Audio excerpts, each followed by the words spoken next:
I welcome you all once again, Your Excellencies, distinguished guests, dignitaries, ladies and gentlemen. Welcome to the Institute of Chartered Accountants of India, Dubai Chapter, NPIO, International Women Leaders Convention, IWLC, in the celebration of International Women's Day. My name is Sakshi Gautam, and I'm privileged and honored to be your host for this wonderful evening we've got lined ahead. Tonight, we gather to honor the indomitable spirit of women leaders across the globe, showcasing their achievements, insights, and the powerful impact they have in leading change. Our event tonight is made possible through the generous support of our sponsors, so let's take a quick moment to thank them all. Of course, our title sponsors, Bricks & Woods Real Estate, principal sponsors, Strokes and Ground, MBG Corporate Services, Tally, IFFCO, Lulu, BMW AGMC, Geely AGMC, Motilal Oswald Financial Services, Olam Agri, Platinum sponsors, Nadeem and Umendra Chartered Accountants, UHY James Chartered Accountants, SBC, HSBC, ASPA, National Bonds, Emirates Chartered Accountants Group. Of course, the event sponsors, B&W Entertainment and Tanishq. Supporting sponsors, Danube Properties Dubai and Nikai. Corporate card partner, Alan. Event partner, Hedge & Sachs, Fleetline Shipping Services LLC, and the networking partner, Century Financial. Can we have a big round of applause for all our sponsors this evening? Of course, there's something very special lined up for all of you for making it despite the rain and despite the weather and everything else.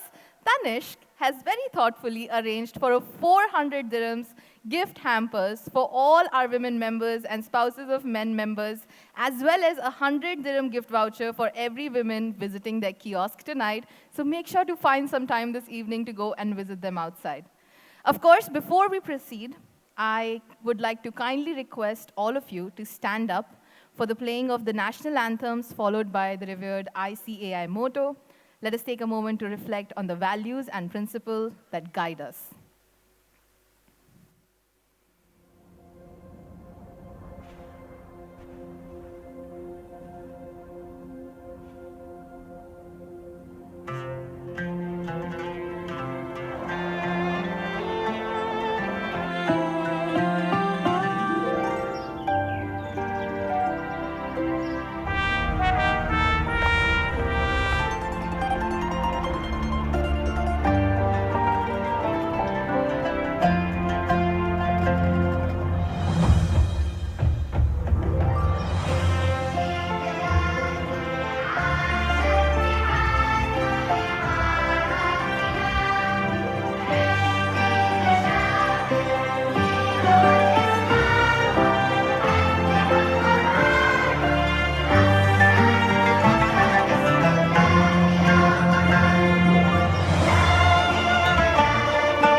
सुप्तेषु जागृति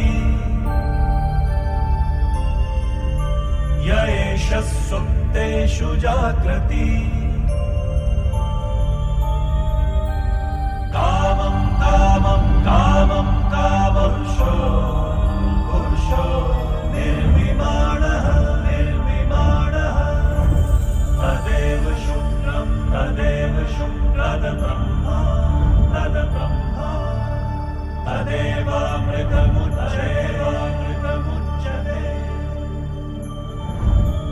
तस्मिन् लोकः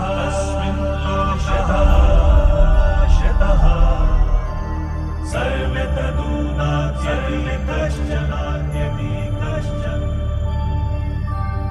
एतद्वैता एतद्वैता एतद्वैता एतद्वैता एतद्वैता एतद्वैता.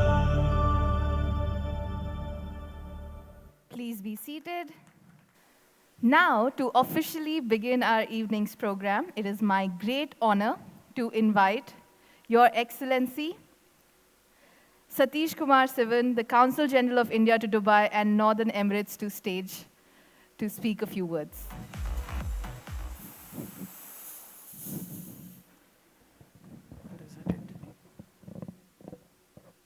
Hello.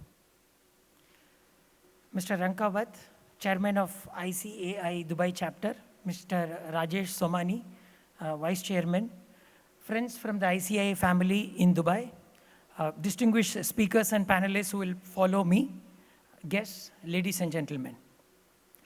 I'm glad to be having the opportunity to address a group of accomplished women and men here today. I thank ICAI Dubai Chapter for taking the initiative to organize the International Women Leaders Convention and putting together an array of distinguished professionals and business leaders. I commend the participants for turning up despite the inclement weather here in Dubai today. There are many a theory that is going on about the origin of International Women's Day.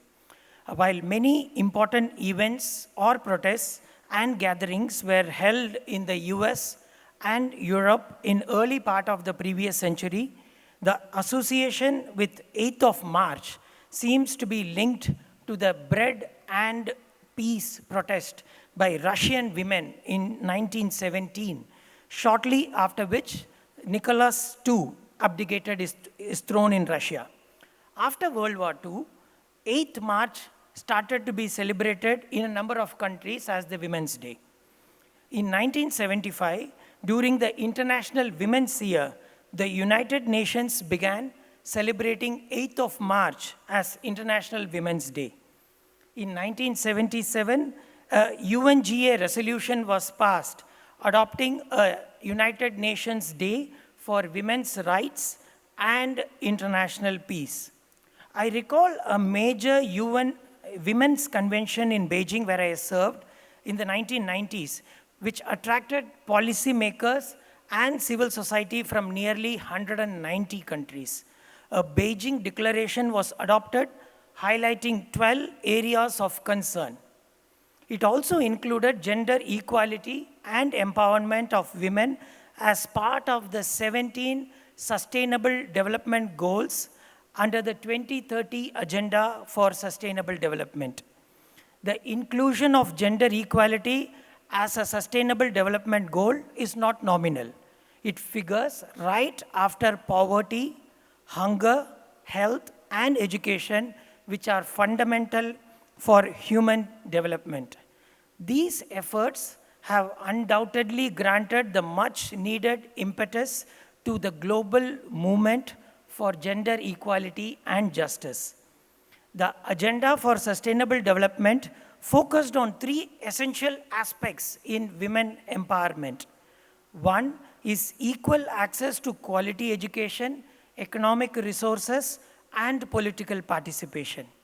Second, equal opportunities for employment, leadership, and decision-making at all levels.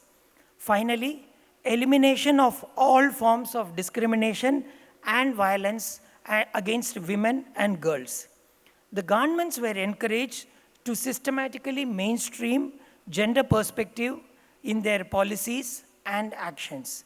Governments were also advised to significantly increase investments to close the gender gap and strengthen support for institutions working on gender equality and empowerment of women. The rationale for including gender equality and empowerment of women under the Sustainable Development Goal is simple and clear. The achievement of full human potential and sustainable development is not possible if half of humanity continues to be denied full human rights and opportunities. Unfortunately, the goal remains aspirational in more ways than one.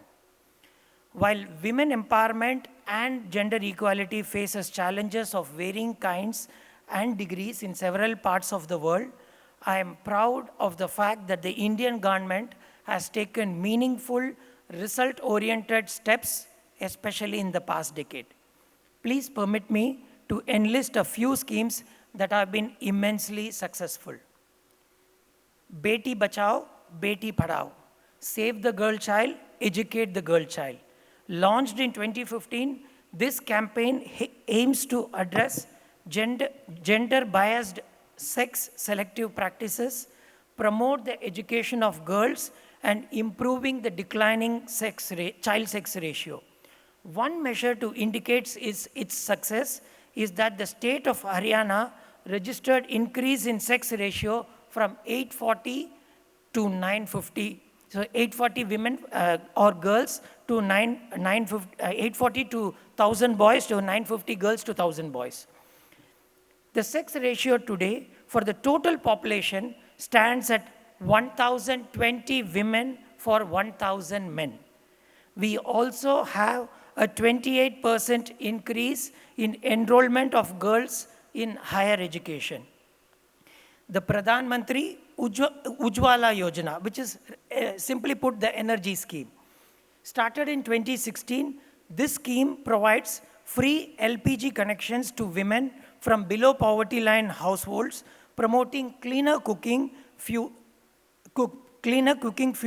and improving the health and safety of women. As of last year, 100 million LPG connections were released, bringing about an economic and health revolution at household level. The Sukanya Samriddhi Yojana.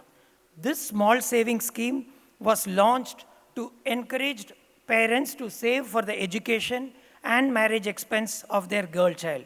It offers attractive interest rates and tax benefits. An estimated 30 million accounts have been opened till date. A program called Stand Up India. Launched again in 2016, Stand Up India aims to promote entrepreneurship among women and underprivileged groups by facilitating loans for setting up greenfield enterprises. You would be happy to note that 83% of the beneficiaries under this scheme today are women. The Clean India campaign, popularly known as the Swachh Bharat Abhiyan. While not exclusively focused on women, this campaign has a significant impact on women's health and dignity by promoting sanitation and construction of toilets in rural areas. 110 million individual household toilets and nearly 250,000 community sanitary complexes were built. Within 5 years of its launch, we achieved 100% open defecation-free status on 2nd October 2019, which was the 150th anniversary of Mahatma Gandhi's birth. The Pradhan Mantri Matru Vandana Yojana. This is a maternity benefit program which provides financial assistance to pregnant and lactating women, aiming to partially compensate for wage loss during childbirth and childcare. Consequentially, maternal mortality rate has dropped to 97 per 100,000 live births in 2020 from 167 per 100,000 live births under a decade ago. And this trend is on a continuous downward decline. The National Nutrition Mission, which is the Poshan Abhiyan, launched to address malnutrition, especially in women and children. The mission harnesses technology and aims to improve nutritional outcomes by ensuring the delivery of essential services, including health and nutrition education. Under the PM Jan Dhan Yojana, which is again not a women-centric initiative, but an effort to increase the banking penetration in the country, the percentage of women who hold bank accounts today stands at 61%. Under the PM Housing Scheme, 69% houses are jointly owned by women. While the above help the country make giant strides towards economic and social justice, the government took a historical step in political justice last year when the Nari Shakti Vandan Adhiniyam, or the Women's Reservation Bill, was passed by the parliament. This bill, in short, has created 33% reservation for women in parliament and state assemblies. This landmark legislation will usher in a new era of polity as Indians progress to realize their dream of Viksit Bharat, or a developed nation, by the 100th anniversary of our independence in 2047. The fact that gender equality would be the foundation of a developed India cannot be disputed. The new India that we have today has reoriented from achieving development of women to advocating and achieving women-led development. I can go on about the national efforts on women empowerment, but would just sum up to say that with all these measures, India has demonstrated that when it comes to walking the talk on gender equality, it is a leader not just for the global south, but the entire world as we proceed towards creating a sustainable world order rooted in democratic ideals and rule of law. In conclusion, I would leave two thoughts with all of you. While global agencies and governments can bring about policy changes and focus on affirmative action in gender equality, lasting, meaningful changes and real empowerment starts at home. I would leave two thoughts, as I mentioned.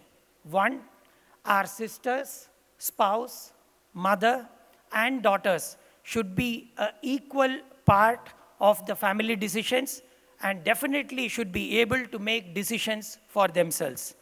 Number two, much as UN and governments focuses on including men and boys in gender equality conversations, we all need to do our bit to fundamentally question and reshape attitudes, responsibilities, and structures within our families. We need to educate our boys and make them the torchbearers of this issue, which I feel is the critical aspect to the future of humankind.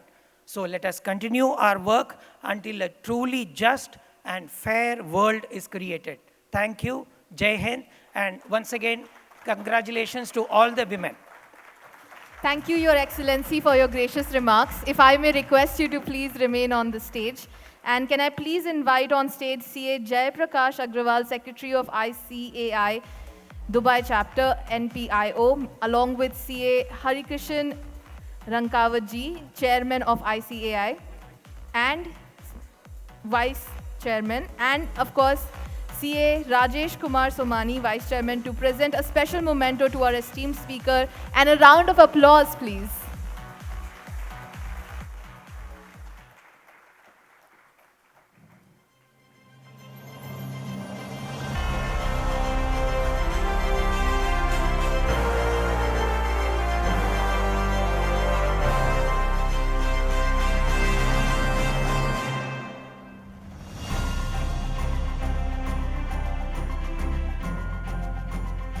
Thank you so much.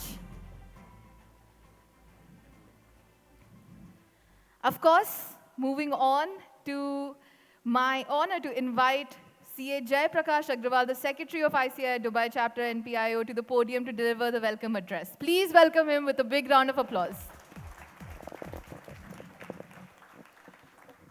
It's your day, and women when clap, धरती सुनती है. Can I have the round of applause for women on Women's Day, please? Thank you. रो रहा हूं मैं, सुन रही है ना तू. रो रहा हूं मैं, सुन रही है ना तू. No, I am not singing. This is God. It's not the rain. It's God crying from the top. Why it's crying? Why he's crying? He's crying for women because the amount of love which you are getting today from the men's world to from everyone, he is not able to bear it, and that's the reason he's crying, and that is why Dubai is raining from evening yesterday. Okay. I was thinking where to compare women with whom. I said with the salt because it mixes with everything. I said not possible because salt gives blood pressure. So we cannot compare with salt. I said how about sugar? Because I said sugar is sweet, they are sweet. But I said no, we cannot compare there because it gives us diabetes. Women never gives us diabetes. What I should compare, and I came up with something called women should be compared with water. Why water? Because we can live for a few days, but we cannot survive. Woman is like water. Without you, the world is nothing, my dear sisters. Not only water survive, it makes us survive, but it can absorb anything. The amount of pain you have absorbed, the amount of everything you absorb, the way you mold yourself, that is the quality of a water. It mixes with everything. It absorbs everything. That is why I say woman is water. No water, no life. No woman, no mankind.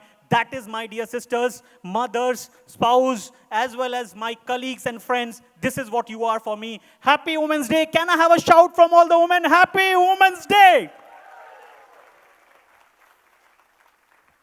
Two last lines. Without you, we don't have existence. With you, our existence gets meaning. That is what you serve purpose to our life.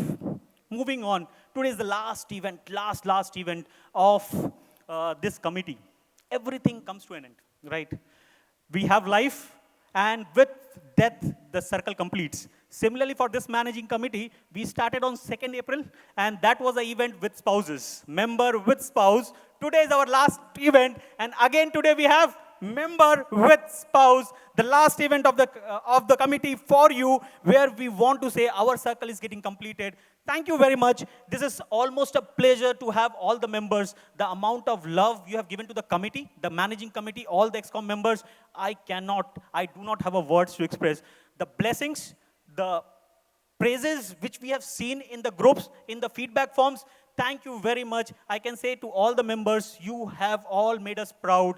Hope we have lived to your expectation, and if you have lived, please give a round of applause to my executive committee who has served the entire year tirelessly for so many events, day after day. And last the least, Happy Women's Day! In my style, the way I start, today I conclude. Thank you, ICI Dubai! That was absolutely fantastic. Thank you so much for that. Actually, since he has already put Josh so high, let me take this opportunity and contribute to this Josh. So I know that we are all going to clap a lot for our speakers, our panelists this evening. Can I please request you to join me in learning a new special clap that I grew up doing in my school? Is that all right? Yes? Amazing, wonderful audience tonight. Okay, so I used to be a part of Scouts and Guides in India. And I, in fact, reached till the president level and all of that. But we had this special clap that we would do on special occasions, which would mean the highest honor. And we would say, claps go, and it would go like this. But only 3 times. But it has to be like a pin drop silence after the 3rd time. So shall we practice it once? Yeah? All right. So when I say claps go, we start, and we do it 3 times, and we stop. I know there's always like last May, after the 3rd time, some people will be there. So be mindful, I can see you all. Okay, ready? Should we do it together? Claps, go.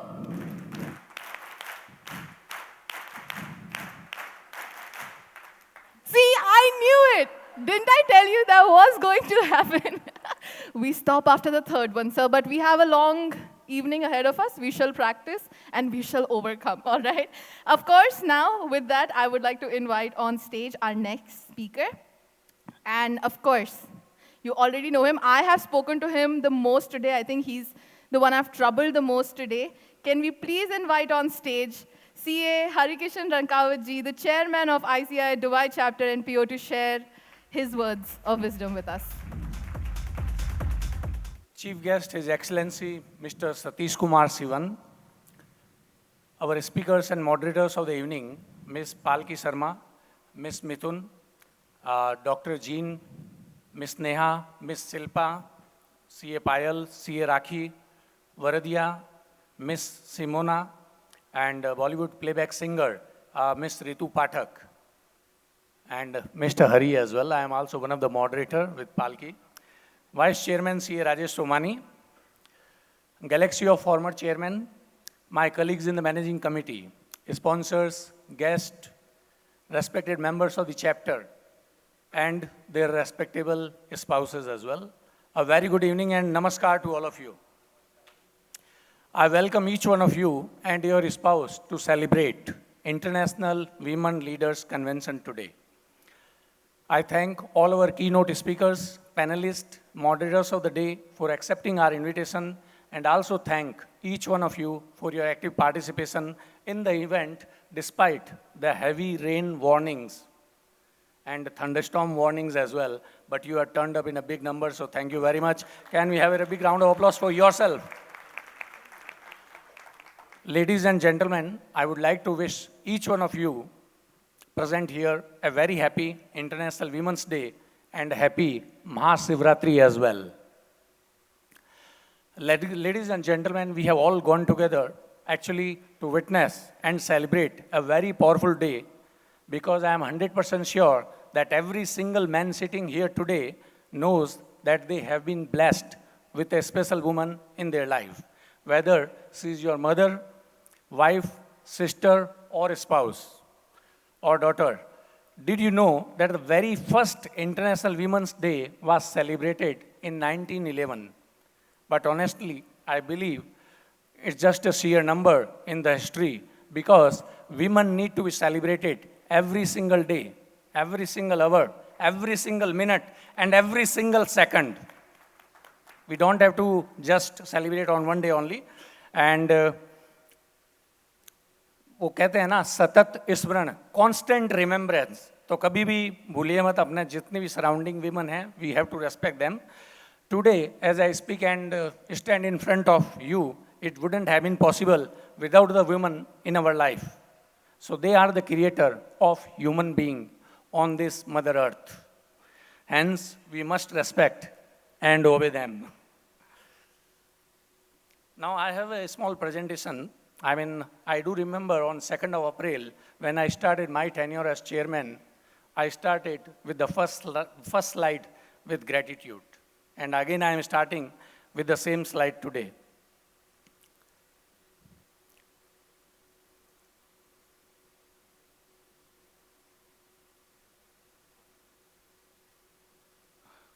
First of all, I would like to start with my support system, my mother, Parvati Devi.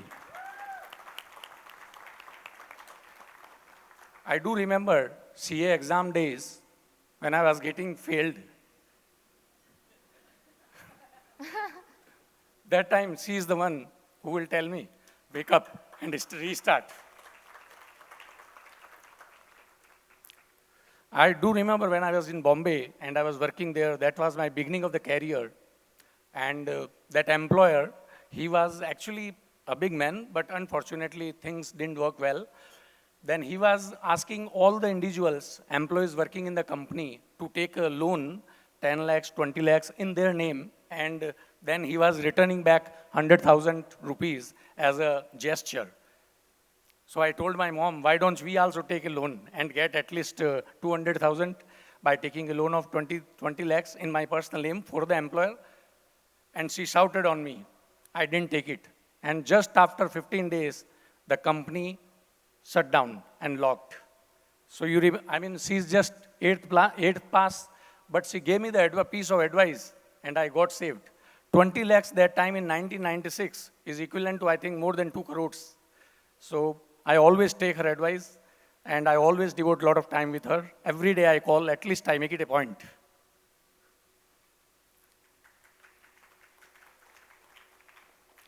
She is my wife. Yeah, thank you. She is my wife, my better half, or I would say full half, or full, not half. She is supporting me in everything, whatever I do, even during the last 1 year. She has been supporting in every event, actually, whatever I do, I always discuss. And I have got a lot of ideas from her, which has helped me in doing every event grand successful. And always, I mean, a lot of members, they ask, I mean, you guys are devoting, you know, your whole time, weekend. But I tell you, guys, I mean, there are a lot of potential candidates for the election now. So you don't have to devote only working time. You have to devote your family time as well. This is total devotion to the chapter. You have to forget everything. And in that process, actually the spouses of the entire committee, they are supporting us. So can we have a big round of applause for all the spouses? My daughter, Kirti Rankavat. So actually, she has given a lot of surprises. And today at 11 o'clock, she came from Milan all the way. It was a big surprise. I mean, I was wondering that there are people, there are members who are, I was looking at the message for the last 2 days, they are not able to turn up. But she has come all the way from Milan, and from the airport also she came alone. And I was really surprised when I seen at home. I mean, she was like, it was a big surprise for us. And whatever speeches you have heard, I mean, from my side, she is the one who has written. So thank you very much, Kirti. She is here today.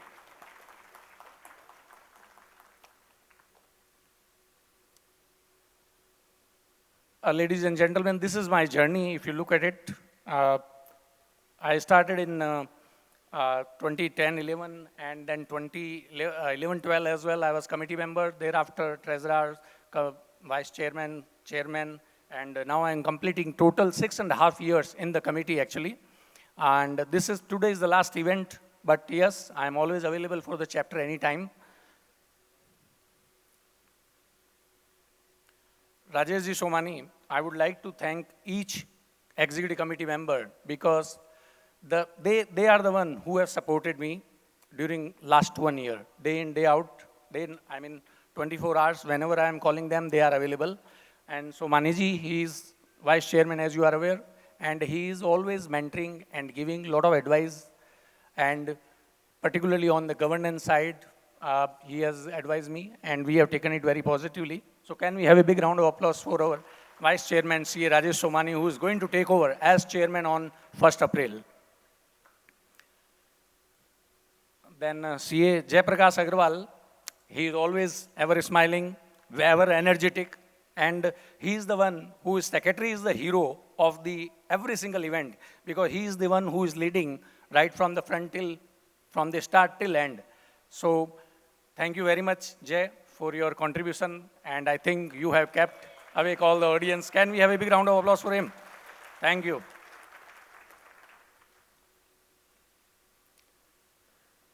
C.A. Rishi Chawla, our treasurer. See, he looks very cool and calm, but unfortunately he's not. When it comes to spending money, he is looking at every single penny, which is a good thing, and I really thank you, sir. Because of that, I am able to manage my budget during the year, and we have done 62 events. So it was a great achievement. Thank you very much, Treasurer Saab. Keep it up, and let's continue. Our last event is going to be AGM and election on 31st March. Dharma. Dharma is one of the actually experienced ExCom member. He has worked in the past till, I think, as treasurer as well. So he's giving a lot of advices, and he's the one who is managing our social media handle. Whatever you see on the social media, he is the one who is doing. So thank you very much, Dharma, for your all these works during the year. C.A. Asna, she is always smiling, and she has really helped me in getting sponsors as well during the year. And she is the one who is getting mementos for all the speakers. And then she has helped us in doing the annual souvenir. So thank you very much for your efforts. Can we have a big round of applause for our women ExCom member? Thank you. C.A. Dheeraj Ranasriya, ex-com member, he is really cool, calm, and he's patient as well, always listening. And he's the one who is taking care of all the speakers. Whoever is coming from across the globe, he's taking care of their visa, ticket, hotel, and then return as well. So thank you very much, Dheeraj, for all your help. Really appreciate. Sanjay Gagrani has taken the food department and he was ensuring that every single thing, right from your masala tea भी होना चाहिए. तो वो भी उसने ensure किया और खाना वगैरह, the way he has managed, I am really thankful to Sanjay Gagrani. I think he has already come. Okay, he's here. Great. Thank you, sir. Thank you very much. Can we have a big round of applause for our EXCOM member, CA Sanjay Gagrani? CA Malvika. Malvika is actually helping us in annual souvenir and audited financial statement, annual report, which you will see. So she is contributing. Can we have a thunder round of applause for her as well? Our election officer, CA Surendra Jain, he has been helping us for the last, I think, 3 years, sir. Thank you very much for your, always you are maintaining the way, he's very cool, calm, and maintaining or ensuring the transparency and the standard rules, whatever I mean, our charter and bylaws, according to that, he is arranging the election, and it is happening very smoothly. Thank you very much, sir, for your contribution to the ICI Dubai chapter.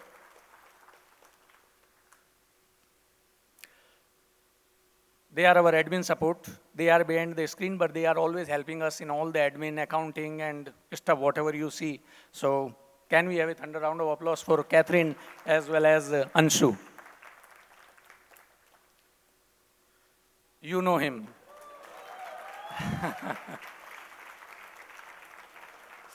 At least I have been watching him for the last 23 years.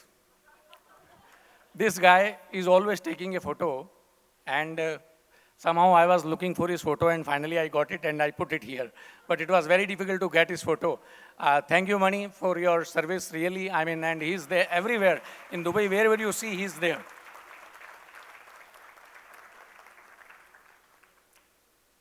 And you know them, KG and Rachel.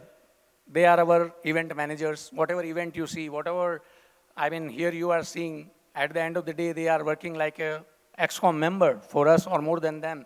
And they are actually available anytime, 24 hours, which is a great contribution from them, as usual. 24 hours, I mean, whenever I call them, they will pick up the phone and do the rest. And once you, I mean, the good part is because they have been serving the chapter for more than 10, 15 years. So they know each and everything, their checklist. So thank you very much, Rachel and KG. Sir, this is my EXCOM. You can see at the end of the day, this is the dream team. We have worked together. And as a result of that, ICI Dubai chapter has received the Best Overseas Chapter Award for the year 2023. And it was 11th consecutive year we have bagged that award. So, and then subcommittee, there are few subcommittee members as well. Dixit Jain, he is always bringing a lot of sponsors for us and helping us in a lot of registration work as well. And then C. Amit Ketan, he has helped us in all the study tours, whatever study tours we have done, one in Kerala, second one in Pattaya. Don't surprise, study tour in Pattaya, we were, and then recently we went to Japan as well. So it was a big hit, and I think members have enjoyed. Thank you very much. Can we have a big round of applause for C. Dixit Jain and C. Amit Ketan? And I would like to thank our auditors as well. United Auditing, Mr. Manu Nair and Ajit, they have been helping us for the last 3 years. So thank you very much, Manu and Ajit, for your support.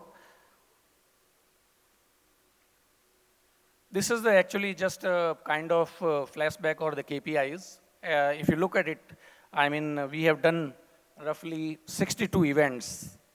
And collective CP hours were 39,269. We have number of speakers, 130, out of which there were 60 CA speakers. So we have always taken the help of CA speakers from our members and from other parts of the world.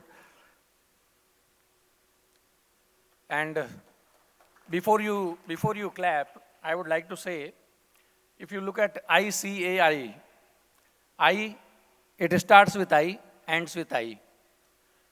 तो शुरुआत भी आपसे, अंत भी आपसे, India भी आपसे और इंस्टीट्यूट भी आपसे. So thank you very much, ladies and gentlemen. Thank you very much.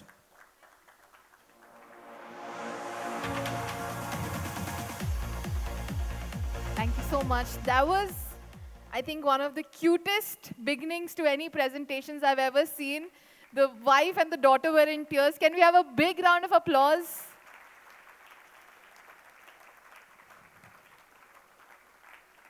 Thank you so much. And he is truly, I've known him maybe for one day now, but he is truly one of the most patient and kind people I've come across, because I've been bugging him all morning. Are we doing it? Are we doing it? Am I coming? Am I coming? And he's been super kind and helpful in helping me make tonight happen along with you guys. So thank you so much. Of course, actually, I have been a radio presenter in UAE for about 3 years now. And before that also, I was a journalism student. Yes, this is for the benefit of very one special guest we have today, because I just wanted to let you know that amongst all these very brainy CAs, we've got one other journalist here in the room who we will, of course, hear really soon. But before that, let me tell you the story of what happened yesterday on Women's Day. I went the whole day. I was honestly an okay-ish day. It wasn't great.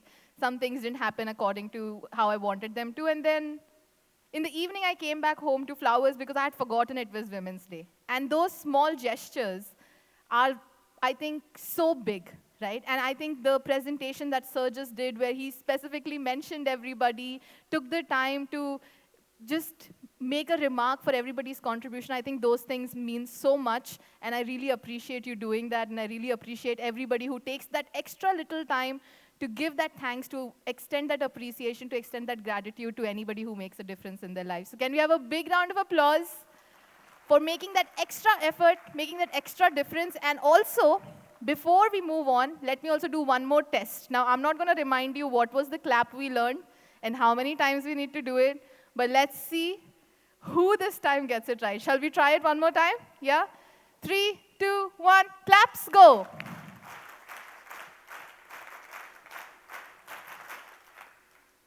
Who is it? Who? We have to perfect this by the end of tonight, you guys. Now, of course, before I invite our next guest on stage, I would like to say a few words, which is, in every depth, she carves a path, defying storms with a gentle wrath. In her eyes, a fire glows, a force that every woman knows. With unyielding grace, she stands, the future shaped by her hands, a testament to strength untold. In her, a story of courage bold. I think by now we all know who I am talking about. Can we please welcome on stage Palki Sharma, senior journalist and managing editor at First Post.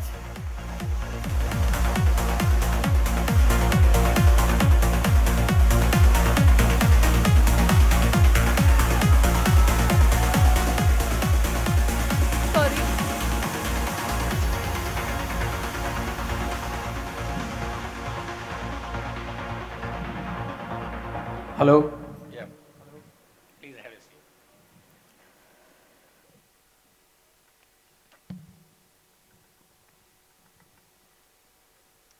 I think Palki Sharma doesn't require any introduction, but let me introduce for the benefit of everyone, because even I was not knowing a lot of stuff which I got to know by Googling.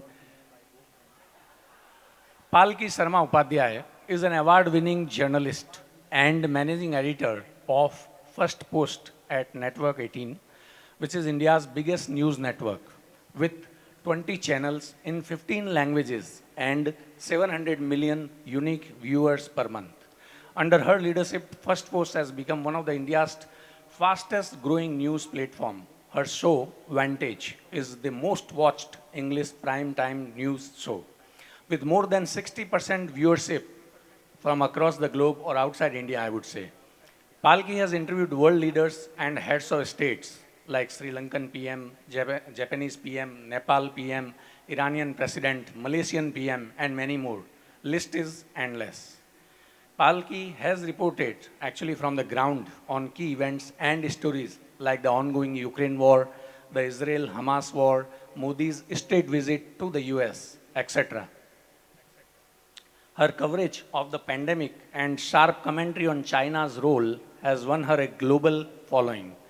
Palki has a career spanning over 22 years with stints in WION, the ITV network, CNN, BNN, and Doordarshan News as anchor and editor. She has also worked with Hindustan Times newspaper.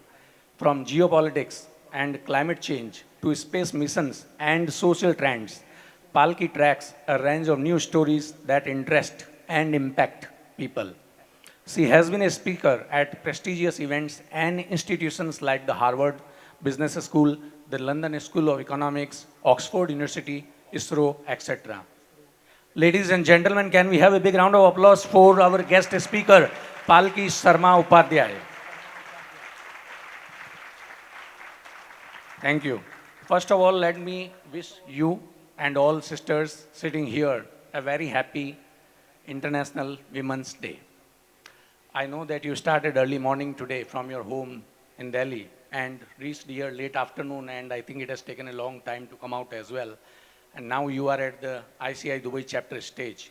So we thank you for traveling all the way from Dubai, actually for our members.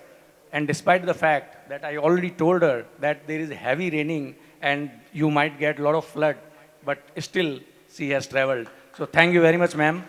और Dubai में आपका बहुत बहुत स्वागत है. Generally, you are taking interviews of world leaders and heads of states. So how is your feeling today that the chairman of the ICI Dubai chapter and that too the largest overseas chapter of the world is taking your interview today? So I'm sure you will be proud sitting.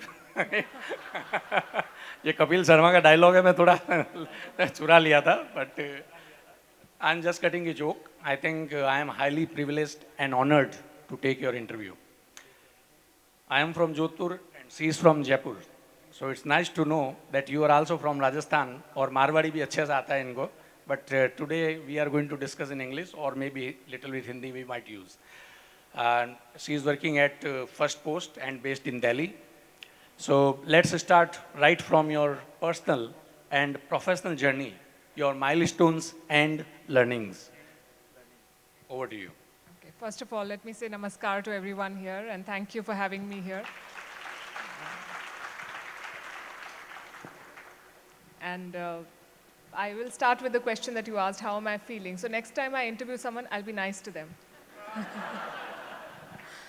Now I know how you feel. Personal and professional journey. I come from a Marwari family, as you said, middle class upbringing. My father was a CA, so is my brother, but somehow I was the odd one out. I ended up in journalism. I think the values that my parents instilled in us have shaped us as individuals and professionals, me and my brother. I think over the years I've realized that there is no shortcut to hard work. Aajkal bahut, there's a lot of debate on how much you should do, what you should do. I think there is a time in life when you have to completely devote yourself to what you're doing. When you're in school, you have to devote yourself to your education. When you're building a career, you have to devote yourself. And if it feels like work, then you're in the wrong profession. If you're passionate, it will not even feel like work. You will not count the hours. Yeah. So I think that's what journalism sort of gave me. I did not set out to be a journalist. I thought my father thought I'll be a doctor. I thought I'll be a designer. I ended up doing what I'm doing. And that's the other learning for me, that you keep working and opportunities come. Right. But if you wait for the perfect moment, then it may be lost. Right. So I think you have to look at life and see what it gives you. And whatever it is, even if it's imperfect, you take it and you make the best out of it. Right. So I think the most successful individuals are people who just took life as it came to them and gave it their best shot. ये perfect moment के लिए wait करेंगे तो वो कभी नहीं आएगा. सही बात है. ये मैंने इनका एक भी और भी कहीं इंटरव्यू सुना था, तो वो मैं भी सेम चीज़ करता हूँ जो आप कर रहे हैं, कि कुछ भी करना है तो let's go head and do it. किसी से भी बात करना है, कुछ भी अगर जैसे इंटरव्यू के लिए भी आई थिंक आपने कहीं दूरदर्शन में इधर उधर अप्रोच किया था, तो she approached fearlessly, she took an action कि भाई ज़्यादा से ज़्यादा क्या होगा, ना करेगा, ना ही करेगा ना, बट ट्राई तो कर लो अपने। तो बस वो है, इनकी भी फिलोसॉफी बहुत ही बढ़िया है। Thank you madam, please carry on. No, so that's so my personal and professional journey. I think that's where we are at. Um, I also the other thing is that today is a data-driven world, sir. Right. You know, when you especially when you talk to young people, people in management, they all come with slides and graphs and PPT and which is fine. I think data is very good. You have to base your learning and your decision on data. Right. But I think there is no match for instinct and gut feeling. Okay. You have to see what data you use. Right. And my go-to example for this is Steve Jobs. Okay. You know, when he introduced the iPod, Yeah. there was no market for, people did not know that they want an iPod. Right. So अगर market study करवाते तो वो कहते कि कोई market ही नहीं है. I mean, people are listening to सही music बात है. on your, There is no you know, precedence. yeah, so there is nothing. So people may not want it. But he said, I think there should be a device like this. Right. So he went with his instinct.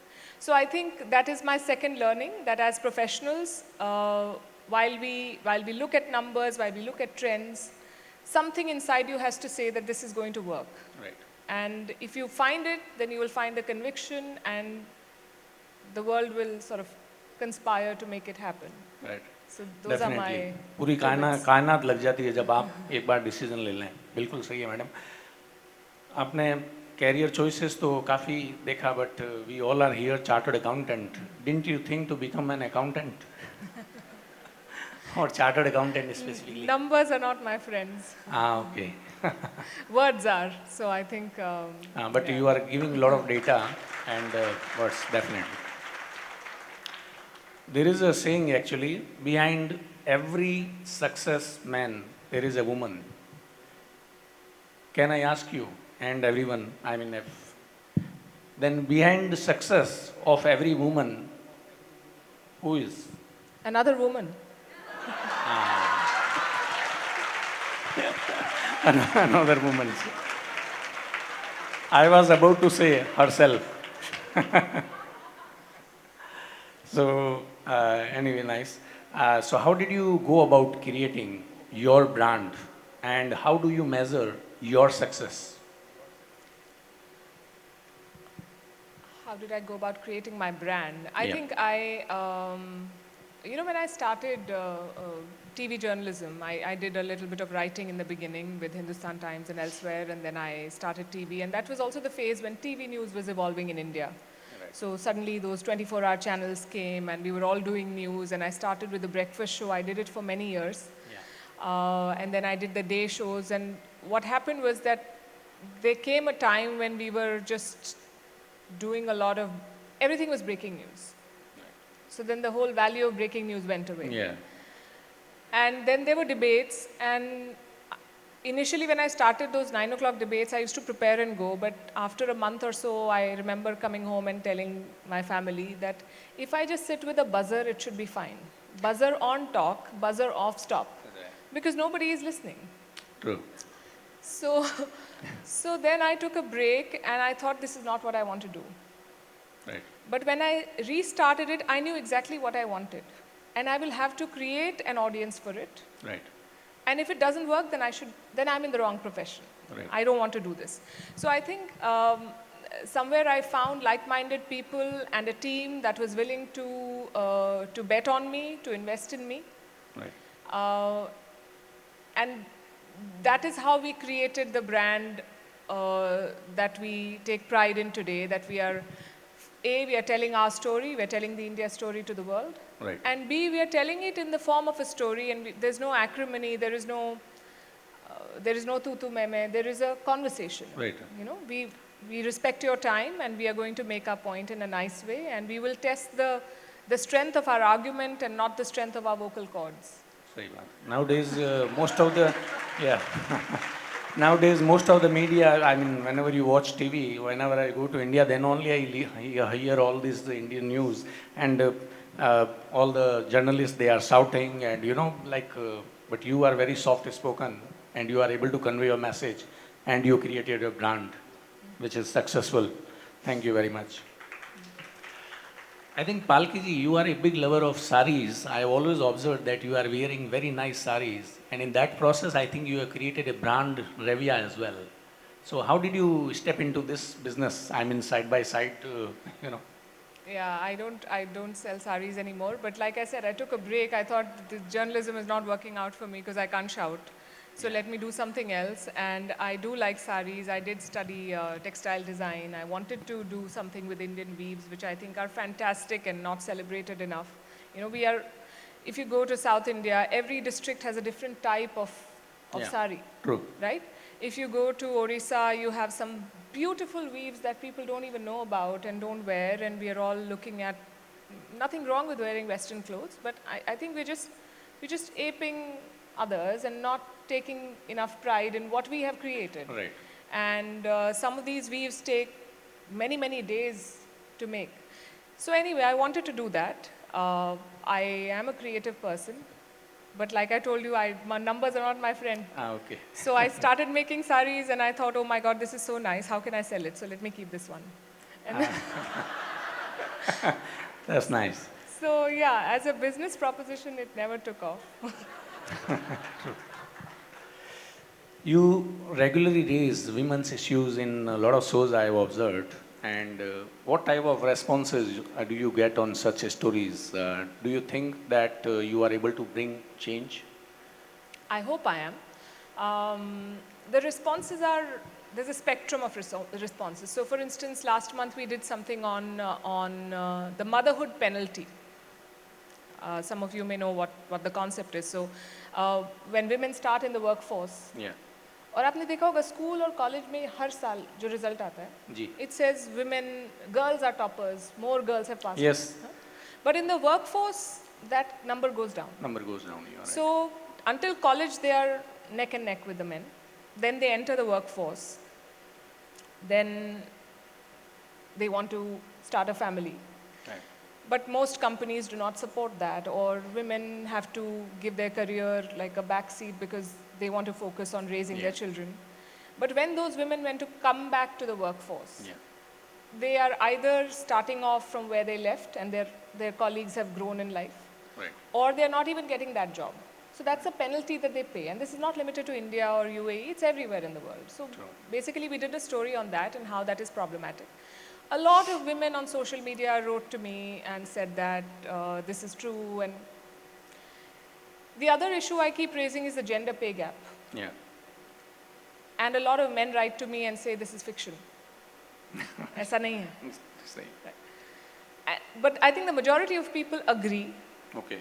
And to your question about whether it makes a difference, I think even if we highlight an issue that becomes a talking point, that becomes part of a dinner table conversation, we've done our job. That's I'm so not a nice. policy maker. Right. I'm not a social activist. Right.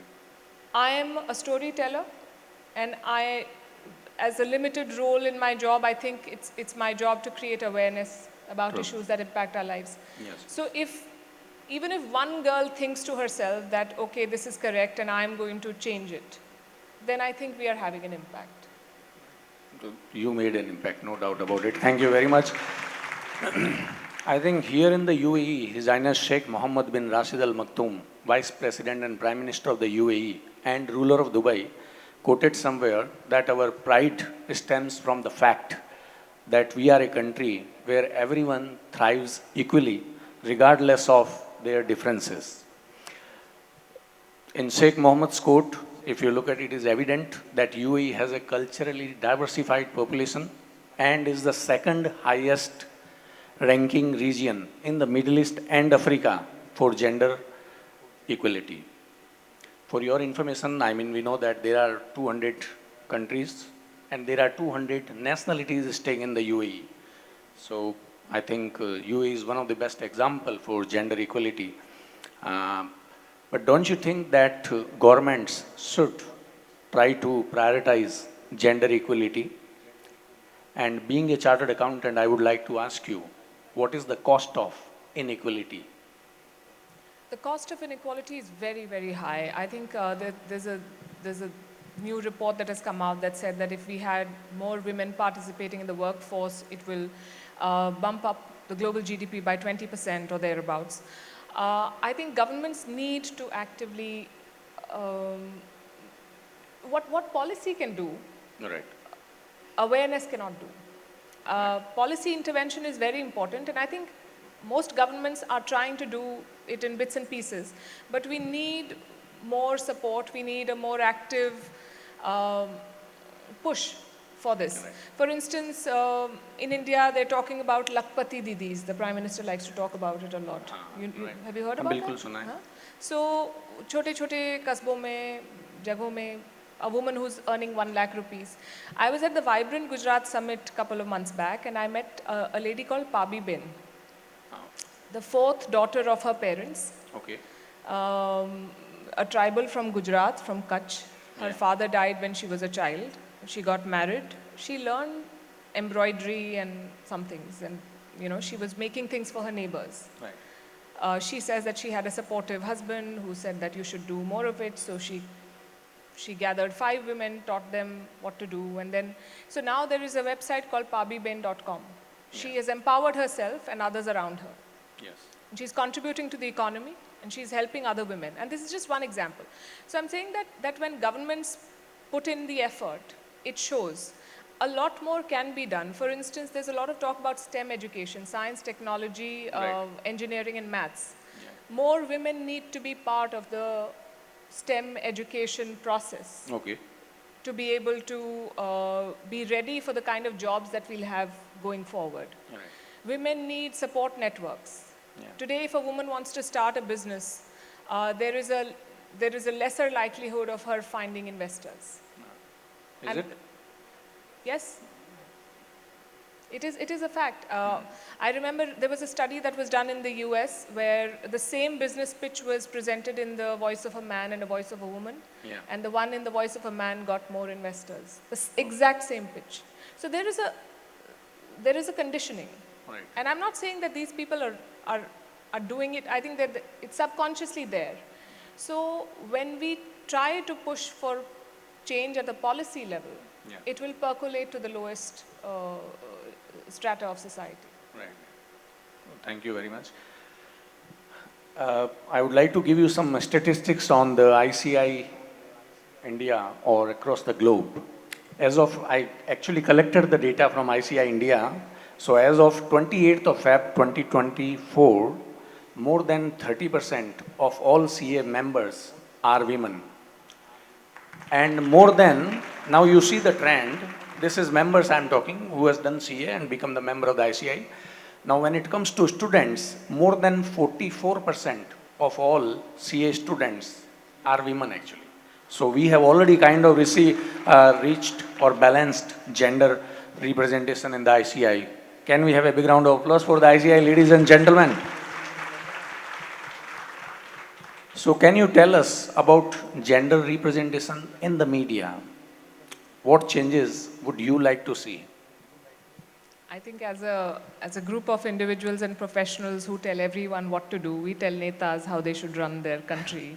we tell strategic experts how their strategy was found wanting in certain situations. I think the media needs to walk the talk when it comes to gender representation. I think we are woefully short in that there aren't enough newsrooms that are led by women. Yeah. There should be more. Not just for those women who have obviously earned it for themselves, but also for the women who follow, because then Right. you're more sensitive to the requirements of both men and women in your team. And I'm not a huge fan of the quota system. I'm saying there are enough and more women who deserve to be in lead positions, and there Right. aren't enough. And we need to do a lot more in the media. If we are going to tell everyone else how to conduct their affairs, we better fix ourselves. That's nice. Thank you very much. I think every man needs a woman when his life is a mess. Because just like the game of chess, the queen always protects the king. So all the women, you can have a thunder round of applause for yourself. There is a dating app, Bumble, which has done a survey last year, and they found a reality gap between what urban women believed and what they experienced. 84% of the respondents, men and women, said that women are the ones to compromise between career, relationship, and family, but men don't. Do these numbers surprise you? No, not really. I think there are more studies that also talk about how women are doing 1.5 shifts. You do the shift at work, Yeah. and then you do another half shift at home, which you think you're doing it out of the goodness of your heart, but your bones are tired by the end of it. And while your family is supportive and nice, and I think most of the people in this room, we are the privileged lot, right? We've got the education that we wanted. Yes. We are walking in tandem with our male partners, and we have jobs, and we have the choice to pick the profession that we want or not to have a profession if that is what you want. But there are a lot of other women who don't even have this choice. True. So no, it does not surprise me. I think in cities, a lot of women think that they're doing it because they want to do it. But I think society also conditions you. There are certain expectations of you. My mother was a teacher. She retired as a teacher. And while she raised me and my brother, she did all the work at home. Right. And she helped us with our homework. And she also studied. So when she got married, she was just a graduate. So she studied till Master of Education. And I saw that she's helping us with our exam, and then so what I'm trying to say is that I have seen her do a lot more work than she had to. True. I don't do that much. But that guilt stays with me. That if my mom could do it, I should be able to do it. My kids are having their annual exams. I'm sitting here. Yeah. Because I don't want my daughter to grow up with that guilt that she has to do it. You don't have to do everything. You don't True. have to juggle all the balls. You have to let some of them drop. Yes. Everyone around you will figure out how to fix things. True. So it does not surprise me that women think that they have a choice, but they don't really have a choice, and they are Right. making compromises without realizing that they're making compromises. Thank you. Thank you very much. And I can give you my example. My wife is sitting here, Drusri Rankavat, and she was working as a housewife for the last 20 years. I got married in 2000, so 23 years now. And recently, last one, when kids have already gone to Milan and another has gone to Amsterdam. So after that, she was feeling lonely and looking at generally watching Netflix. So I told her, why don't you start something? And luckily, we got someone partner, Himanshu Jain, our real estate partner. So we started real estate business at the right time. Now actually she is more busy than me.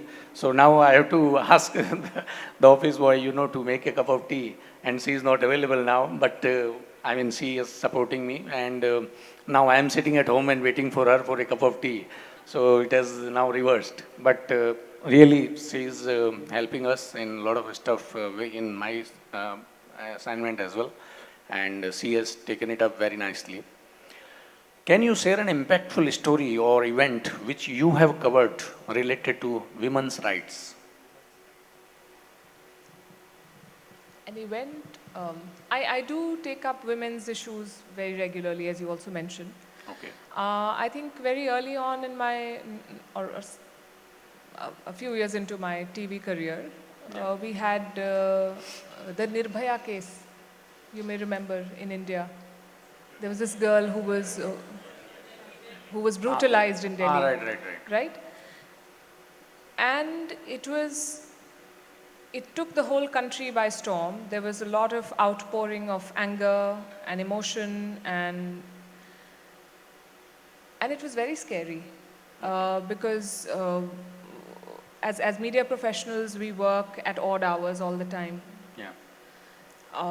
And to think that you can be out on the streets of the national capital and something so horrendous can happen, and this is not limited to Delhi. Women they see violence across the world. Right. Some countries, in some countries, it's highlighted more than others. So this is not a commentary on what happens in India or Delhi vis-a-vis some other place. It's just that whole story and how it played out and how we spoke to other victims and and lawyers and what her family went through. It was very traumatic, yes, and it was very difficult to process that this has happened. And then what happens is that when you do such stories, you must have seen that we also try to make a point through data. Right.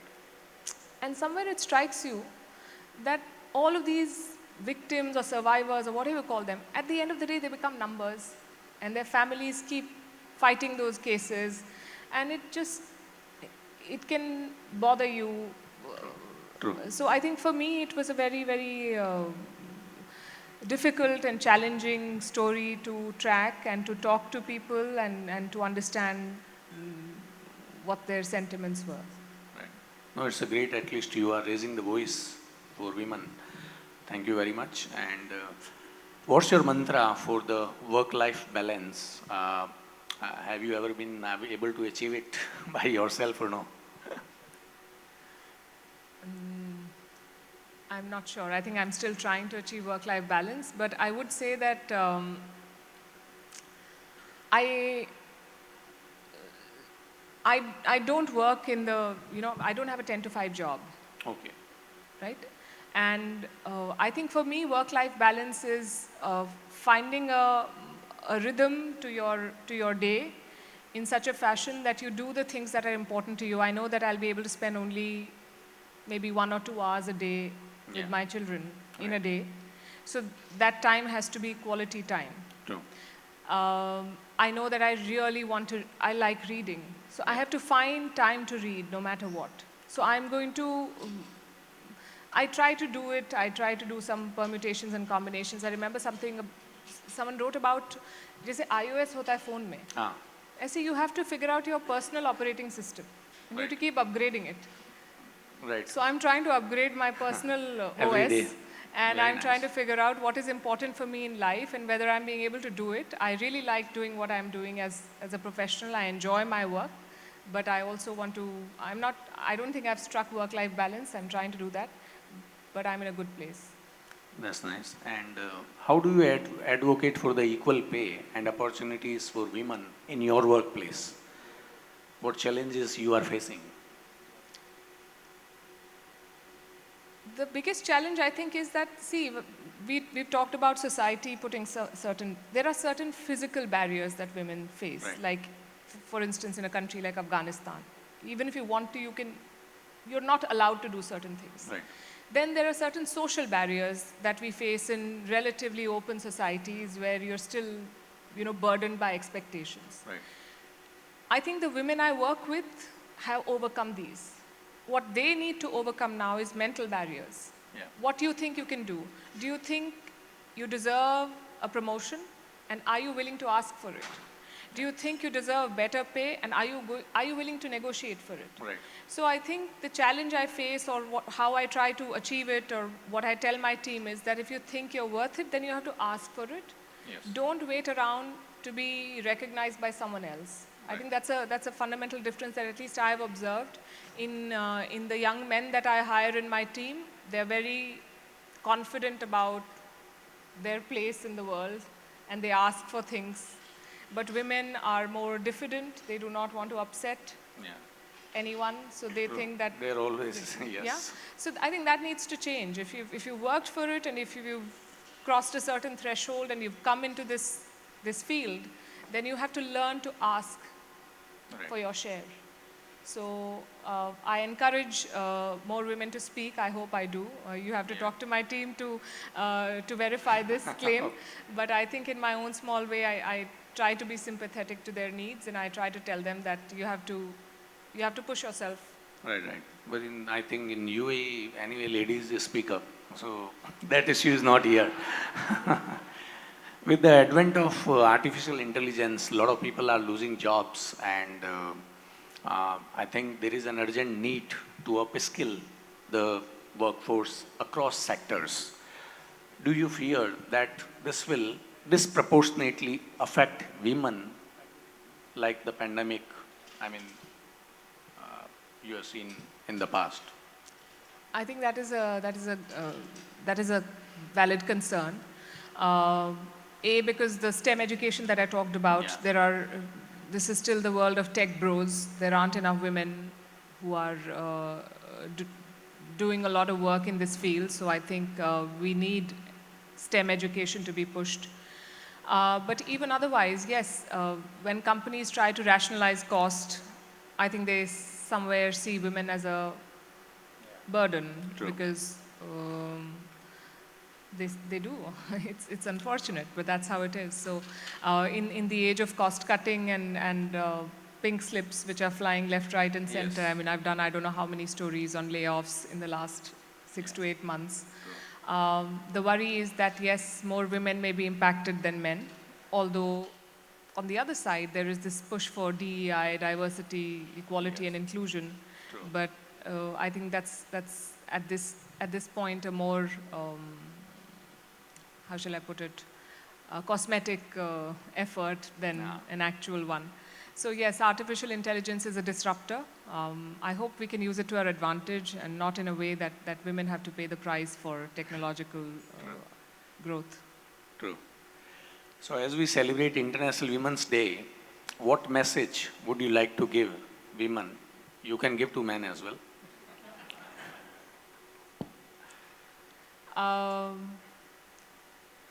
Yeah, I think you started by saying that not just one day, we should celebrate women every day, 100%, right? every second. And yet, I feel that having an International Women's Day is important because it gives you the opportunity to thank the women in your life, as you have done today, and all of you have done. Thank you. It also helps women find inspiration in the stories of other women around them. I think this is not something that we talk about enough. And when we see achievers, and most of our stories are similar, you know, we have families, our struggles are in a way universal. So when we see other achievers, I think it motivates us. So it's important to have events like these. My message to women and men would be to invest in themselves, to prioritize yourself. I took a flight this morning, and every time I take a flight, this is a thought that comes to my mind because, you know, in the instructions that they give, or they tell you that पहले अपना mask लगाएं, फिर दूसरे की मदद करें. So I think in trying to raise families, women forget to put their own mask first. If you don't help yourself and find time for yourself and invest in yourself, you'll not be able to do it for people around you. So अपना mask लगाइए जब ज़रूरत पड़े. बहुत ज़रूरी है वो.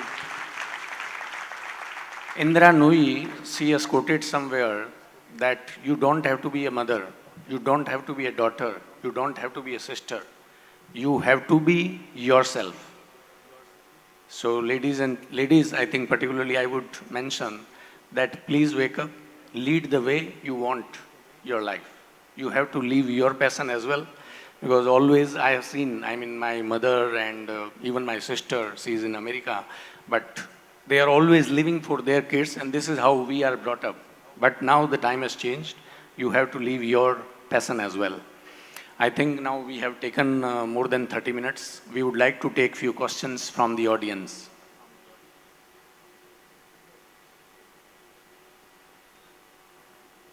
Mike's over there in the back, yeah.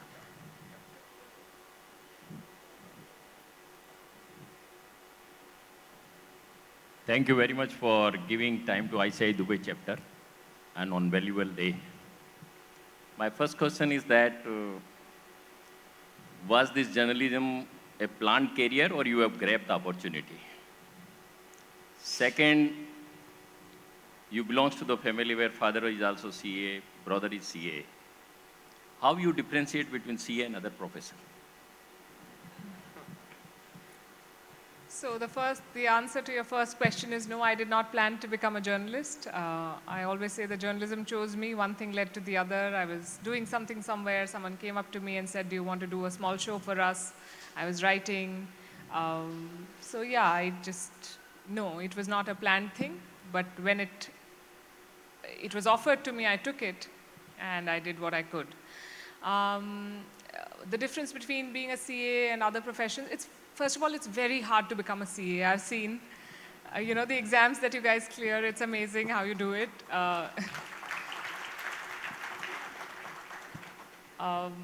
And at the risk of sounding like I'm painting all CAs with that same broad brush, in my own family, I've seen that they're more sorted in their approach to things, and they're very quick with numbers in a way that I am not. So that's something that I've seen. It helps to have two CAs in the family, because then you don't have to worry about your investments and your bills, and none of it. You can outsource all of that. Yes, so I guess that's that. Yes, please go ahead. Hi, I'm so proud to be here at the moment and seeing you live. My really, really humble namaste to you, and really proud of how you're really taking across the news and the media to the small town, everybody else. Who is your biggest inspiration, if I ask? Two women in my family, my mother and my grandmother. I know that and I've been asked this question a lot of times, and I know that you're expected to come up with some like big name like a Gandhiji or someone.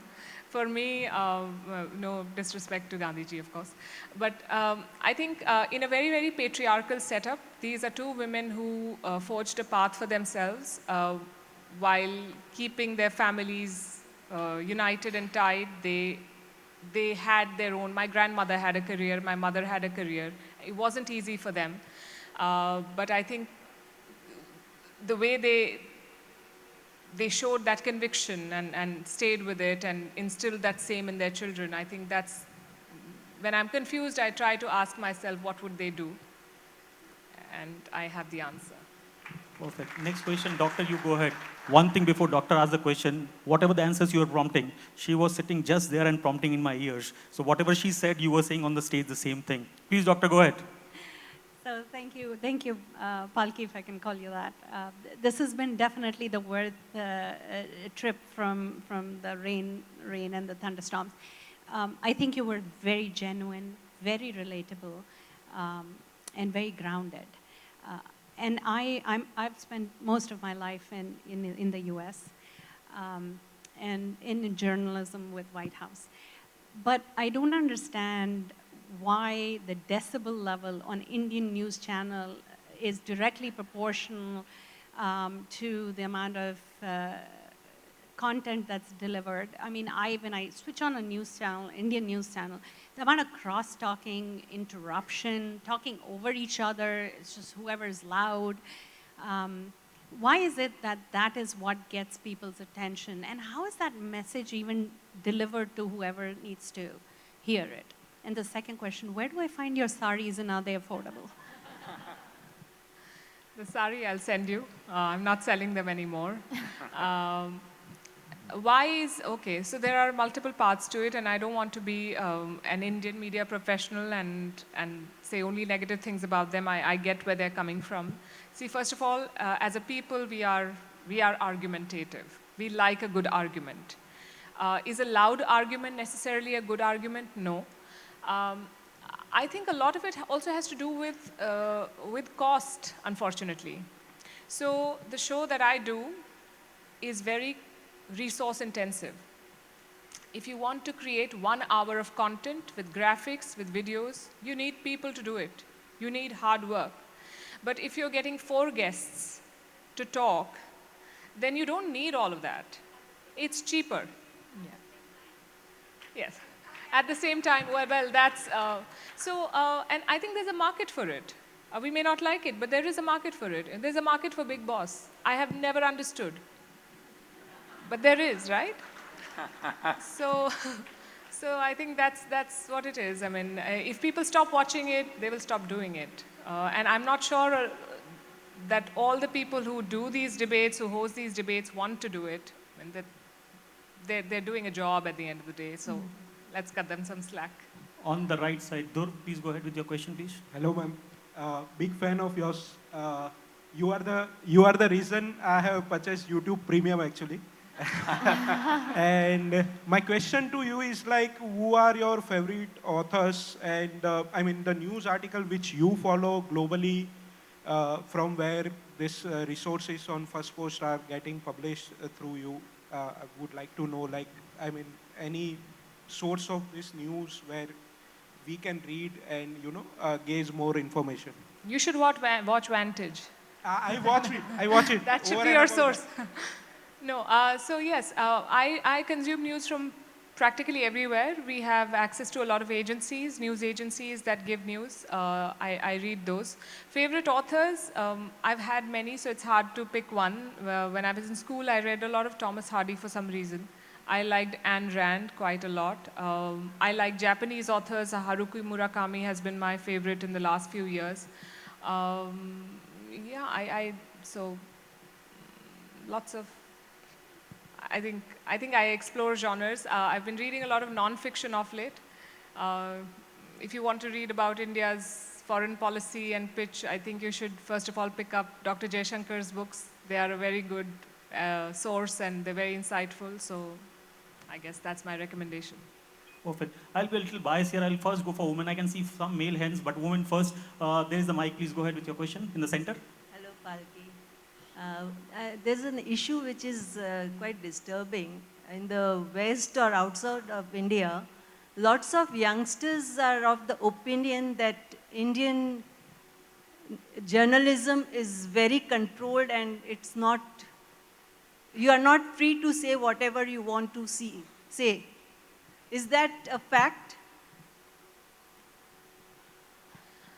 India has 400 mainstream news channels, and these are the registered ones. Yeah. And a lot of other content on social media, on YouTube.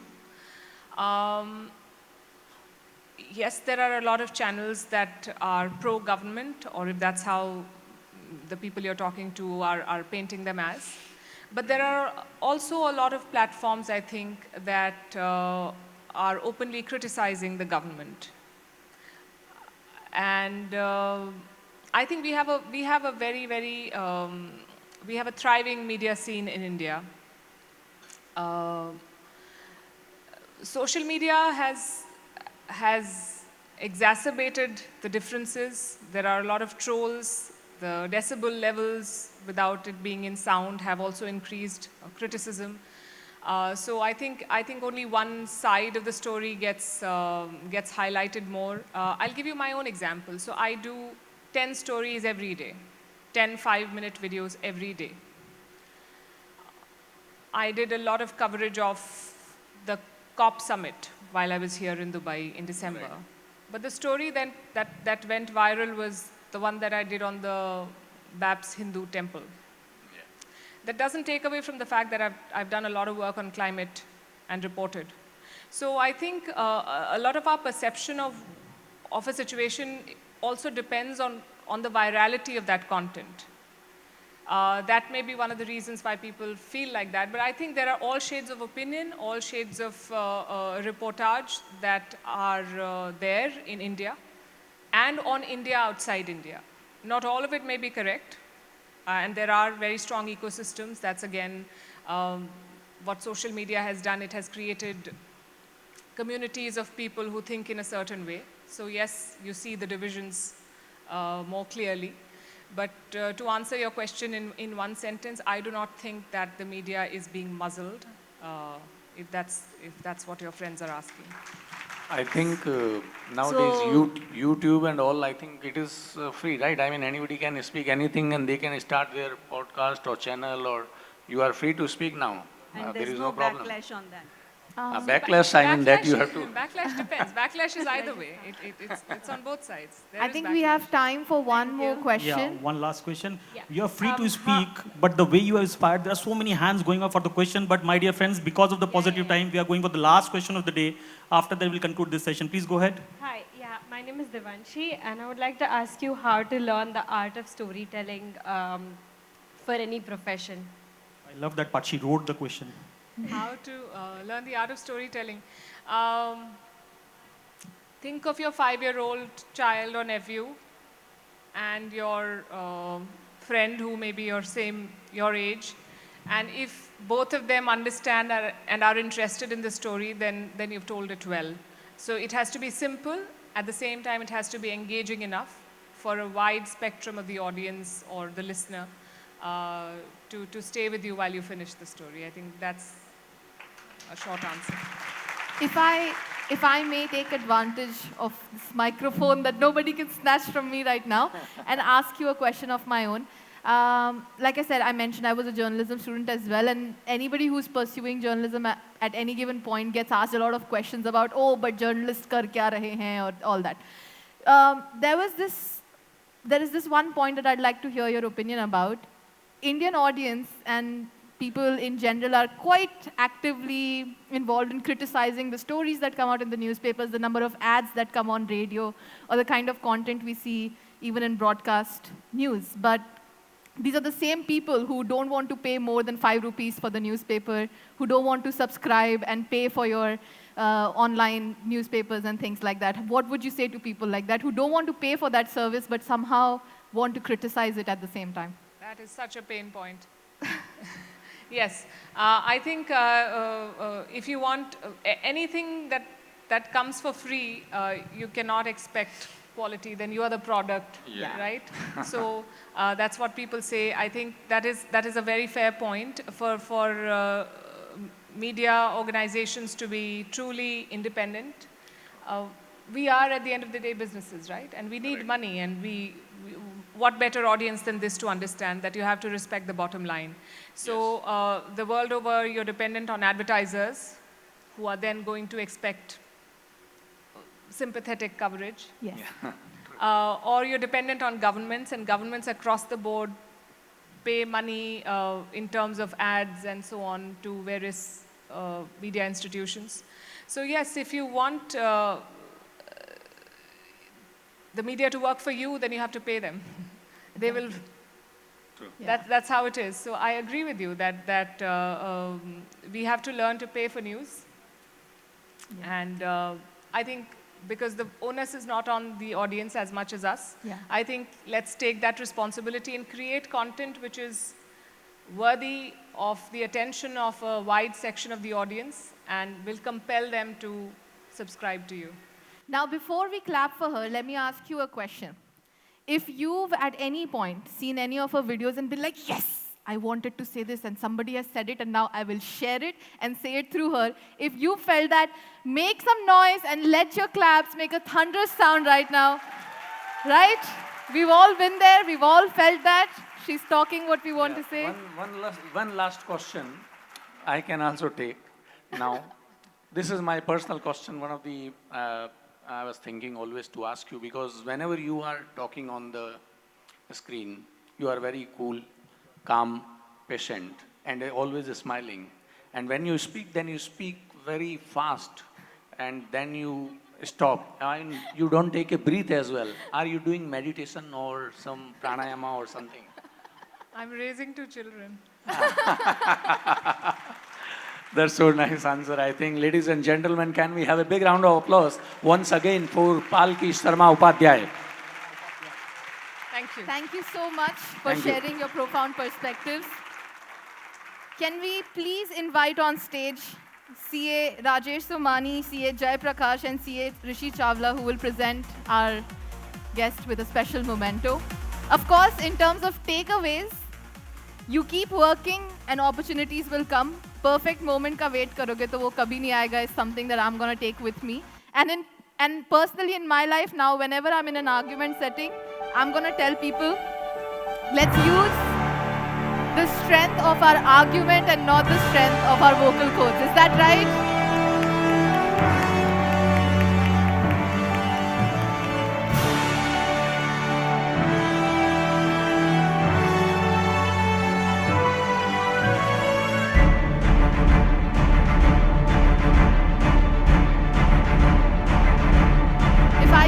Request you guys to remain on stage, and I can request all the ex-con members to come up on the stage for a group picture, ex-com members.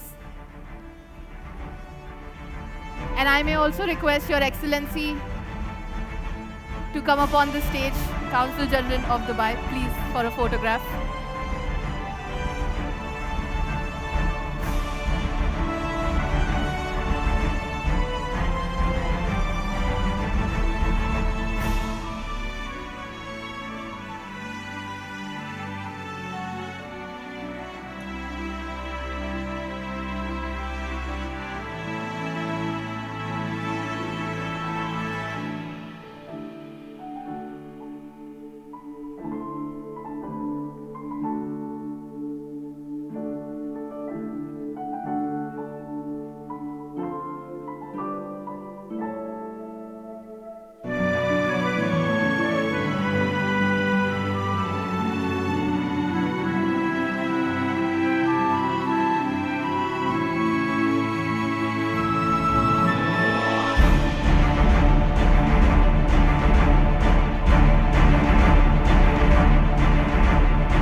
with all the past chairmen as well, if all the past chairmen could come up on the stage. Ma'am, I know we've already taken a lot of your time, but आपको जाने देने का मन ही नहीं है. So, just a few more moments.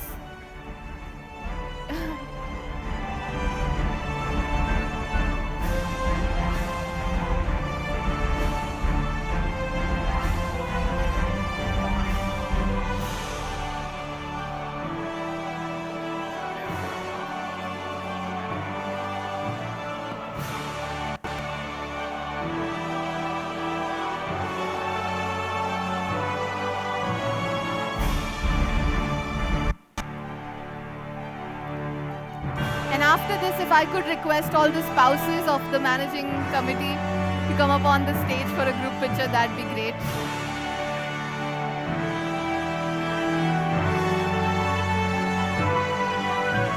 Can all the spouses of our managing committee please come up on the stage for a group picture? And while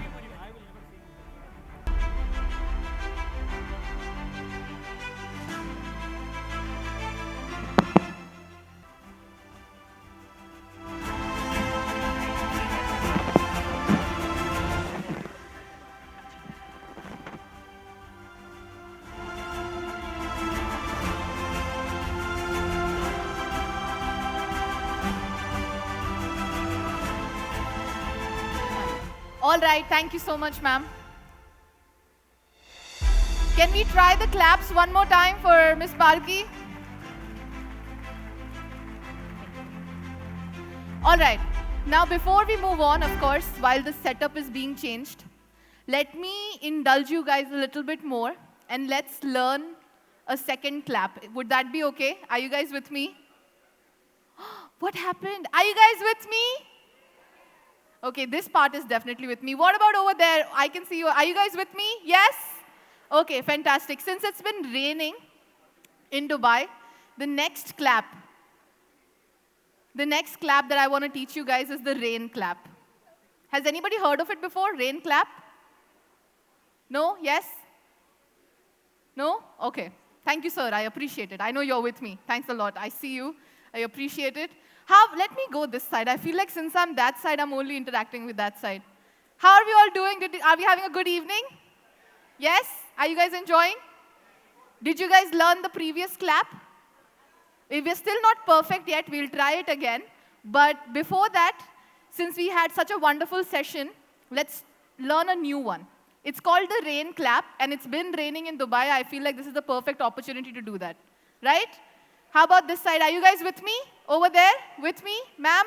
On the table in the back? Are you with me? Fantastic. Okay. So the rain clap is very simple. Every time I take a step, every time I take a step, I want one clap. Can we try it? Okay. Every time I take a step, I want one clap. Ready?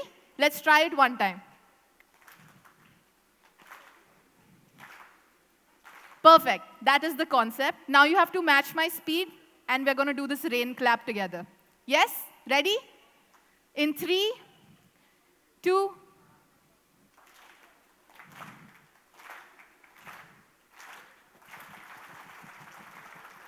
perfect. That sounds exactly right. And with that, we will move on to the next segment of our evening.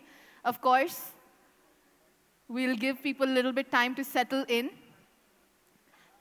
Because the next person who's coming on stage is actually my personal favorite person to talk to. And so many familiar faces in the audience tonight. Okay, since we've already mastered the rain clap you all got correct in the first time. Should we go back to the previous one and see if we can perfect that one? I know exactly who's been clapping more than 3 times. And this maybe eventually we'll start pointing them out. Ready? Can we try it? 1, 2, 3, claps, go.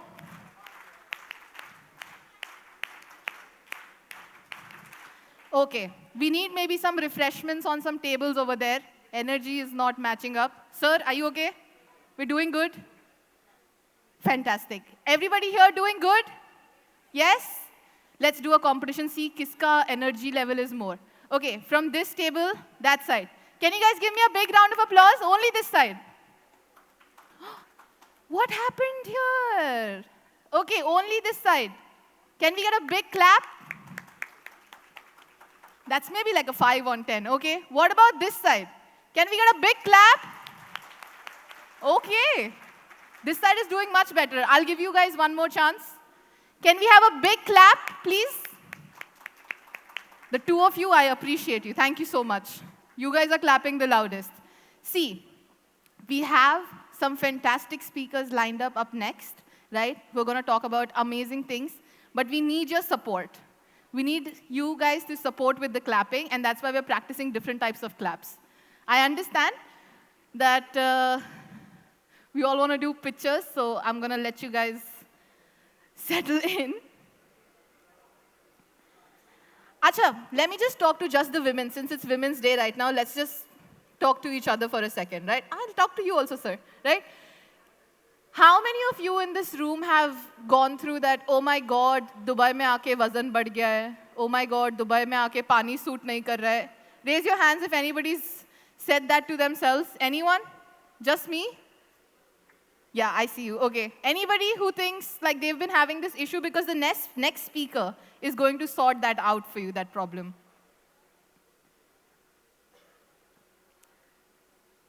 I want all of us to give enough attention to our next speaker. That's why I'm taking a little time. Okay. Of course, up next, we have one more clapping round because I want to see who all is with me. Ready? 1, 2, 3, claps, go.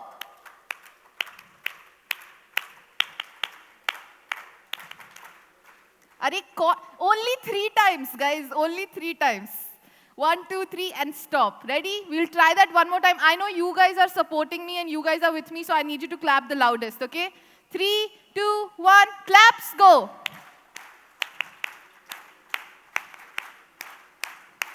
Fantastic. That's the energy we need. Now we can quickly move on to the next person who is going to be talking to us. She is, how I personally call her, the queen of the portion control mantra, right? Ladies and gentlemen, please put your hands together for Miss Mithun Desarkar, clinical dietitian, founder and CEO at Simply Healthy. She's going to talk about managing health and well-being amidst chaos and challenges. Welcome.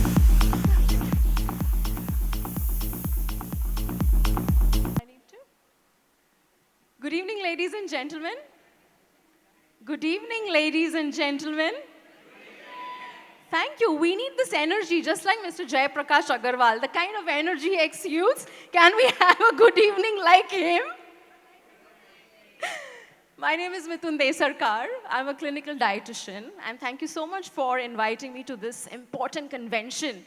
Now, when I say I'm a clinical dietitians are different than nutritionists, because clinical dietitians have to be in a hospital setup. They have to do their bachelor's and master's in nutrition, not like just do a course and call themselves coaches, yeah? So that's the difference. So I have been a clinical dietitian for now 22 years. And I've been an entrepreneur for 19 years. I'm in the business of making people lose weight, reversing their medical conditions, and making them look young and fit. And I'm a mother of a 15-year-old. So if you chartered accountants in your head are doing the math, how old she must be. So yeah, so today we're going to talk about the topic, managing health and well-being amidst chaos and challenge. Now, this is a topic I think all of us in this room, including me, are struggling with. We want to be healthy, fit, feel good about ourselves, but time is a constraint. But time to banana padta hai na? So what happens is, I've noticed in my more than 20 years of career, that men usually are very chilled with their health, in their head. Maximum they will complain about is, mota ho gaya hu, पेट बाहर आ रहा है. Or they'll be like, बहुत gas होती है. Yeah. And for them, you need some sort of a personal experience or जब जो insurance कराते हैं ना, उस टाइम पे जब चेकअप्स होता है, that's when the discovery happens. Pre diabetes है, कोलेस्ट्रॉल बढ़ गया है, यूरिक एसिड है, फैटी लिवर है. But women, on the other hand, even if they have loads of symptoms, they live with it. आज मैं अगर इस रूम में किसी को भी पूछूं, do you feel anxiety most of the times?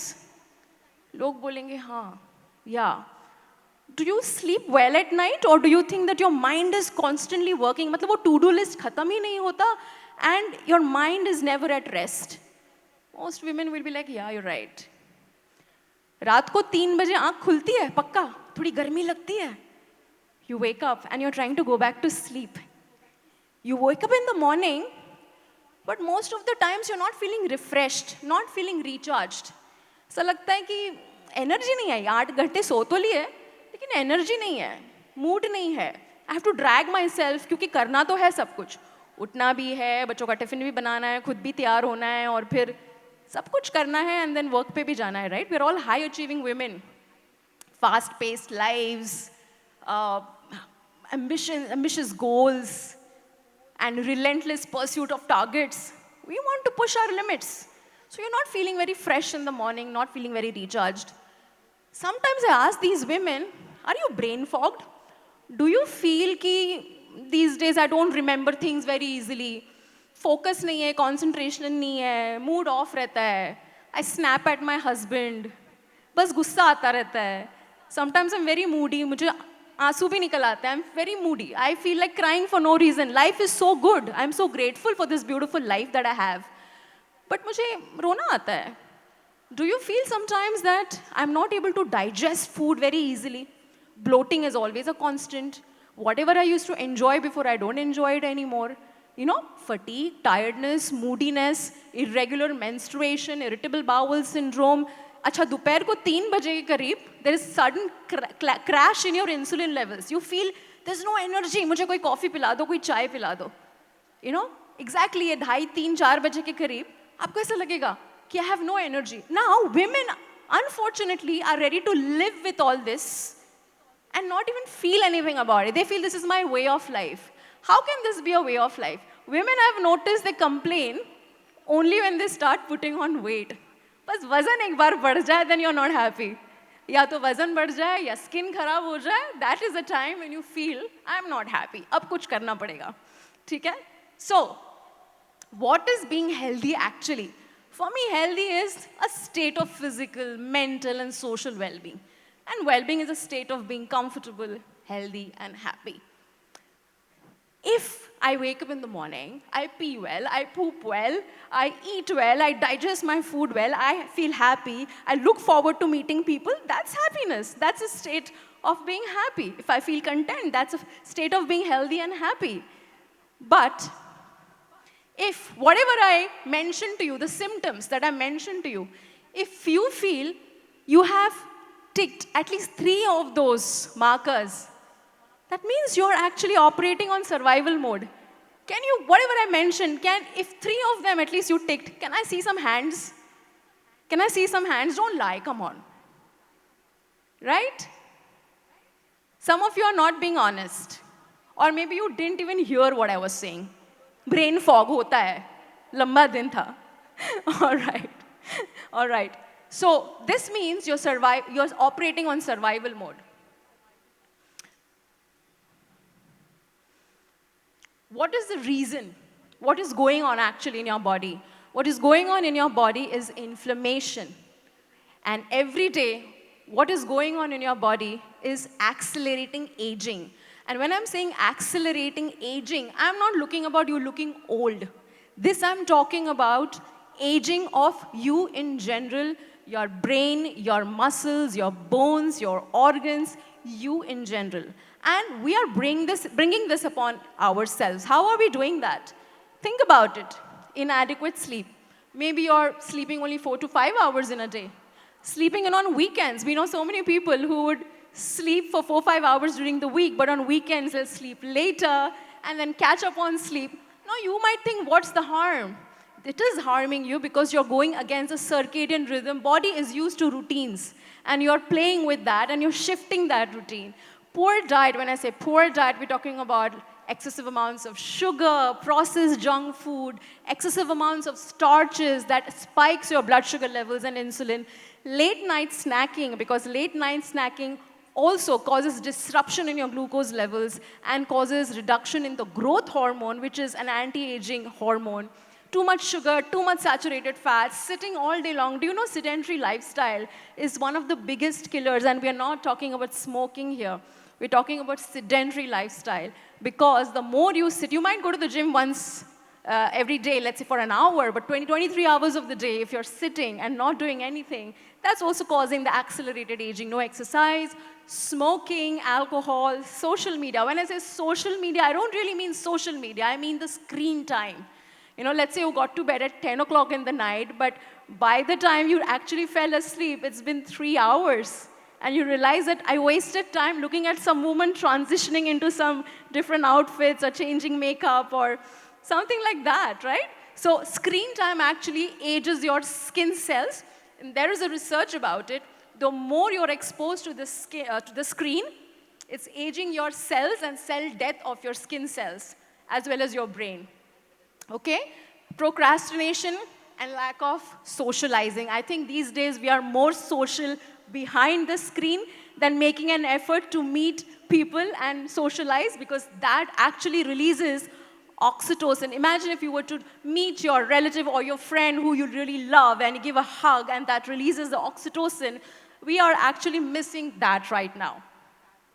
All right? So let's say I'm able to change your mind. Okay? So what is it that you need to do? First and foremost, okay, make a mindset shift. How much ever you think today that, chalo theek hai, ek diet to shuru karna padega, fitness to shuru karna padega, but it doesn't work like that. Your wife might tell you, aapko meri kasam, aapko bachon ki kasam, ab to karna hi padega, aapko dietitian ke paas jana hi padega. But till you are ready, it is not possible. I have seen so many cases where the mother brings the daughter, ki isko patla kar do, isko, but she is not ready. वो करेगी ही नहीं जब तक वो ready नहीं है. तो जब तक आप रेडी नहीं हो, माइंडसेट शिफ्ट जब तक नहीं होता है, ये कोई आपको फोर्स नहीं कर सकता. ये फैक्ट है. तो आज आप घर जाइए और इसके बारे में सोचिए और सबसे पहले माइंडसेट शिफ्ट करिए. दूसरी चीज, I believe in health checkups. Why should you start anything unless you know कि आपके साथ हो क्या रहा है. ठीक है, आप चले जाते हो, जिम चले जाते हो, कोई ट्रेनर मिल जाता है आपको, और वो ट्रेनर कहता है सर मैं आपसे ये करवाऊंगा, मैम मैं आपसे ये वेट्स उठवाऊंगा, बट आपको इतने ग्राम्स प्रोटीन लेना पड़ेगा, आपको ये प्रोटीन पाउडर लेना पड़ेगा, ये क्रिएटिन के पिल्स लेने पड़ेंगे. But what if you have high uric acid? What if your cholesterol is super high? What if your kidneys are not functioning optimally? आपको पता है? How do you know how your hormones are? How do you know how much is your iron levels? You should never do anything just like that. Let's first find the root cause of your problem. Many a times you have gained weight or you're feeling miserable because of something that's going on internally. So unless you fix your health internally, your weight gain actually is a side effect of an unhealthy body. Okay? So it's very important that we do our health checkups. We need to know your blood sugar levels, we need to know your cholesterol levels, your liver functions, your deficiencies, any hormonal issues. And finally, think of going to a professional to get your diet sorted. Why do you think 85% of the diets fail? I'll tell you why. अभी आपके office में कोई neighbour कोई juice cleansing कर रही है, बस बैठ के she is drinking gallons of juice, आपको लगता है मैं भी कर लूंगी. Somebody else is doing a keto diet and she's losing weight, मैं भी कर लूंगी. Every diet is not for everyone. And plus these diets are not sustainable. Your weight loss or your health or an eating plan has to be a way of life. It can never be एक हफ्ता 2 हफ्ता, because third week तो आपका फिर से hormones change हो जाएगा. अपने हस्बैंड से पूछिए, हर हफ्ता सेम थोड़ी होता है. आज मूड अच्छा है, कल मूड नहीं है, आज शुगर क्रेविंग्स है, कल नहीं है. So women are very vulnerable, so are men. You cannot be doing anything that is so strict, so it has to be something that goes with your lifestyle. All right. So, since it's Women's Day, we need to know about women's health, which is more complicated. Of course, men have hormones to worry about, but आप सिर्फ testosterone के बारे में ही सोचते हैं. But women have multiple hormones to worry about, ठीक है ना? So we have our estrogen, our progesterone, our cortisol levels. But सबसे जो important hormone हमारे लिए है for women is insulin, cortisol and leptin. मैं अभी आपको समझाती हूँ. It's important for us to understand कि चल क्या रहा है. Now hormones are very important for our bodily functions. उसके बगैर हम काम नहीं कर सकते हैं, ठीक है ना? तो 38 के बाद switch की तरह our hormones start changing. It's like मेरा birthday है आज 38 and कल से आपको लगेगा मेरे सारे mood swings, suddenly मुझे यहाँ acne आ रहा है या मेरा digestive system खराब हो रहा है, menstrual irregularity शुरू हो गई, ये सब छोटे मोटे चीज़ें शुरू हो जाती है because the perimenopause gene has set in. ठीक है? Now what happens is इतने सारे hormones के बारे में सोचने की ज़रूरत नहीं है. We have to worry about this one particular hormone which is insulin. ठीक है? Whoever has high insulin resistance in the body is bound to have weight issues and belly fat issues. Why does that happen? That happens because of the way we are eating our carbohydrates. Carbohydrates are not bad for you at all, but they have to be eaten in a certain way. For example, carbohydrates को कभी भी अकेले, lonely नहीं छोड़ना चाहिए. उसको हमेशा companion की ज़रूरत होती है.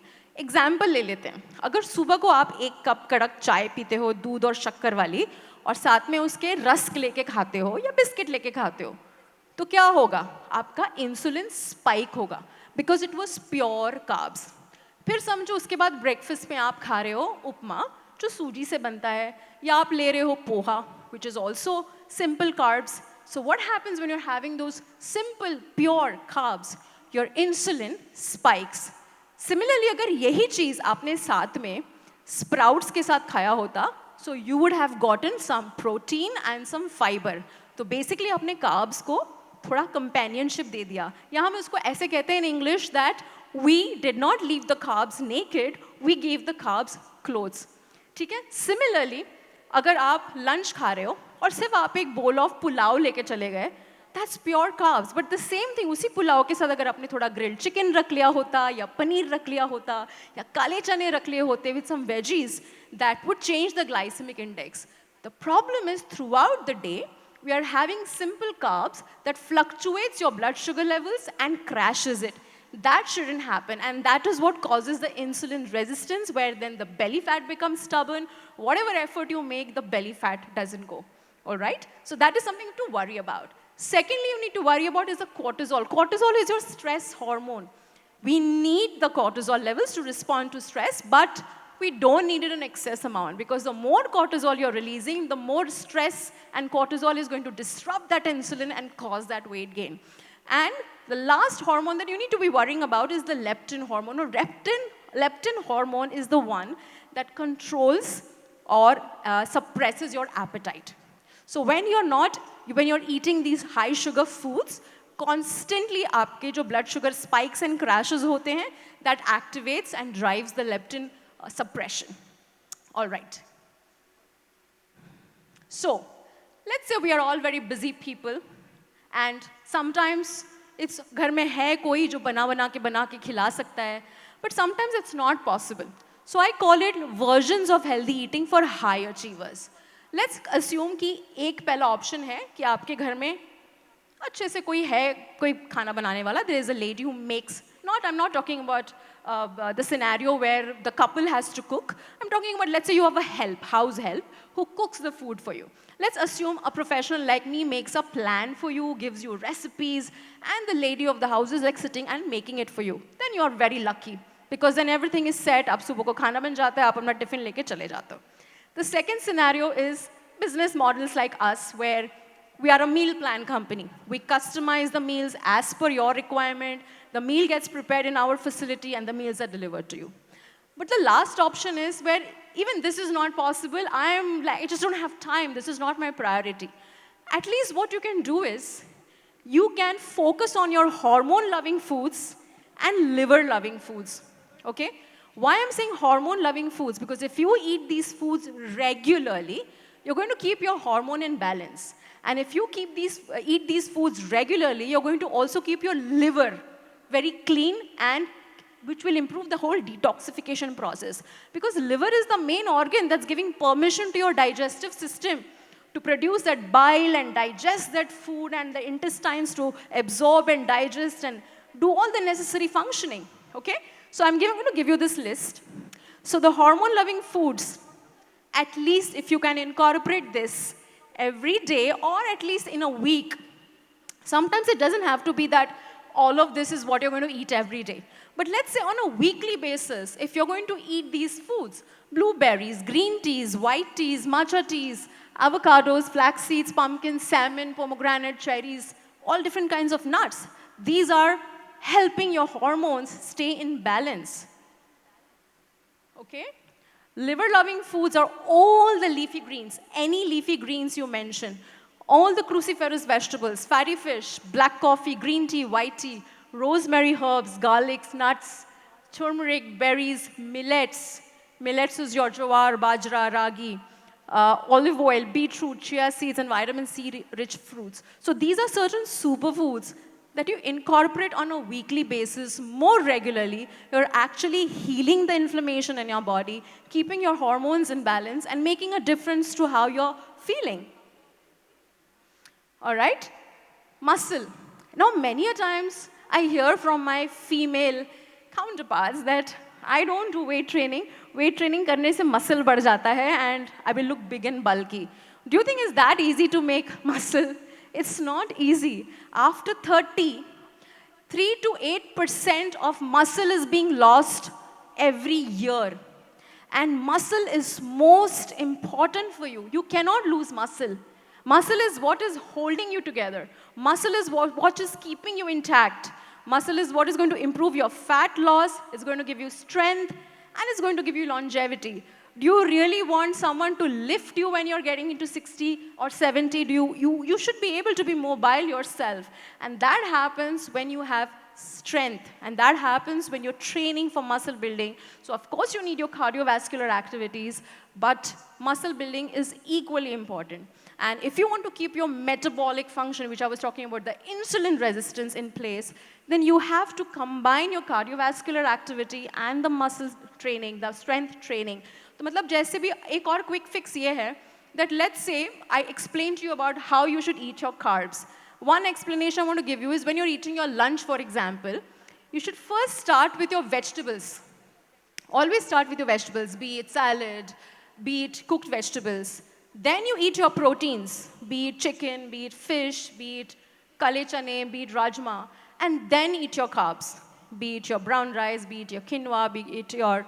If you have it in that order, you're reducing the insulin spikes. And soon after, if you go for a walk for 15 minutes, you don't have to do brisk walking. You just have to go for a little walk. You're stabilizing your insulin. And that causes a big, massive change in your whole metabolic dysfunction. And 3 times a week, if you can do some strength training with the help of somebody who can guide you, that's going to be the best bet. All right. Do we need supplements? Do we need supplements? If you're deficient, you need supplements. Many times people say, मैं को दवाइयाँ नहीं लेनी है. मैंने बोला ये दवाइयाँ नहीं है. These are supplements because you have deficiency. If you have vitamin D deficiency, आप 2 घंटे भी धूप में खड़े हो जाओ, वो नहीं होने वाला कुछ. Okay? If you have magnesium is very important. Magnesium is responsible for 500 to 600 different metabolic functions in your body, and we usually don't make it. We are not able to make enough magnesium. So magnesium is what will keep your mood, which will reduce your inflammation, it will induce good sleep, you'll have a good restful sleep at night. So magnesium iske liye diya jata hai. Vitamin D is if you're deficient, you don't want vitamin D to be low in your body. Sometimes people do their test, mera vitamin D theek hai. Kitna hai? 30 hai. Aapka range hai from 30 to let's say 100. और आप 30 पे हो, आपको लगता है सब ठीक है. But 30 is not optimal. You have to be somewhere in the middle. So between 30 to 100, मेरे लिए middle is 50 to 60. To reach an optimal level of up to being 60, you have to supplement. It's not going to happen otherwise. So sometimes that is why those tests matter so much, that you do your tests and we come to know. Why do we give you probiotics? We give you probiotics because your gut is your second brain. You keep your gut healthy, your immunity improves, your metabolism improves, your overall inflammation in your body improves, your metabolic syndrome improves. Go home today and read up about what is metabolic syndrome. Metabolic syndrome is where from one particular condition, you start developing from, let's say for women, in women's case, PCOS, from PCOS to insulin resistance, from insulin resistance to fatty liver, to thyroid conditions, to different kinds of deficiencies. Because from one condition that we did not pay attention to, our body created so many different illnesses. Omega-3 fatty acids keeps your hormone in place, hormones balanced, and then it also keeps your heart and your cardiovascular health in control. B vitamins, rhodiola, again for your mood swings. There are so many of them, but you don't take them just like that. You need a professional to guide you into what is the right dosages you need. All right? Anyone can tell me what is the secret to keeping your skin and boosting collagen in your body? Now, collagen is the glue that keeps your skin tight and elastic. Okay? Anyone can tell me? Happiness? What did you say, happiness? Absolutely. Happiness is, again, going to release that oxytocin.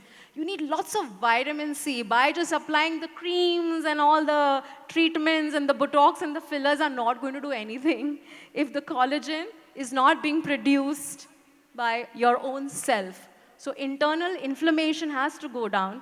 And all I can tell you is these are the most simplest of the tips that you can apply in your life to ensure you're having overall health and vitality.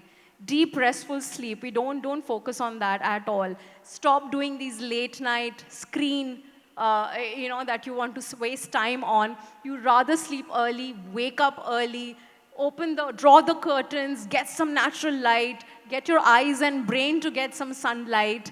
Drink your hot water, warm water with a splash of lemon, maybe turmeric, maybe ginger, maybe cinnamon in it.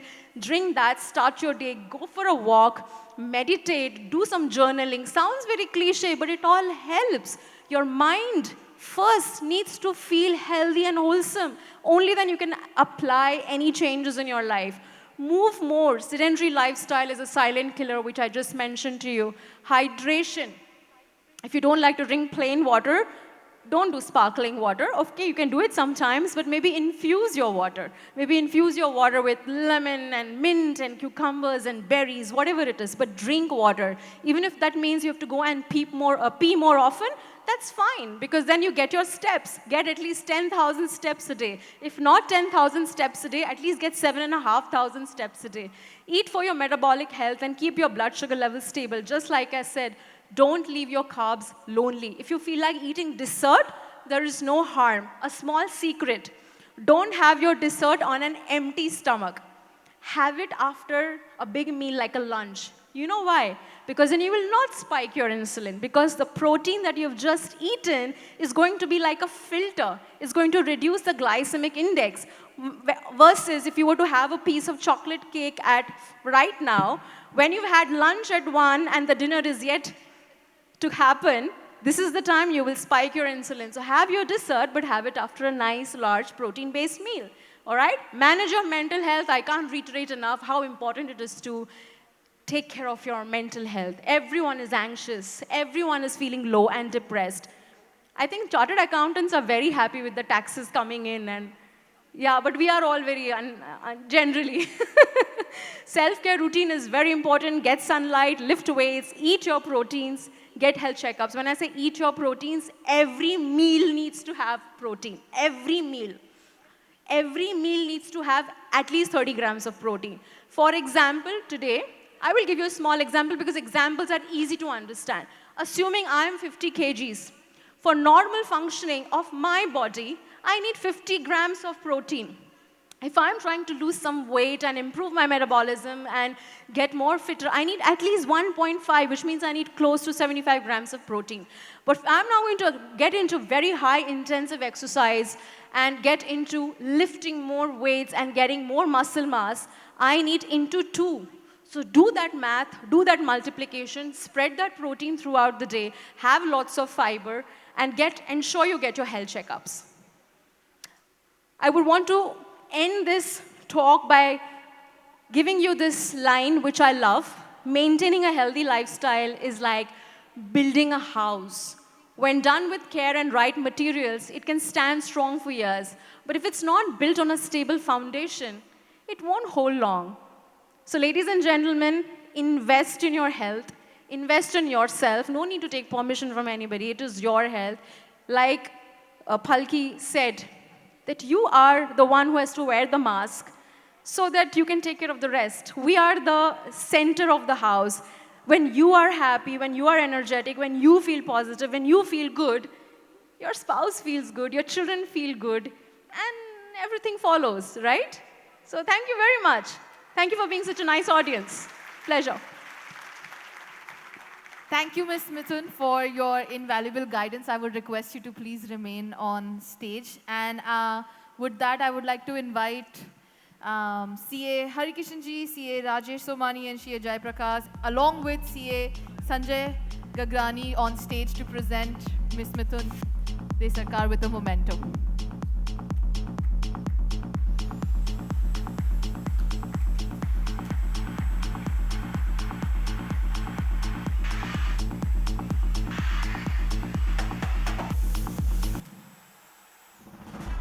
From my personal experience, I can tell you going to Mithun and talking to her is like magic, because she'll tell you before you can tell her what you've been feeling and how you've been dealing with all your issues.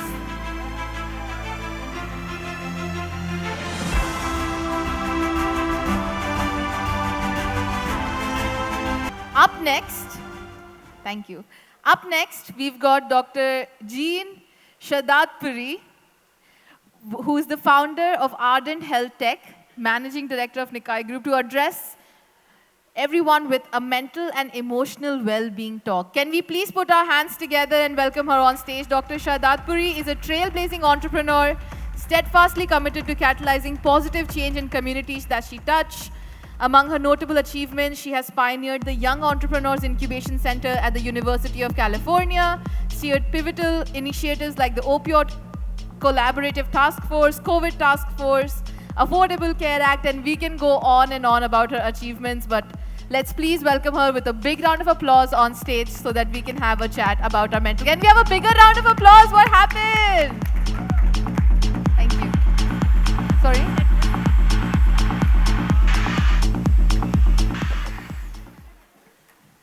Thanks, Sakshi.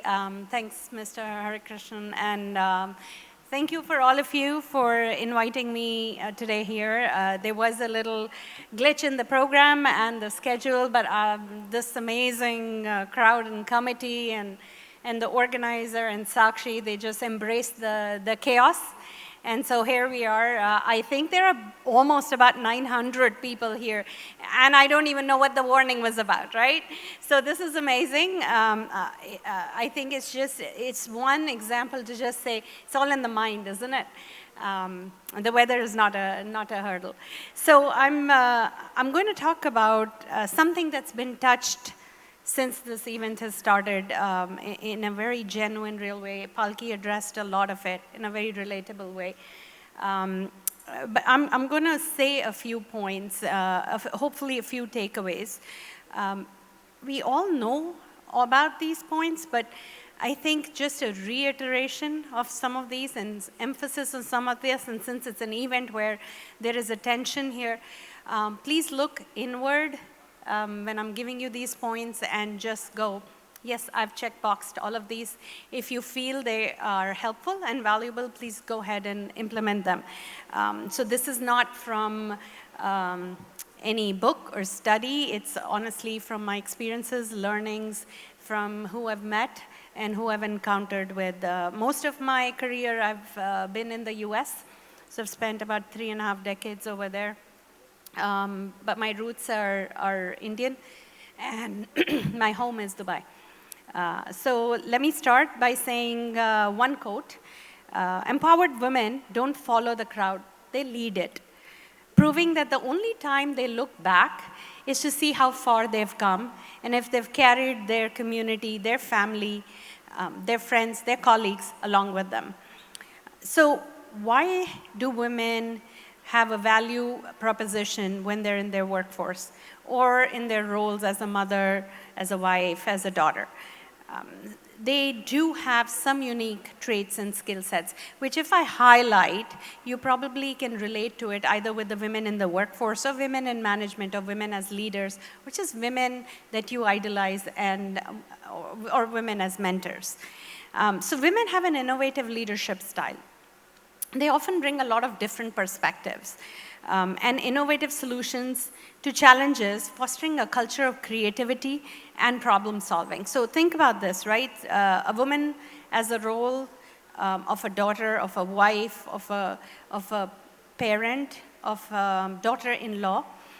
What do they do really in these roles? They probably gauge different personalities.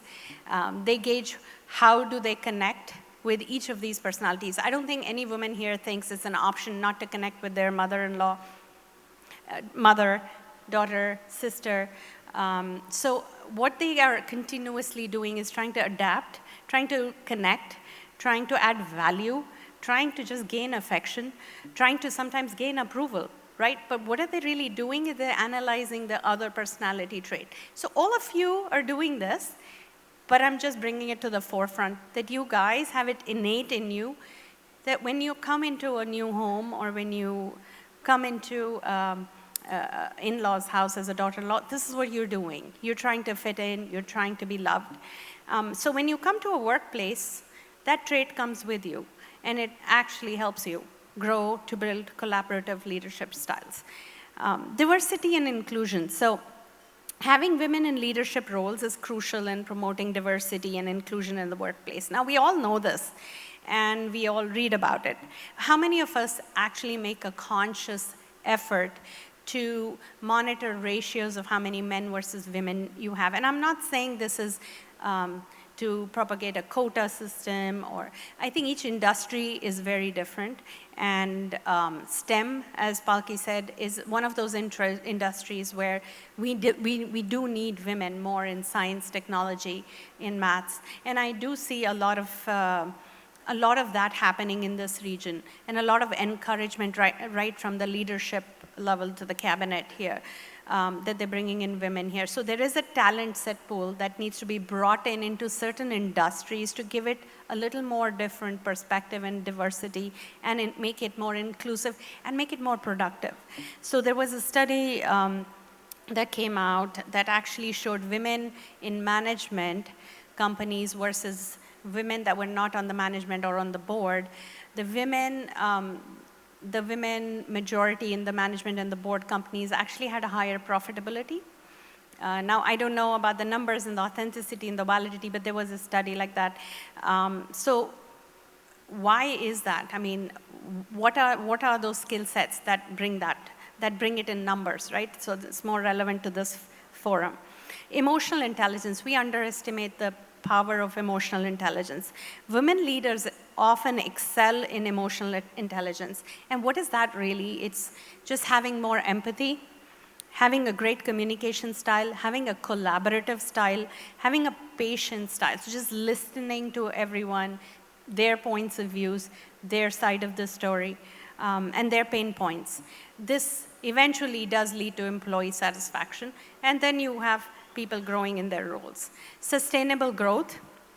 Women in leadership positions are associated with sustainable organization growth, demonstrating very prudent risk-taking and long-term planning.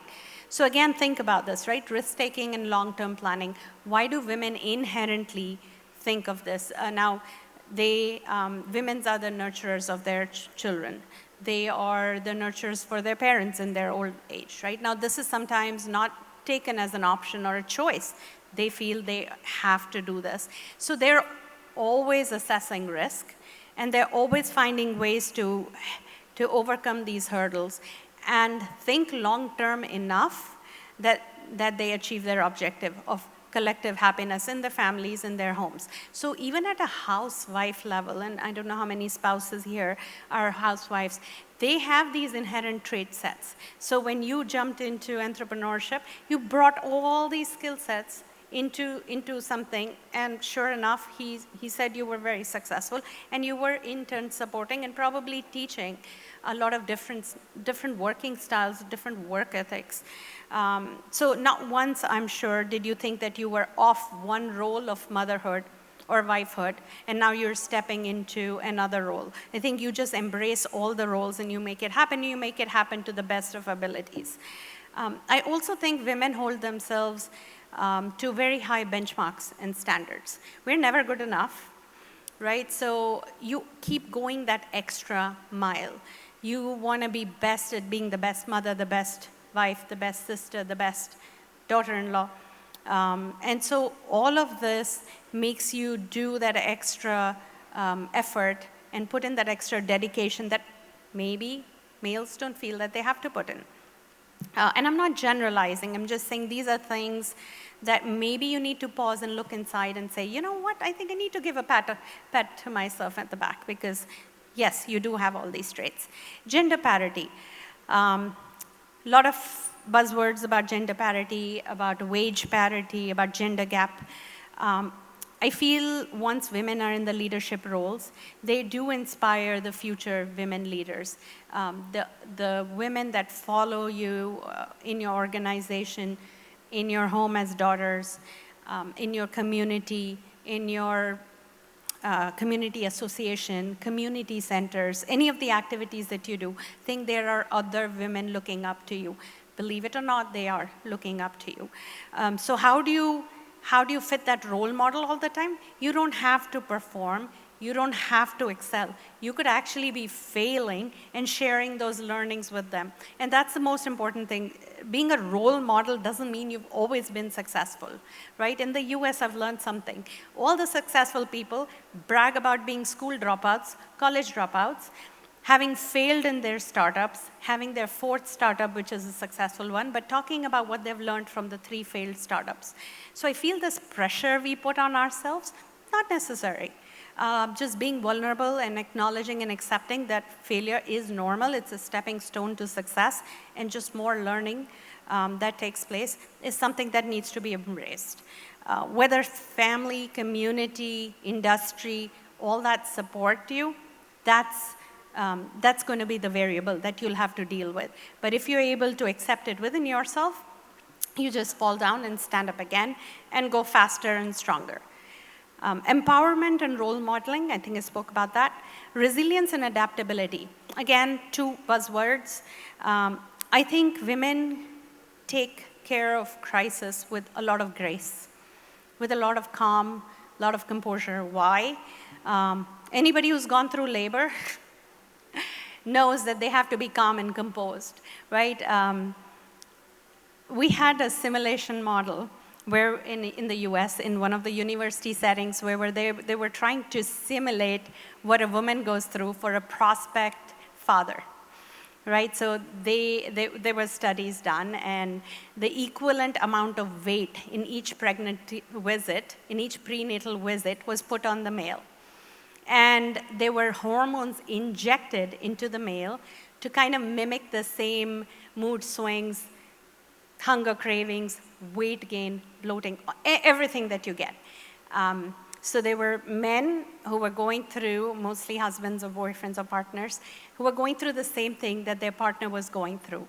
And the men gave up in 5 months, while the women had no choice and had to go all the way.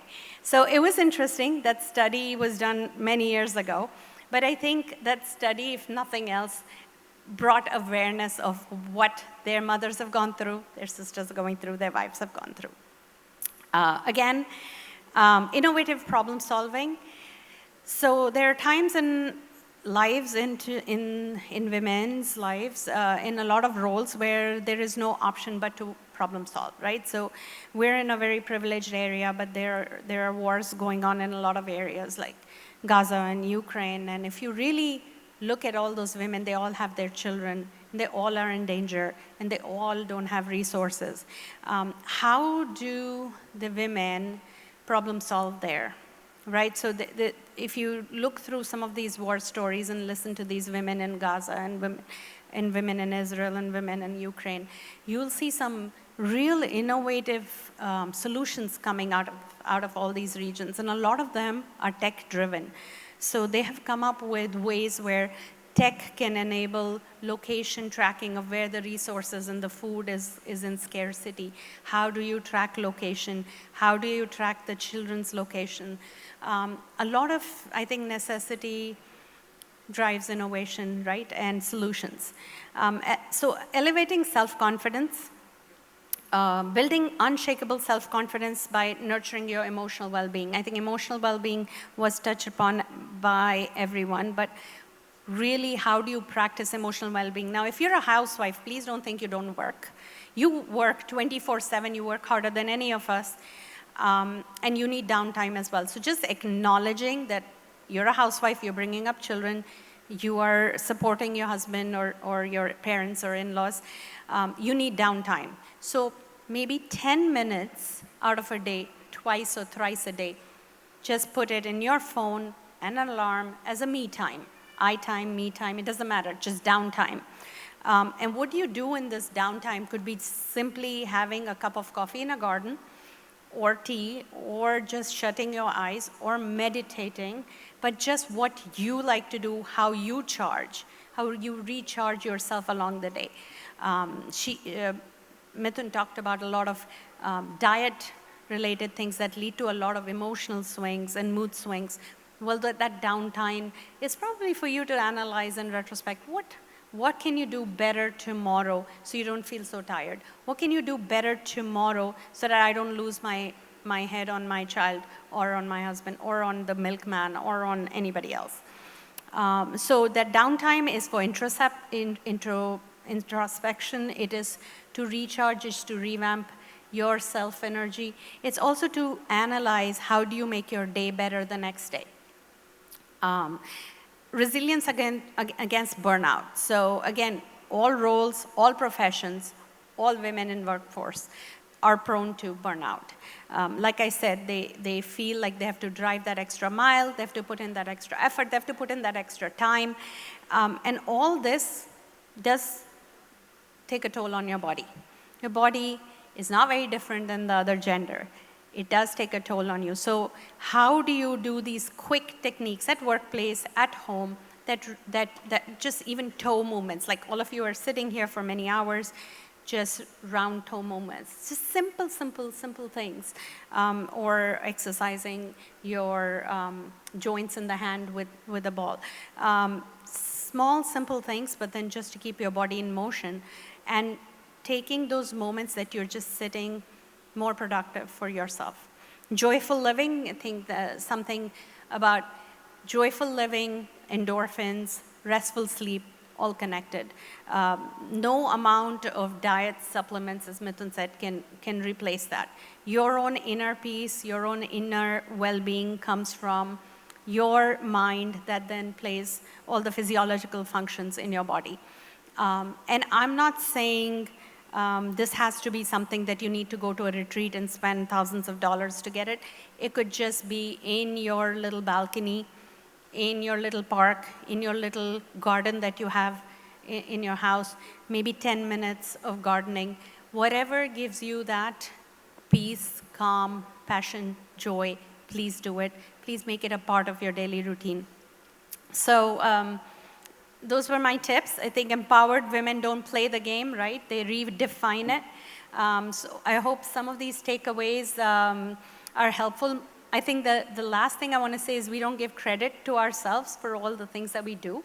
I mean, a good meal, a good stitching something for somebody that you love, a good cup of tea for your mother-in-law, it doesn't matter. I think we need to really give credit and congratulations and acknowledge that we do our best. We can do better, but it's not like we don't do our best every single day. So go out there as if it's your last, live your life, but remember, if you don't take care of yourself, you don't take care of others. So the same analogy that she said, put the mask on yourself, then you'd be able to help the others. So that's all I had. Thank you so much and enjoy the evening. Thank you so much. Please remain on stage for a second. Can I have a big round of applause for such an important conversation? that Dr. Jean just shared with us. Thank you so much. May I invite on stage Mr. CA Harikishanji, CA Dharmajan Pateri, I'm sorry, and CA Malvika Kolera to present our guest with a memento. Also, may I request CA Rajesh Somani to come up on the stage.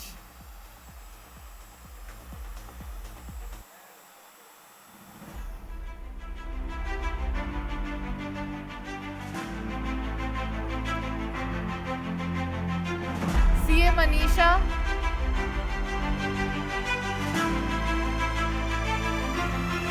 Can we please have you on stage?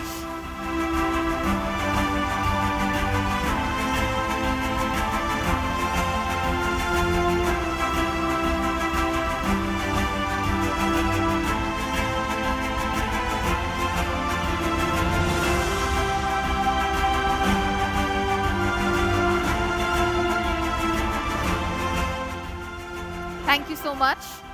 We would also like to say a special thanks to our event sponsor, B&W Entertainment, and Miss Shilpa Agrawal, founder of B&W Entertainment. Can we please have the AV?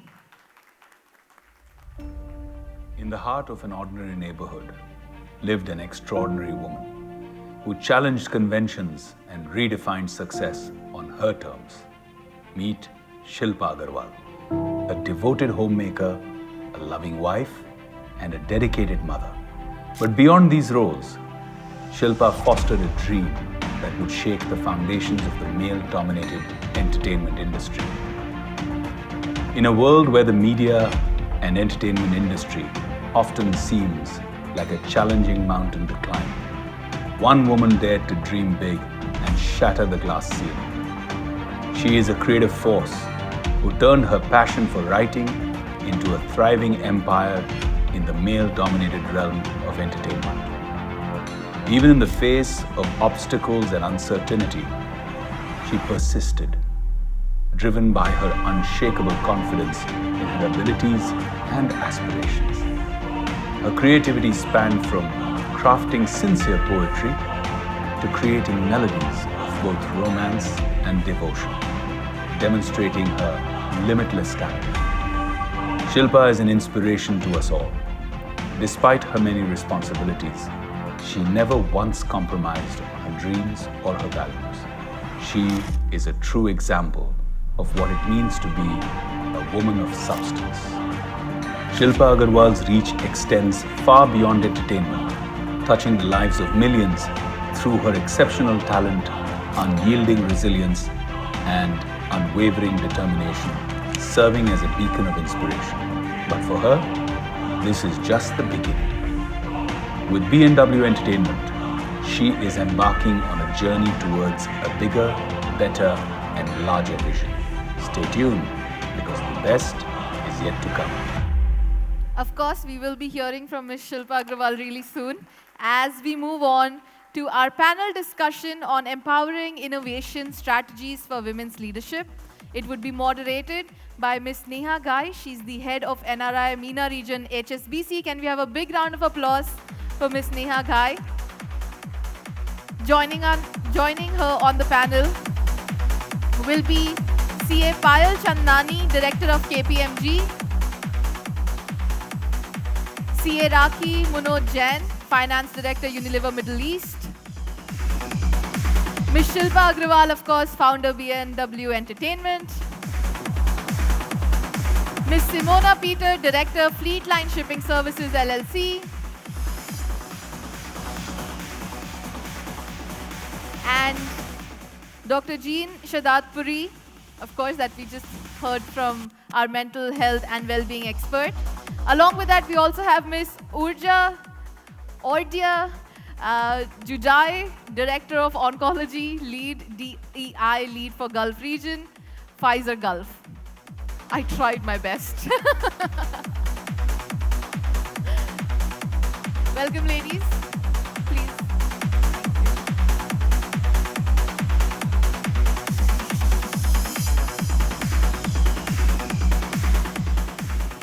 Can we have a big round of applause for our panel? Over to you, Ms. Neha. Good evening, salam alaikum, namaskar. What a pleasure to be a part of this event and be amongst all of you. And now, this is giving me real serious complex when I am expected to moderate this event after powerful performance of course, Palki, Mithun, and Dr. Jain. So I hope we are able to keep the momentum on and keep our audience engaged. I know we are also stopping them from having dinner on a Saturday evening. So ladies, lot of responsibility on you to keep this engaging. However, can I open a secret before we get into business conversation about my very dear friend Jay? Can I, Jay, with your permission? So Jay, how much time do you spend in the kitchen? I knew, that's why I'm putting you on spot. May I? Exactly, I knew that. Because the moment you brought salt, sugar, and water on the stage, I expected you to make a lemonade, my friend. Right, Mithun? Because if you bring all of this, you can't miss lemon. Otherwise, you are not cutting the carbs. Am I right? So, by the way, my skills in the kitchen are very close to yours. Yours is minus, mine is 0.1. So we are cut from the same cloth. Okay, without further ado, may I please request our lovely ladies on the stage to give a very brief introduction and then we dive into the questions. May I start with you, Shilpa? Hi, this is Shilpa Agarwal and I'm founder of B&W Entertainments. Thank you so much. Hi, this is Dr. Jean Shadatpuri. I'm a pediatrician and a mental health expert. I have been a physician executive in the administration for US, for the state of California, and then for US federally, in the White House, and was part of Obamacare and COVID task force most recently. But gone through a journey of entrepreneurship as well, and now I'm the managing director for Nikai Group, and pleasure to be here. Lovely. Hello, good evening, everyone. This is Rakhi Jain here. I'm a proud CA, and it's really a pleasure and an honor to be speaking at my alma mater today on Women's Day. So I'm a chartered accountant for the last 20 years, and I'm currently working as finance director with Unilever Middle East.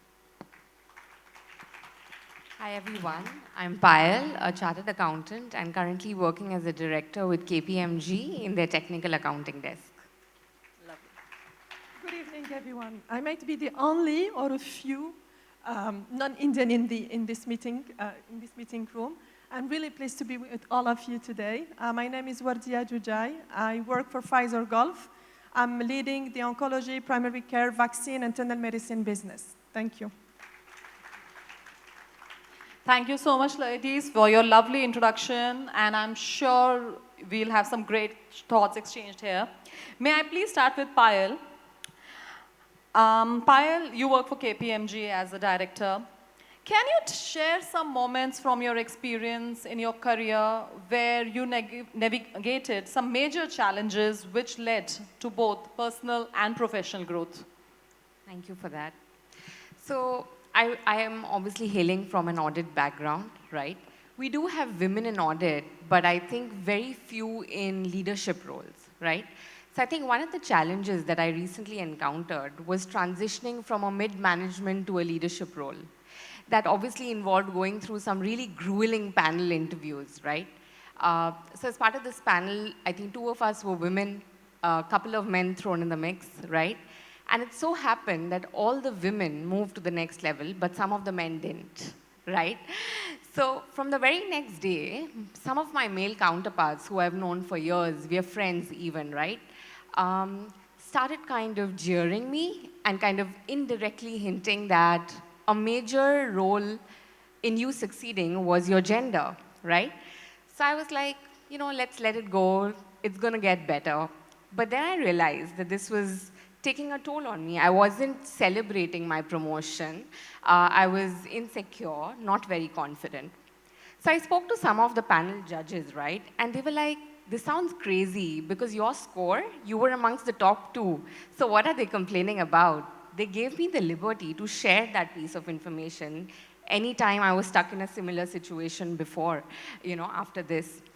So, and I started doing that, and all of a sudden I noticed that the boys were getting a bit scared and intimidated of doing that again, So I think as women, we have for very long been on this path of letting it go. It's okay, they'll stop someday. But I think we have to stop letting it go, start responding to make things better for ourselves. So I think, yeah. Absolutely, and I agree. Women, if they make up their mind, can accomplish everything. Great. My next question is to Rakhi. I'm going to put you on a real spot here, and I know a lot of women somewhere agree to what I'm going to say. It's generally said for us as women that our career graph and our biological clock doesn't like to talk to each other. In simple words, there are real challenges at times which women of, if I can say the word, of our age group and our business expectations face.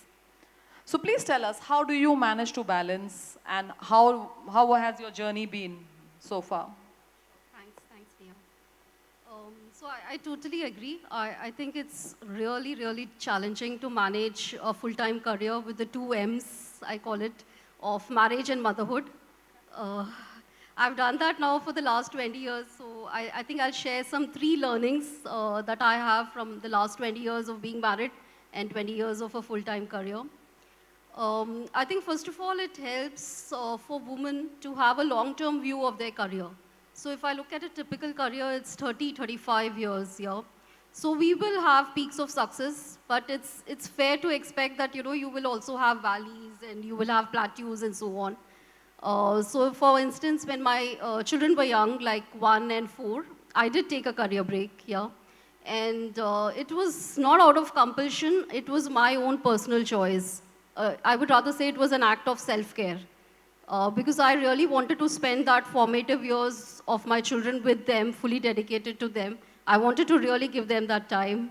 And I took that choice. At that time, it was difficult. There were a lot of questions. How will I come back and so on. But looking back in retrospect, I think it was one of the best personal choices that I made, because obviously I was happy doing that. But it was also a very good professional choice, because I can say that I have little less guilt than what I would probably have and what I've seen other women live through. But also, I left my company, Unilever. I was working with Unilever for 3-4 years by that time. And when I went on a career break, I was actually on a high. I was doing very well professionally. I had a good reputation. So after 3 years of break, when I wanted to come back, it was relatively easy for me. Yeah, people still knew me. They recognized that, I deliver on what is given to me and so on. So it was relatively easier for me to come back as well. And I actually also got promoted within 1 year of joining back.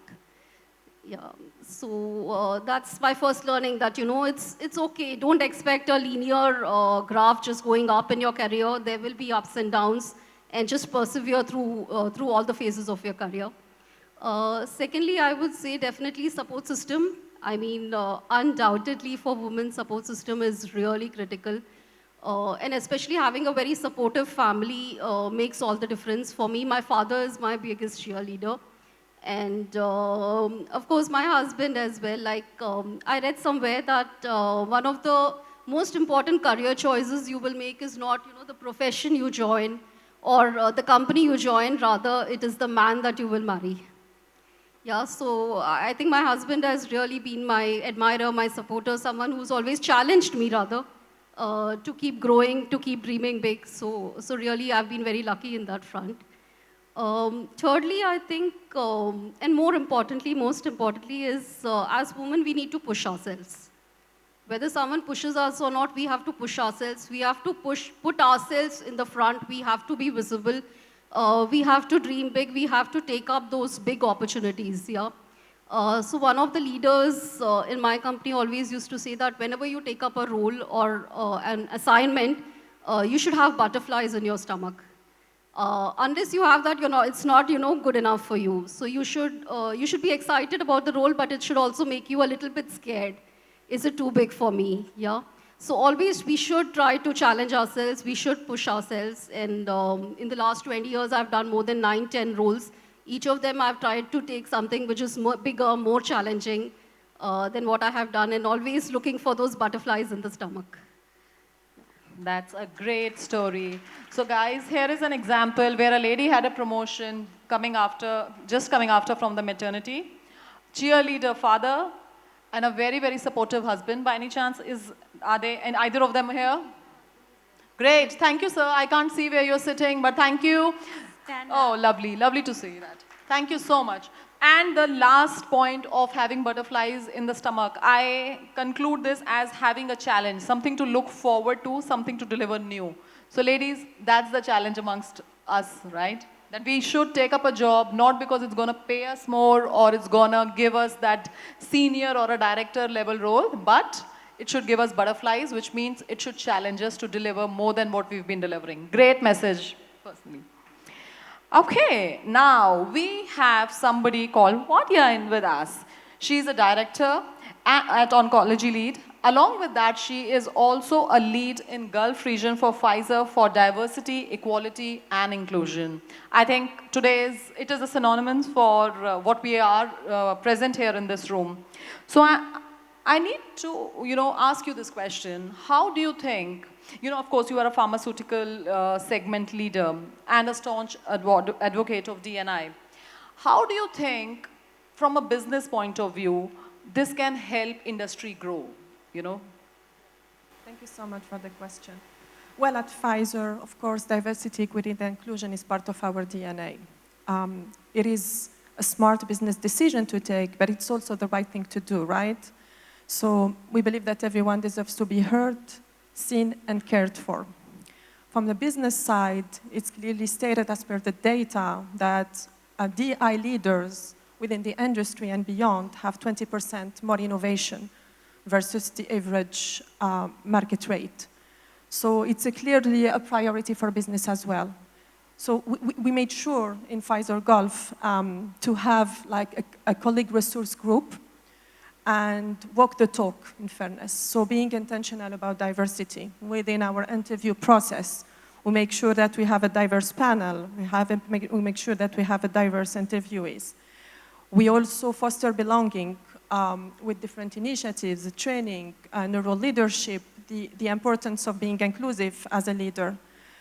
And I believe, I'm a strong, I'm an advocate myself, and when first I moved to this regional role here in Dubai, by the way, I'm Algerian, I'm North African, so I was staggered to be the only woman in a room of 10 men, leaders, and despite the fact that I've been used to speak up, to voice up my minds, it was difficult for me you feel it in a room when you are the only person. You feel like you are the token. I don't want to be a token. So when the dynamic just changed, when you are 2 out of 10, 3 out of 10, it definitely changed the dynamic. And you can see people openness to innovation, openness to different perspectives. So that's why it's close to my heart. That's why I've been leading the DI work stream in Pfizer at Gulf. And it's a priority for everyone. It has business impact, but also business on our mental health as women, but also I owe it to my daughter. I hope that one day, she's 7, she will never have to feel that she is alone in a meeting room full of men. I hope this is not going to happen again for any woman in the world. And again, to Mrs. Sharma's inspiring talk, in fairness, if we make a difference for one person, I think it's worth the journey. Thank you. Absolutely, absolutely. And thank you so much for those thoughts. Shilpa, I'll now come to you. So we saw a wonderful video, and how inspiring was it? Multitasking, managing family, managing kids. Shilpa, please tell us, when did you decide to work on this passion? Right, you made your passion, and we had an offline chat, and you did tell me that you have been given a silver award by YouTube. You have over 100,000 followers, and you're reaching new heights every day. But what was that first thought that led to this journey? First of all, I want to set some poetry for females. Okay. So मीनारों पर बैठा दिया उसके दिल का हाल पूछे बिना, मीनारों पर बैठा दिया उसके दिल का हाल पूछे बिना, गहनों से सजा दिया उसके ख्याल पूछे बिना। जजीरा, women. Jazeera, it's like island. जजीरा पानी से, sorry.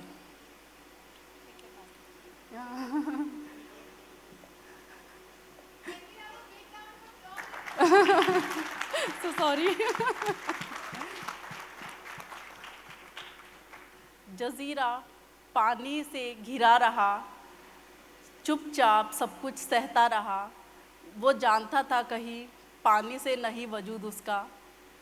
सो ये जो मेल डोमिनेटिंग वर्ल्ड है, लेडीज़ जो है वो जजीरे की तरह काम करती हैं, वो सुनामी आने से रोकती हैं और वो शांत रहकर पेशेंस रखकर अपना काम करती रहती हैं, लेकिन लोगों को मेल्स को लगता है कि they are running the world, but they are the actual energy, they are putting their efforts.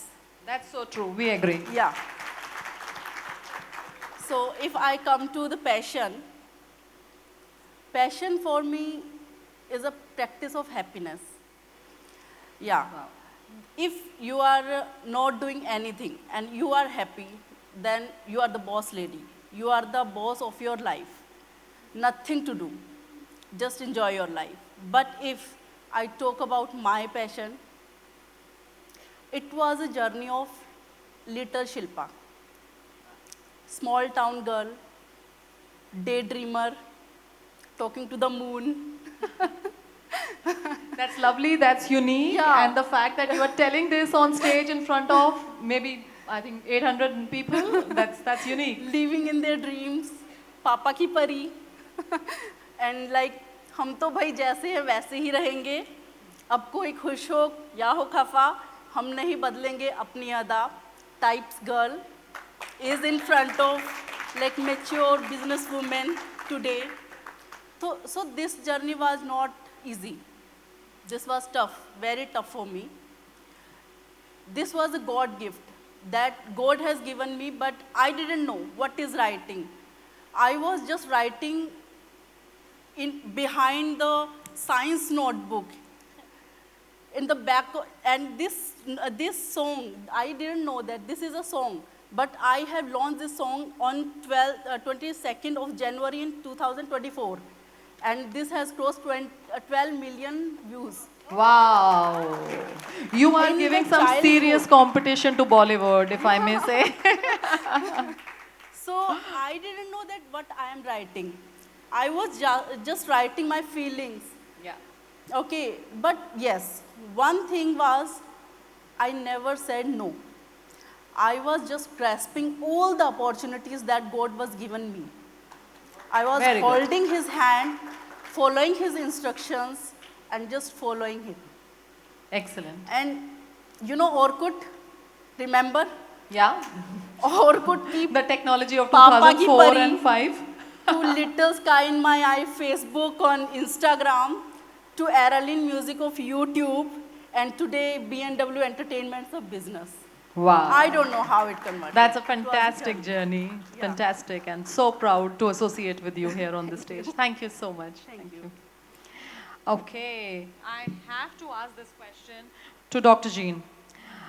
You know, while we've spoken about career graph, biological graph, I want to bring this subject once again here. You know, you spoke about emotional wellness, peace, you know, appreciating your own self and all of that in your session. You know, there is something that at least I can tell you as being a mother of 2 kids. You know, no matter what you achieve professionally, when you come back home, you admit it or not, there is some guilt. When I'm telling you, when I leave my 2.5-year-old child whole day with a nanny, and I'm blessed to have her in my life because she's really taken care of my 2 kids. My elder one is 10. There is that guilt that you don't now discuss because you've been used to it now, being a mother of 2 kids. But there is that guilt. How do you, with your self-conscious, deal with it? So that's a good one. I think I skipped that, right? So the guilt would be there in every single woman. Every single evening. Every single woman who is a wife, who is a daughter. And that's okay, right? So as a pediatrician, as a physician executive, I had to travel. There was one instance which I can freely talk about here in UAE. When we were making the Obamacare, the Affordable Care Act, there were 12 of us that were taken to one wing of the White House and locked there for 33 days. Wow. Yes, so when we were called there, we weren't told how long we were going to be there. We weren't told what we were going to do there. But there were 12 of us locked for 33 days, and we didn't know it was 33 days. We were just told that you are going to be here till this is out. So 12 of us found, have you seen Jury Duty movie? I mean, we found each other at that time, right? We were first realization that we were stuck. Second, the first thing that came to all the women, and there were 7 of them who were women, the first thing they thought about was their parents, their kids, their spouses, and they were worried, right? So, and I was leading that task force, right? So the first thing I had to encounter was dealing with their guilt, with the anxiety, with the pressure that they were with a lot of denial, rebellion, and there was no option to get out, right? So from that point onwards, it was a realization myself as well of how do I get this team to be at their best 24 hours a day so that we could all get out in the shortest possible period. And that is what I tried to tell them in the first 2 days after they had started accepted that there was no way out. Once we were a team, we knew we had to put in every single thought process into getting achieved to do that so that we could go back to the families. The women are the only ones who slept 2 hours a day. I kid you not. I mean, we knew because they were snoring so loud, we could hear everybody. But we know the women, 7 of us were getting up in 2 hours working on our document just because they just wanted to go back to their kids, to their spouses. But that said something, right? That related to me, that related to what I just said. Now, if anybody is working in that role in this way, I know one thing, every one of us have had to put that little extra effort, time, sacrifice to get to where we want to, right? I say do it as even a mother, do it as a daughter, do it as any role you're playing, but then once that's done, give yourself a break. And that break could mean asking your employer for time off, asking for a vacation alone, asking for help from your in-laws, from your parents, from the support system, from a nanny. I mean, nannies are our lives, are God-sent, right? But reward them enough as well, right? So I think take the guilt with the stride, right? Don't let it negatively affect you, but just say, yes, I'm guilty. It's funny when your kids grow up, I notice your kids are younger, but when your kids grow up, I have my daughter telling me today, you set the perfect example of not giving me 3 meals a day, of not being there in all my performances because I know I don't have that kind of pressure now when I have my family, which was the best thing. I never thought I'd ever hear that. But I think that is important, right? Me care, self-care. But I think the onus is also on the employers, on the corporates, on families, to make sure that this woman, who's the pivotal person in your life, is taken care of. So the employers must take care of their human capital and invest in their women, in their males, in their employees, all of them in general. And it doesn't cost money, it just costs some focus and attention on making a plan. Thank you so much. So tomorrow morning, no, not tomorrow, Monday morning when I'll go to my office, I'm going to tell my boss, I'm taking me time, I'm taking some break. Plus a salary raise, plus more vacation time. No, I absolutely agree. I think appreciating ourselves and also at the same time appreciating your fellow women colleagues is very, very important. I think that is something we don't do as much as professionals. I think that is something we should do. We just are in time to close the event, and however, we'll close with one last question, and I'll put this to Payal. So Payal, you did talk about peer peer group kind of a pressure, and my question is last around that. A lot of times when ladies work in a fast-paced, especially multinational kind of environment, working across time zones, etc. There are lots of younger women also I see in the room. Tell us, what's the mantra for it? How do you keep the pace? I think first and foremost, the mantra is break the glass ceiling that's in your mind. First, you are your best advocates. Break it in your mind first, then you sell it to the others, right? That's number one. And I think everything these lovely ladies have said on stage, but really, it's all in the mind. Manifest it for yourself, and it will surely happen. Absolutely. So if you want good things to come your way, manifest it. Think about it, plan, write about it, and maybe narrate stories to everybody. So it really comes your way faster. Or write poems about it. Yes. So we'll open the floor for questions, if any, please, from the audience.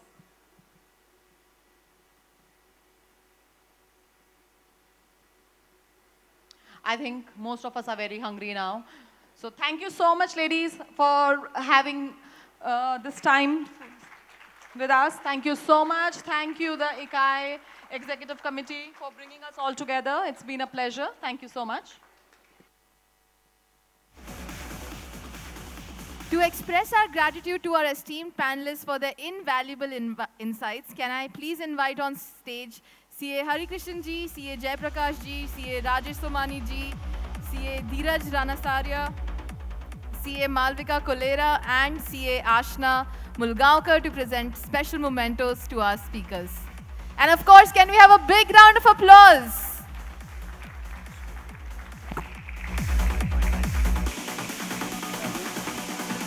Can we also please have Ms. Drushi on the stage to express our gratitude to our panelists.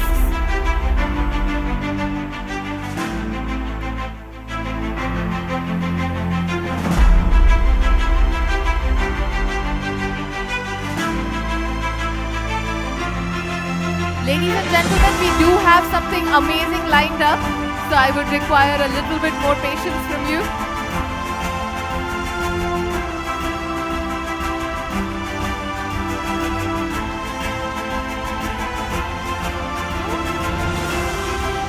Can we also please request Ms. Kirti to come up on the stage?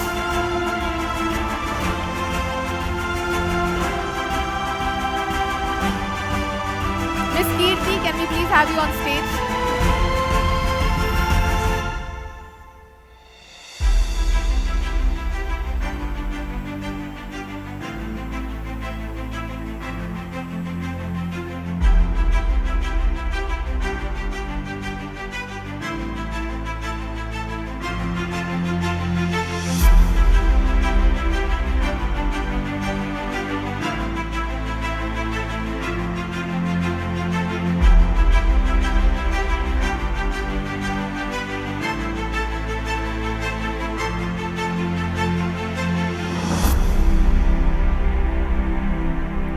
What a marvelous evening this has been.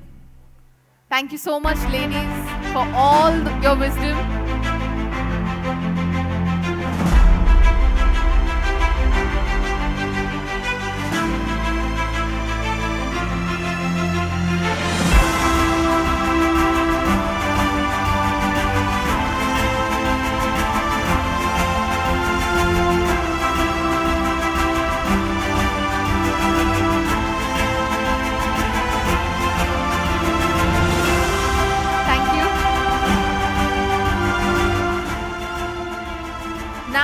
As we approach the finale of our event, thank you, ladies.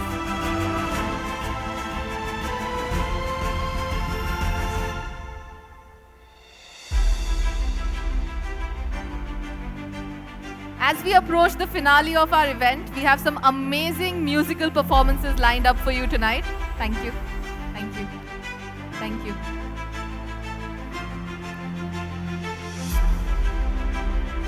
Yeah, sure. Of course. Here you go. Hello, hello. This one's working. Good evening, everyone. Like, I wanted to say something, and I wanted to say only thank you to each and every person Like, I feel like it's so blessed that Hari became chairman of the ICI, and he got so much love. I don't have words to describe, and that is amazing. I am so thankful to each and everyone. Thank you so much. This whole family is very cute. I can see that. I am realizing it now. With his presentation, the daughter coming all the way from Milan, and ma'am speaking those words, it's fantastic. Now, of course, before we go towards our musical event that's lined up, I would like to extend a note of gratitude once again to all our sponsors, speakers, and to you, our distinguished guests, for making this event, this convention, a resounding success. Of course, our title sponsors are Bricks & Woods Real Estate. Principal sponsors are Strokes and Grounds, MBG Corporate Services, Tally, IFFCO, Lulu, BMW AGMC, Geely AGMC, Motilal Oswal Financial Services, Olam Agri. Our platinum sponsors are Nadeem and Umendra Chartered Accountants, UHY James Chartered Accountants, SBC, HSBC, ASPA, National Bonds, Emirates Chartered Accountants Group, ECAG. Event sponsors, of course, B&W Entertainment and Tanishq. Supporting sponsors, Danube Properties Dubai, Nikai. Then we have corporate card partners, Alan. Event partner, Hedge & Sachs, Fleetline Shipping Services LLC. Networking partner, Century Financial. And don't forget, like I announced in the beginning, Tanishq has very thoughtfully arranged 400 dirhams gift vouchers for gift hampers for all the women members and spouses of male members, as well as 180 gift voucher for every woman visiting their kiosk tonight, so do not miss out on that. My name is Sakshi Gautam. It's been a pleasure being your host this evening. And with that, I know you can already see the setup being done on stage. The person I'm about to invite on stage is actually a CA himself. How many of you know who I'm talking about? Because he has been, in fact, a former chairman of ICAI. Any guesses? Do you guys know who I'm talking about? The one and only, indeed, we are talking about CA Abbas Ali Mirza. He's going to be performing a Bollywood medley here today. He is the former chairman of ICAI Dubai and playback singer with albums to his credit in the top 10 chart busters of India. But he's such an energetic personality. I had a small conversation with him. We can't just invite him on stage like this, right? We got to bring in a little more energy. So can we have a big round of applause for CA Abbas Ali Mirza?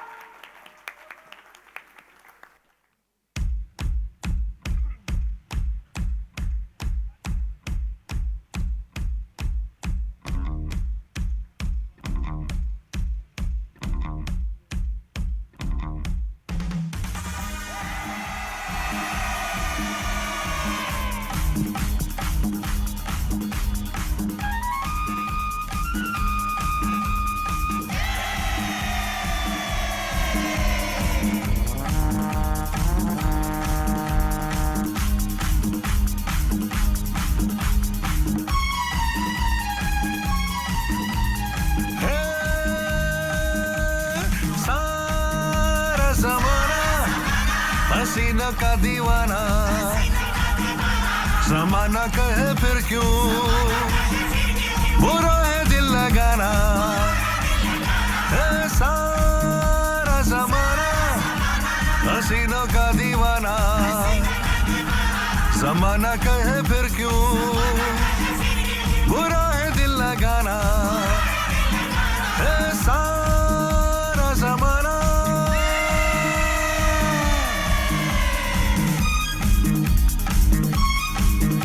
Come on, guys!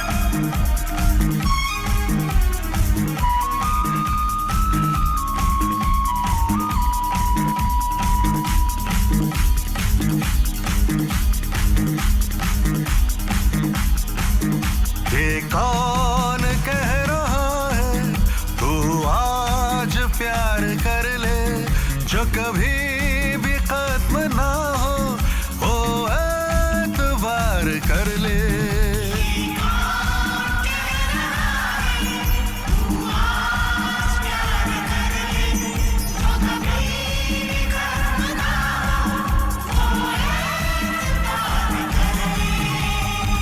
मान ले मेरी बात, सारा जमाना हसीनों का दीवाना, जमाना कहे फिर क्यों बुरा है दिल लगाना, सारा जमाना। अरिजीत सिंह।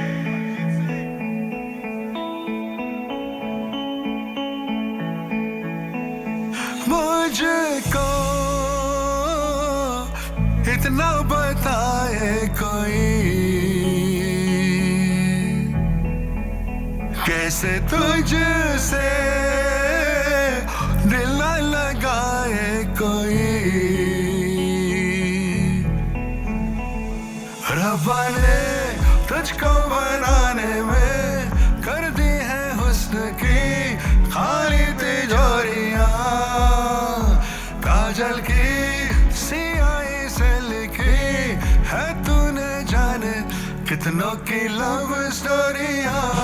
कैसैया तेरा इश्क है पिया, रंग जाऊं जो मैं हाथ लगाऊं, दिन बीते सारा तेरी फिक्र में, रहन सारी तेरी खैर मनाऊं।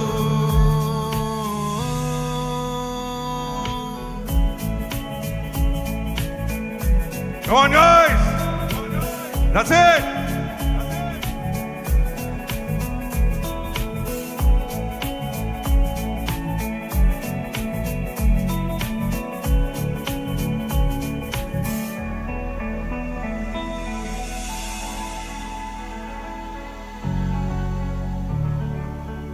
पतझड़ के मौसम में भी रंगी चिनारों जैसी झनकी सन्नाटों में भी वीणा के तारों जैसी।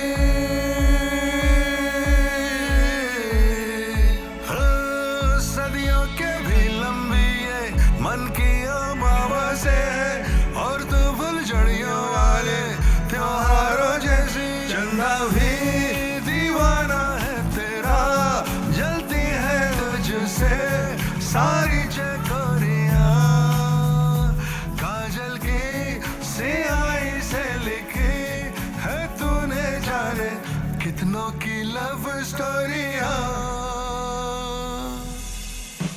केसरिया तेरा इश्क है पिया, रंग जाओ जो मैं हाथ लगाओ, दिन बीते सारा तेरी फिक्र में, रहन सारी तेरी खैर मनाओ।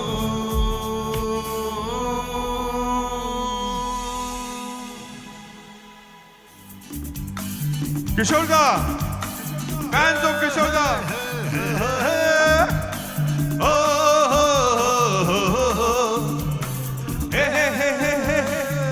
अरे वही तो है प्यार के इस खेल में, दो दिलों के मेल में, प्यार के इस खेल में, दो दिलों के मेल में। हो तेरा पीछा ना मैं छोड़ूंगा सोनिए, पीछा ना मैं छोड़ूंगा सोनिए, भेज दे चाहे जेल में।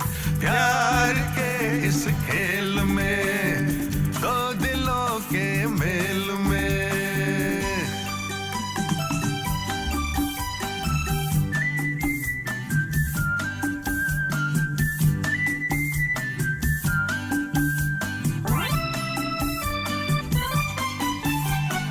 डरता मैं नहीं चाहे हो जमीन चाहे आसमां, जहां भी तू जाएगी मैं वहां चलाऊंगा। डरता मैं नहीं चाहे हो जमीन चाहे आसमां, जहां भी तू जाएगी मैं वहां चलाऊं। तेरा पीछा ना छोड़ूंगा सोनिए, पीछा ना मैं छोड़ूंगा सोनिए, भेज दे चाहे जेल में।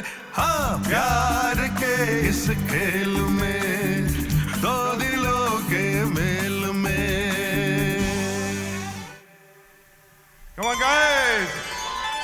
melodious Mohammed Rafi from the Golden Hits.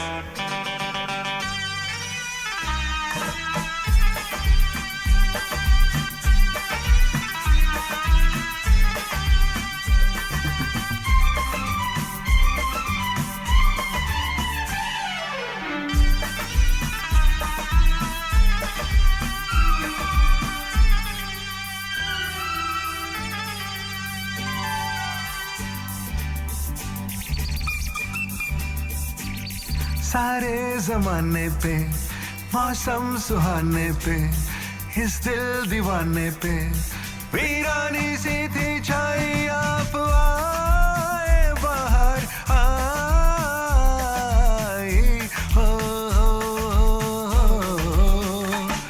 सारे जमाने पे मौसम सुहाने पे इस दिल दीवाने पे वीरानी सी थी छाई आप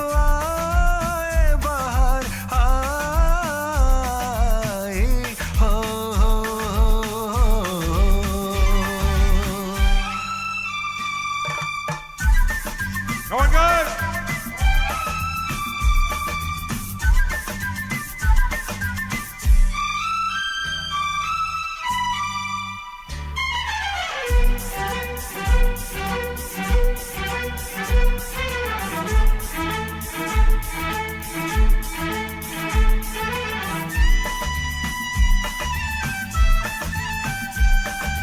आपका ही था सबको इंतजार आपका ही था सबको इंतजार आपके लिए सब थे बेकरार हवाएं घटाएं फिजाएं बागों में फूलों ने झूलों ने ली झूम के अंगड़ाई आप आए बाहर आई हो सारे जमाने पे मौसम सुहाने पे इस दिल दीवाने पे वीरानी सी थी छाई आप आए बाहर आई हो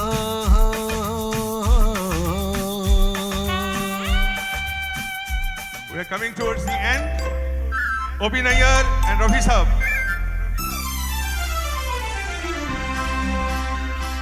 हाय लाखों है निगाह में जिंदगी की राह में सनम हसीन जवां होठों में गुलाब है आंखों में शराब है लेकिन वो बात कहाँ है लाखों है निगाह में जिंदगी की राह में सनम हसीन जवां होठों में गुलाब है आंखों में शराब है लेकिन वो बात कहाँ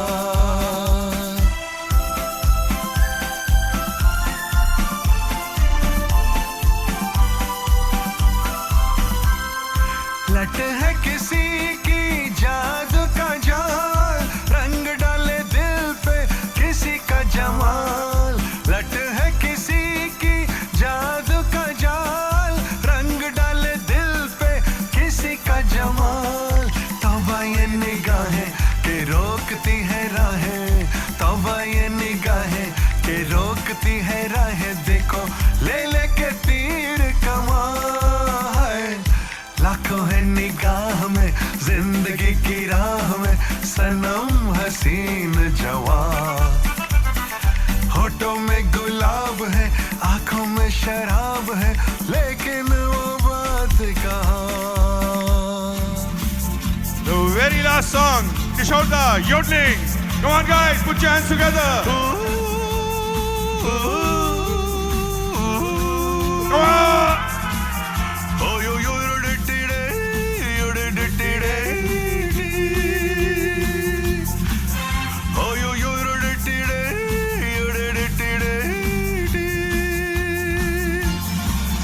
मैं हूँ झुम झुम झुम झुम झुमरू पकड़ घूमो बन के घुमरू मैं ये प्यार का गीत सुनाता चला मंजिल पे मेरी नजर मैं दुनिया से बेखबर बीती बातों पे धूल उड़ाता चला मैं हूँ झुम झुम झुम झुम झुमरू पकड़ घुमू बन के घुमरू मैं ये प्यार का गीत तो सुनाता चला मंजिल पे मेरी नजर मैं दुनिया से बेखबर बीती बातों पे धूल उड़ाता चला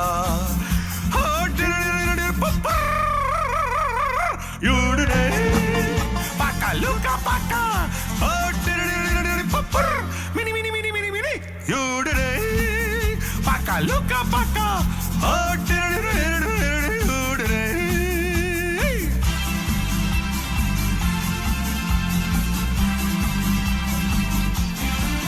मैं हूँ झुम झुम झुम झुम झुमरू पकड़ घूमू बन के घुमरू साथ में हम सफर ना कोई कारवां भोला भाला सीधा सादा लेकिन दिल का हूँ शहजादा है ये मेरी जमीन ये मेरा आसमां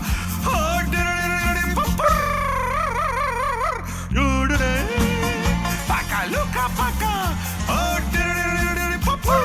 mini mini mini mini mini paka luka paka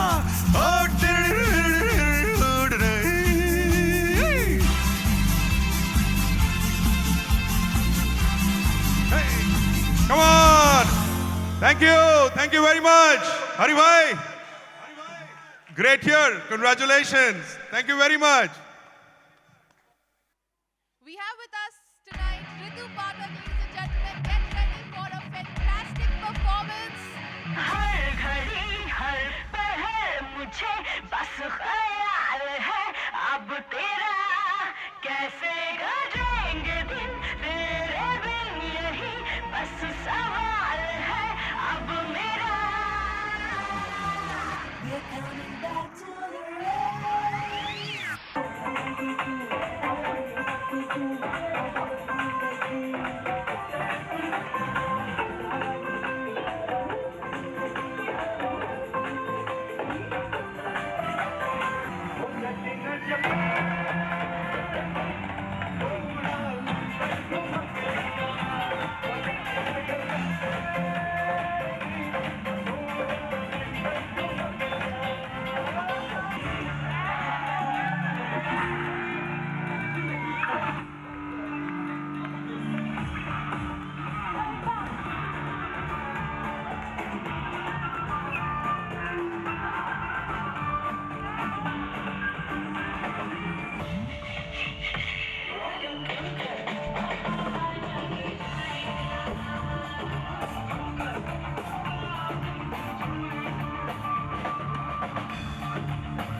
Are you guys ready for Ritu Pathak? All right, please put your hands together for, by the way, I'm from Bhopal and she's from Sioni, Madhya Pradesh representatives right here. Ladies and gentlemen, Ritu Pathak. Hello everyone, how are you all doing? Happy International Women's Day to all of you and all the beautiful ladies out there. ICAI Dubai chapter members, community, thank you so much. And my dear friend Santosh Gupta ji for inviting me in this show, and Isha, thank you so much. So are you all ready to rock with me tonight? Excited?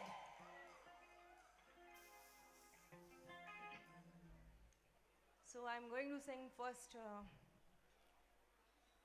I always start my show with Ganesh Vanda, Shri Ganesha का नाम लेके मैं अपना event start करती हूँ. So let's go. Jai Shri Ganesh.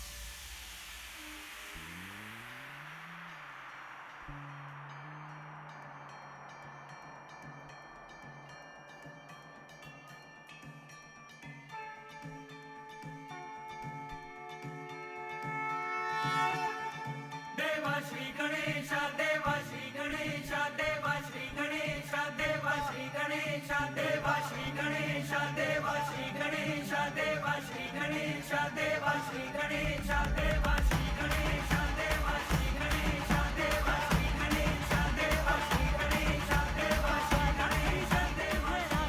Ganesha, Deva Shri Ganesha, Deva Shri Ganesha,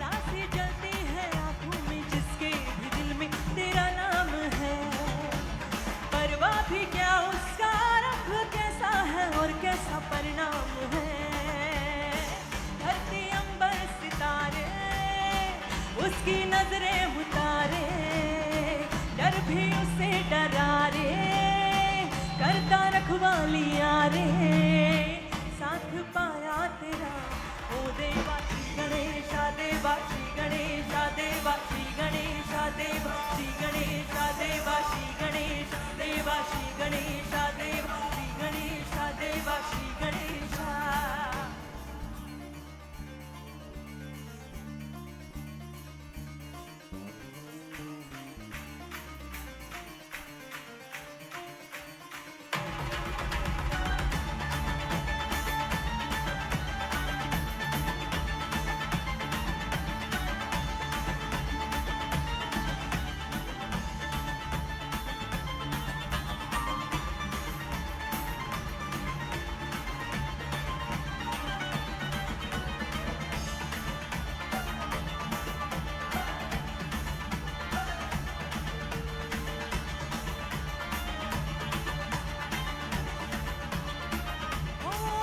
तेरी भक्ति का वरदान है, जो कमाए वो धनवान है, दिन की नारी की कश्ती है वो, देवा तुझसे जो अनजान है, यूं तो मूषक सवारी तेरी, सब पे है पहरेदारी तेरी, पाप की आधिया रात हो, कभी ज्योति ना हारी तेरी, अपनी तकदीर का जो खुद सिकंदर हुआ रे, साथ पाया तेरा ओ देवा श्री गणेशा, देवा श्री गणेशा, देवा श्री गणेशा, देवा श्री गणेशा, देवा श्री गणेशा, देवा श्री गणेशा, देवा श्री गणेशा, देवा श्री गणेशा, देवा श्री गणेशा, देवा श्री गणेशा, देवा श्री गणेशा, देवा श्री गणेशा, देवा Shri Ganesh.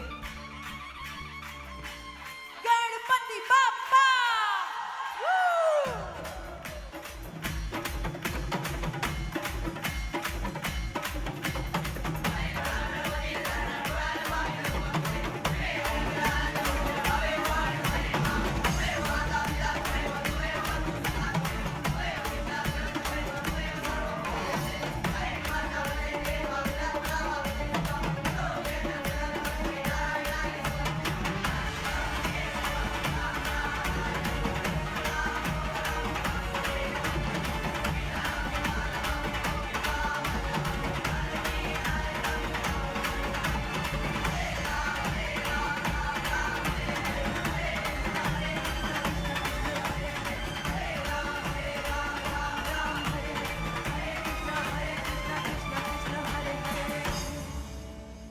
Thank you so much.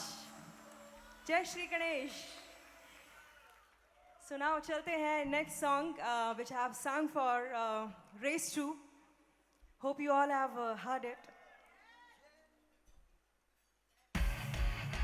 Everybody, you all can show hands like this. Come on. हर घड़ी हर पहर मुझे हंस ख्याल है, अब तेरा कैसे कटेंगे दिन तेरे बिन, यही बस सवाल है अब मेरा।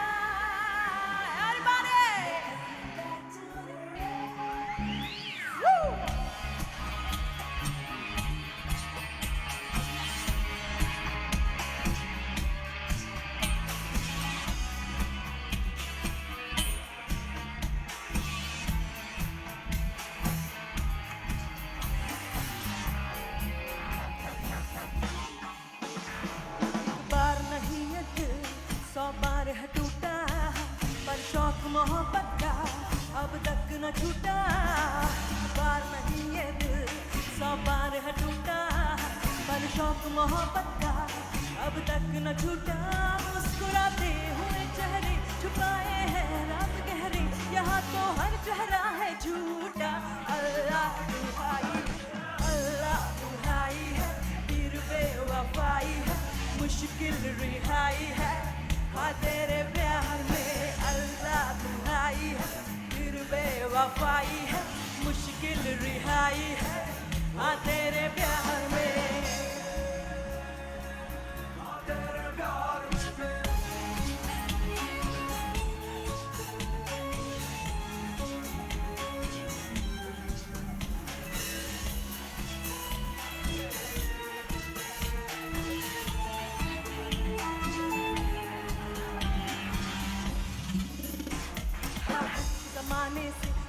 परवाह मैं बेपरवाह तो फिर कैसा कोई पर्दा हाँ कोई पर्दा जो होता तो देख के फिदा होता इश्क ना हो हुआ है कि इश्क हो हुआ है कि सच्चा है नहीं मानना तौबा है कैसी बला है कि दिल से तो तलाकों से है फिर धोखा यही अपनी फितरत से टूटा अल्लाह अल्लाह रिहाई है दिल बेवफाई है मुश्किल रिहाई है हाँ तेरे प्यार में अल्लाह रिहाई है दिल बेवफाई है मुश्किल रिहाई है हाँ तेरे प्यार में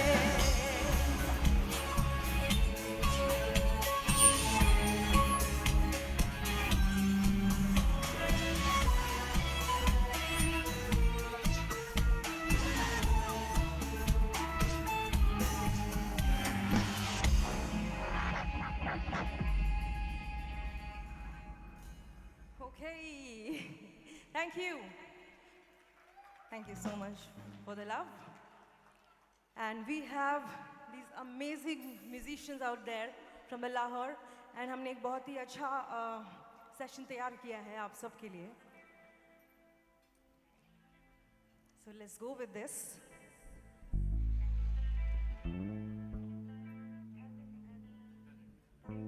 All the broken hearts.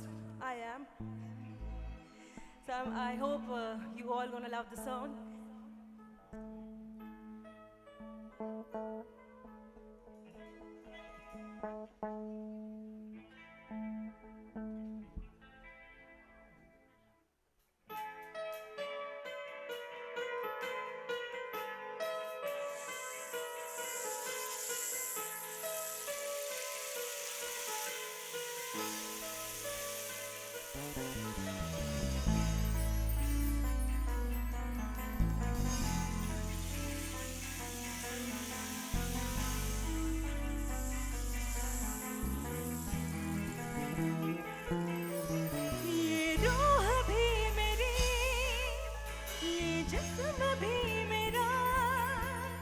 जितना मेरा नहीं उतना हुआ तेरा तूने दिए है जो वो दर्द ही सही तुझसे मिला है तो इनाम है मेरा मेरा आसमां ढूंढे तेरी ज़मीन मेरी हर कमी को है तू लाज़मी जुनून है मेरा बनूं मैं तेरे काबिल तेरे बिना गुजारा है दिल है मुश्किल तू सफर मेरा है तू ही मेरी मंजिल तेरे बिना गुजारा है दिल है मुश्किल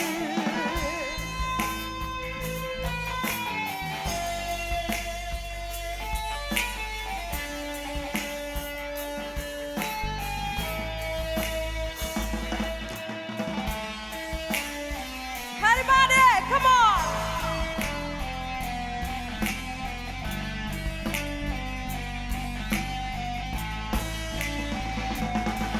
आओ हुजूर तुमको सितारों में ले चलूं दिल झूम जाए ऐसी बहारों में ले चलूं आओ हुजूर तुमको सितारों में ले चलूं दिल झूम जाए ऐसी बहारों में ले चलूं आओ हुजूर आओ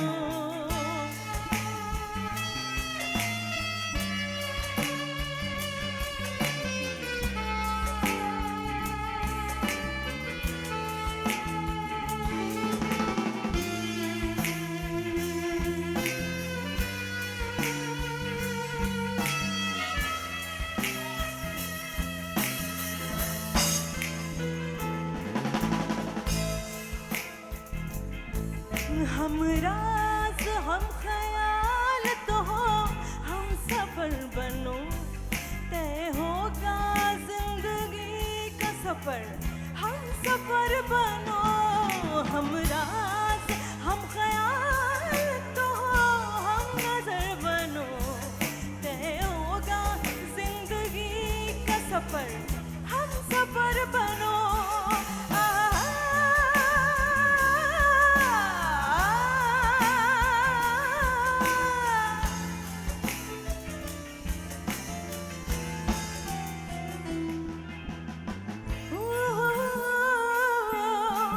ख्वाब हूँ मैं तो मखमली,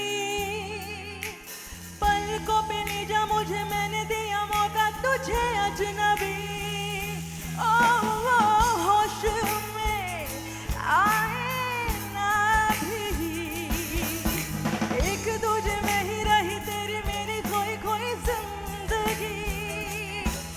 खामोशियाँ धड़कनों की सुना जा, जाने क्या होना है कल, आ जरा करीब से, जो पल मिले नसीब से, आ जा जरा नसीब से, जो पल मिले नसीब से जी लूं।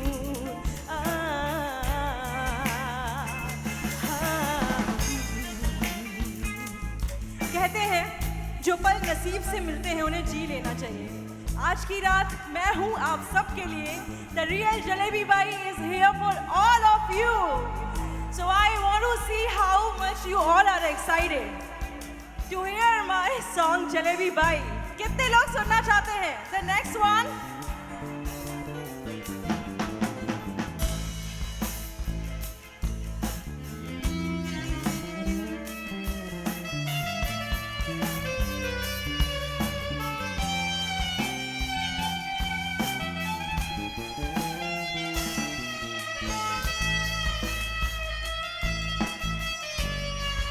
Give a big hand for these amazing musicians out there.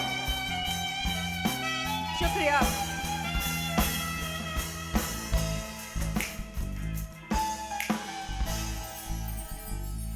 Thank you, thank you.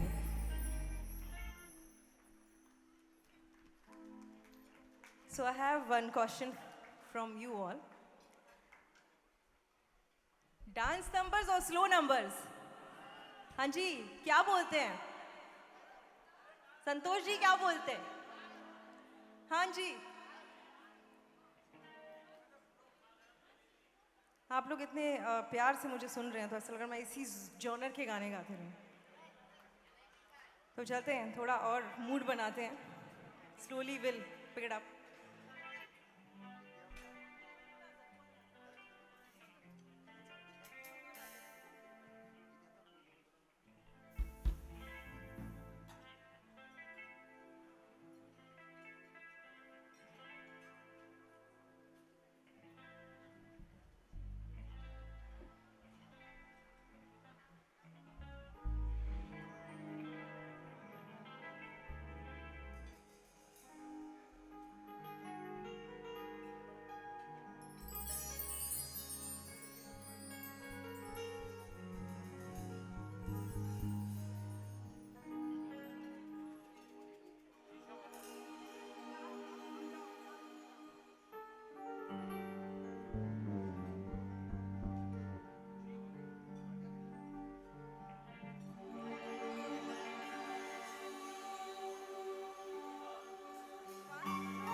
इतनी मोहब्बत करो ना, मैं भूल न जाऊं कहीं, वापस किनारे पे आना, मैं भूल न जाऊं कहीं, देखा जब से है चेहरा तेरा, मैं तो हफ्तों से सोया नहीं।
मैं किसी से कहूँगा नहीं।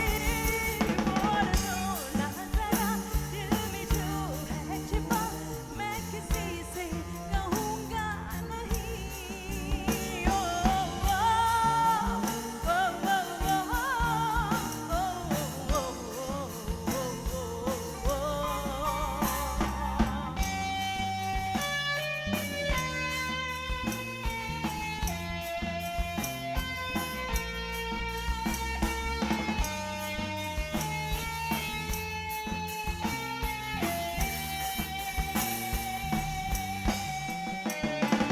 इश्क जुनू जब हद से बढ़ जाए, कितने लोगों ने सुना ये गाना? It's a very famous song. इश्क जुनू जब हद से बढ़ जाए, हंसते हंसते आशिक सूली चढ़ जाए। इश्क का जादू सर चढ़ कर बोले, इश्क का जादू सर चढ़ कर बोले, खूब लगा लो पहरे रस्ते रब बोले। यही इश्क दी मर्जी है, यही रब दी मर्जी है, यही इश्क दी मर्जी है, यही रब दी मर्जी है। तेरे बिन जीना कैसा खुद गर्जी है, तूने क्या कर डाला, मर गई मैं, मिट गई मैं, होरी हारी हो गई मैं।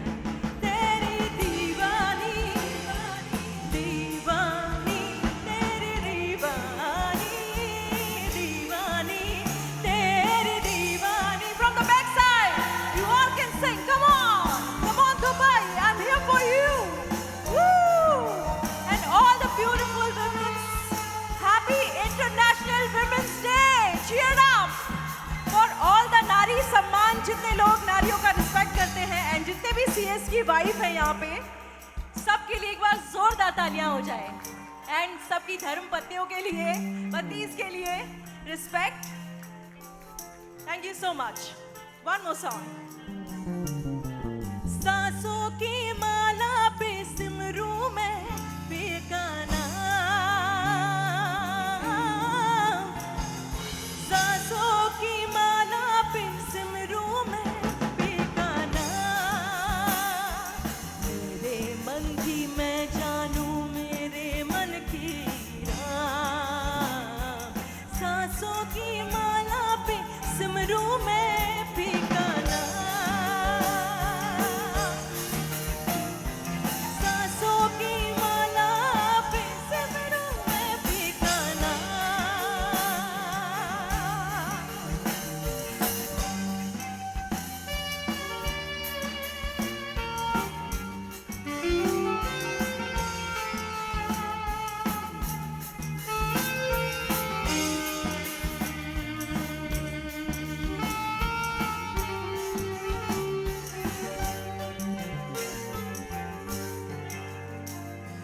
खामोशियाँ आवाज है, तुम सुनने तो आओ कभी, छूकर इन्हें दिख जाएंगी, घर इनको बुलाओ कभी। बेकरार है बात करने को वो, कह दो तो इनको जरा। Let me hear from the beautiful people out there. खामोशी तेरी मेरी होशियाँ लिपटी हुई खामोशियाँ, खामोशियाँ तेरी मेरी खामोशियाँ, खामोशियाँ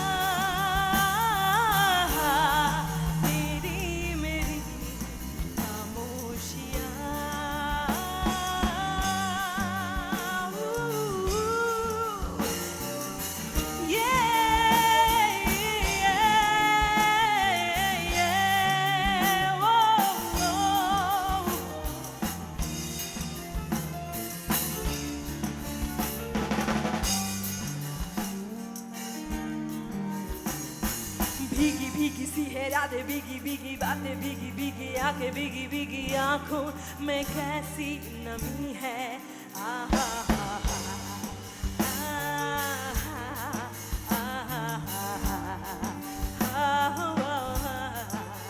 सपनों का साया पल में हंसाया पल में रुलाया पल में गवाया फिर भी ये कैसी कमी है आहा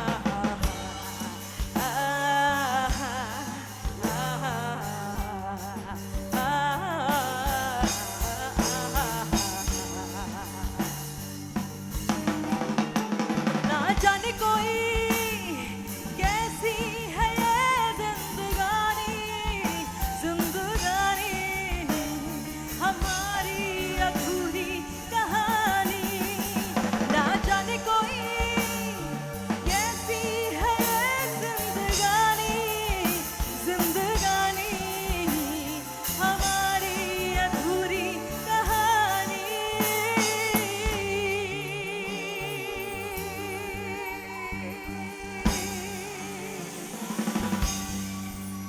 Thank you, Shukriya. Thank you so much. Once more, many more songs on your way. So चलते हैं अभी the dance session numbers. So DJ वाले दादू मेरा गाना बजा दो. DJ वाले दादू मेरा the DJ वाले दादू विद्रोही दादा is an awesome musician. Mumbai से आए हैं मेरे साथ and हम लोग बहुत सालों से काम कर रहे हैं. एक बार जोरदार तालियां हो जाए विद्रोही दादा के लिए. And musicians, it was awesome sessions with you all. Yeah? Thank you.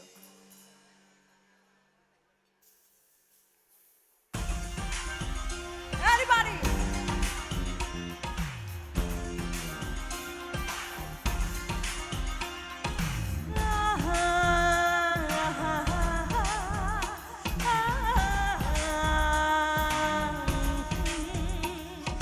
Tip tip बरसा पानी Everybody!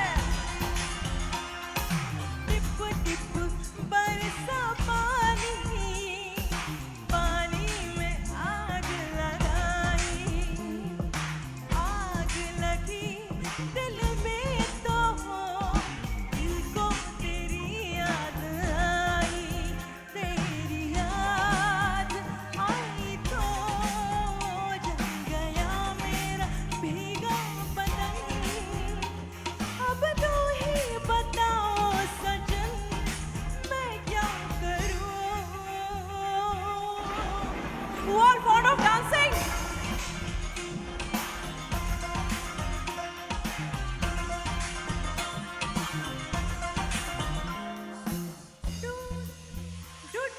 डूबा दरिया में खड़ा मैं साहिल पर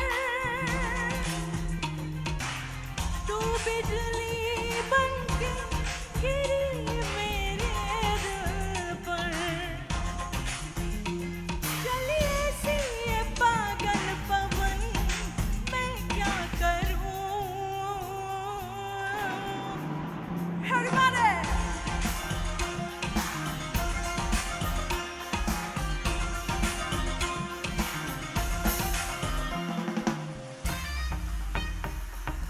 All the Nora's fan out there. मुश्किल में है जीना तूने दिन ये छीना हो गए पागल देखो प्यार में है हसीना मुश्किल में है जीना तूने दिल ये छीना हो गए पागल देखो प्यार में हसीना दर्द दिल की राहत तू है दिलों की मंजिल तू तू सफर है हम सफर है सफर की मंजिल तू Everybody! कुसु कुसु कुसु कुसु कुसु मेरा सुकु सुकु सुकु सुकून ये मेरा कुसु कुसु कुसु कुसु कुसु मेरा सुकु सुकु नहीं मेरा कुसु कुसु कुसु कुसु कुसु मेरा सुकु सुकु सुकु सुकून ये मेरा कुसु कुसु कुसु कुसु कुसु सुकू नहीं मेरा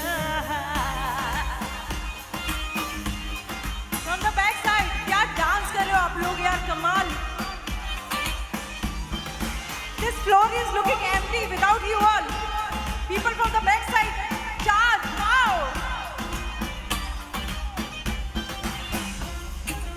कमरिया हिलती है यहाँ पे. Exercise more.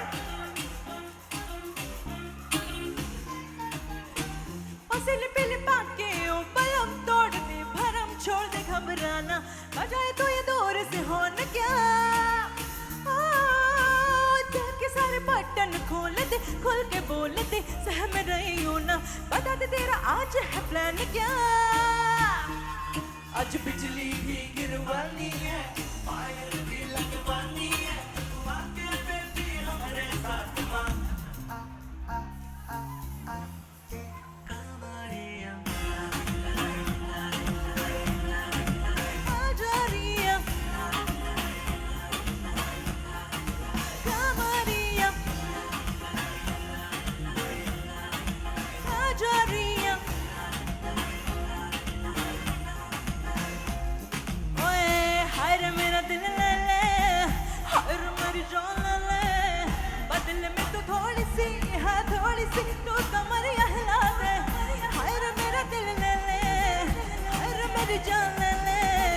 बदल में तो थोड़ी सी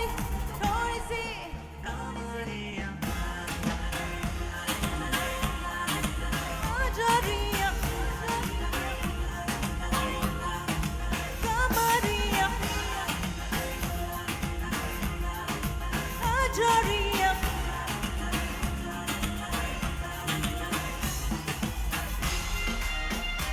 Everybody, come on.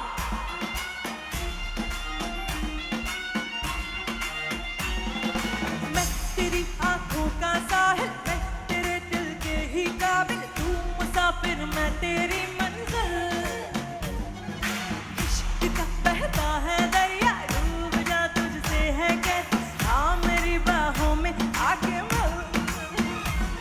हो वो शराबी क्या शराबी, दिल में जिसके गम न हो, जिसके सब छो शराबी, साथ जिसके हम न हो.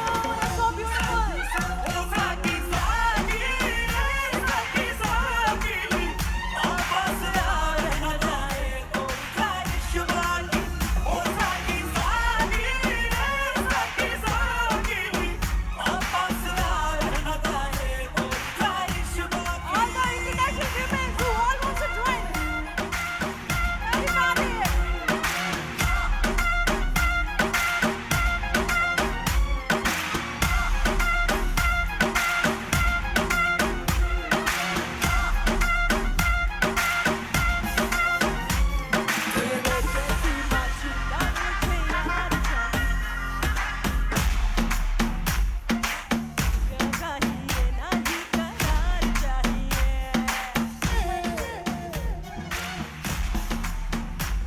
तेरे जैसी माशूका मुझे यार चाहिए, ना पैसा चाहिए ना ही करार चाहिए.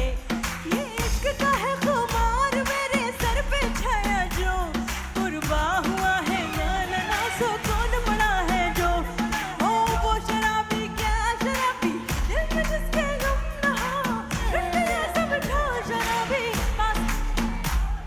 Let me see you all sing. Oh, Saki, Saki, Saki, आवाज़ आ रह न जाए कोई ख्वाहिश बाकी. ओ Saki, Saki, Saki, Saki, आवाज़ आ रह न जाए कोई ख्वाहिश बाकी.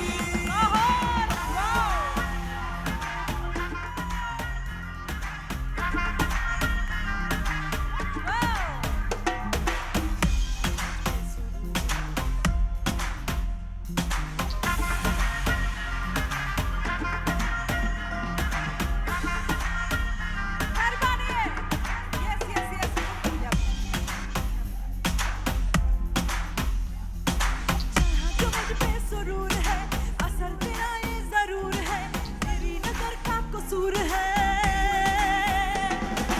आपा से आ क्यों तू दूर है, तेरी नजर का कसूर है, ये इश्क से क्यों मजबूर है. मेरे ओन लिरिक्स है.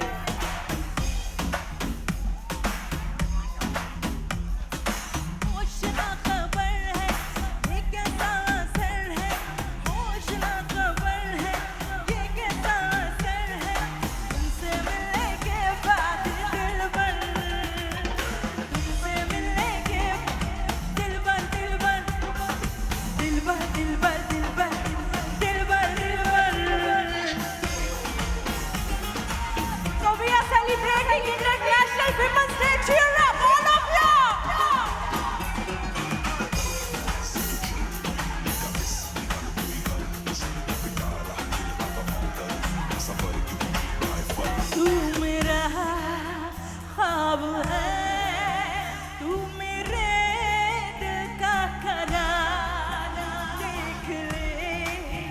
जाने मन देख ले बस एक बार चैन खो गया है कुछ तो हो गया है चैन खो गया है कुछ तो हो गया है तुमसे मिलने के बाद दिल पर मरहबा तुमसे मिलने के बाद दिल पर दिल पर दिल पर दिल पर दिल पर दिल पर दिल पर दिल पर दिल पर wow you all are amazing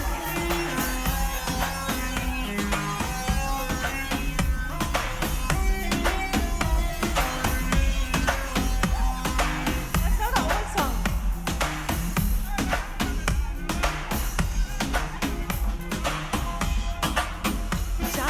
जाने मन पर तेरी नजर यहाँ है दिल तेरा देखता है किधर my all the जाने मन ना होने वाले जाने मन तेरी नजर यहाँ है दिल तेरा देखता है किधर मिला ले दिल से दिल प्यार से प्यार कर उधर तो रात है सवेरा है इधर जाने मन तेरी नजर यहाँ है दिल तेरा देखता है किधर जाने मन तेरी नजर है दिल तेरा देखता है किधर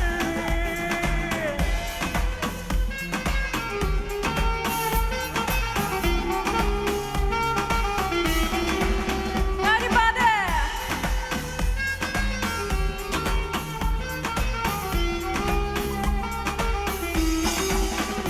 डूबे मेरे ख्वाब तेरे तस्वीर जैसे हो दीवार पे तुझ पे फिदा मैं क्यों हुआ आता है गुस्सा मुझे प्यार पे मैं लुट गया आन के तेरा कहा मैं किसी का ना रहा क्या कहूँ वो दिलरुबा बुरा ये जादू तेरी आँखों का ये मेरा दिल हो गया आँखें जो तेरी देखी शराबी ये दिल हो गया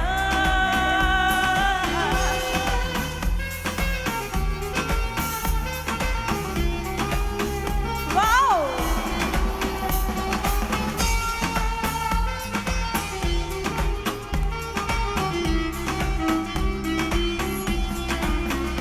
हूँ ऐसे लहरा के तू रूबरू आ गई ऐसे लहरा के तू रूबरू आ गई धड़कने बेतहाशा तड़पने लगी धड़कने बेतहाशा तड़पने लगी तीर ऐसा लगा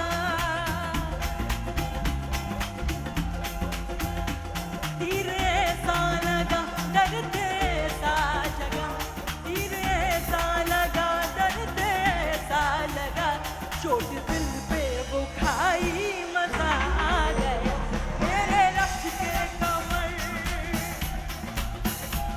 मेरे रश के कमर तूने पहली नजर जब नजर से मिलाई मजा आ गया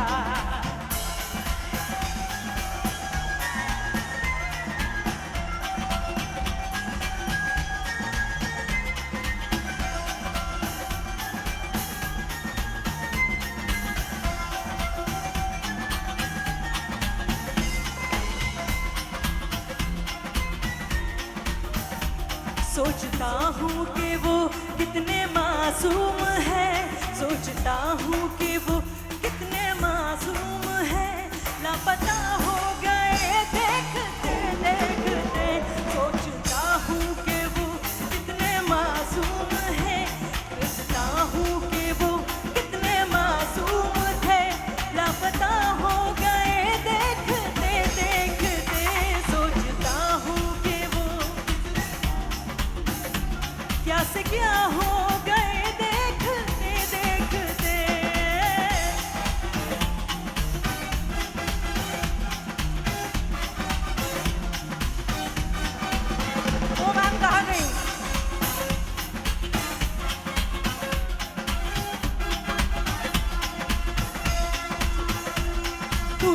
बड़ी है मस्त मस्त, तू चीज बड़ी है मस्त, तू चीज बड़ी है मस्त मस्त, तू चीज बड़ी है मस्त।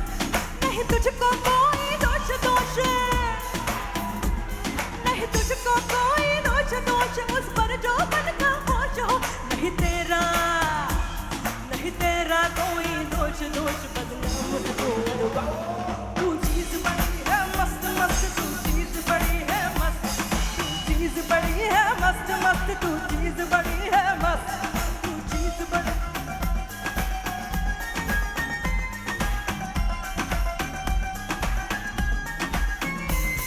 हाय हाय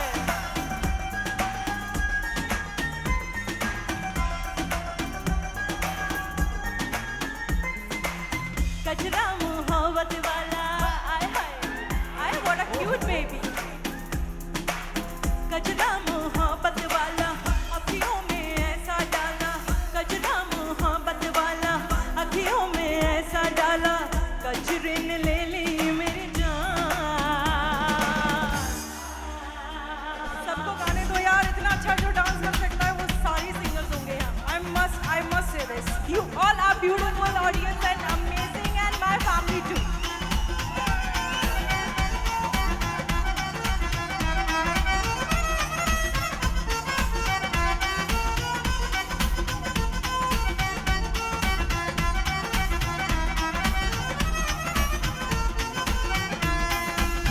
आई हो कहाँ से गोरी आँखों में प्यार लेके, बढ़ती जवानी की है पहली बहार लेके, दिल्ली शहर का सारा मीना बाजार लेके, दिल्ली शहर का सारा मीना बाजार लेके, झुमका बरेली वाला जो मेरे कान पे कभी नहीं टिकता।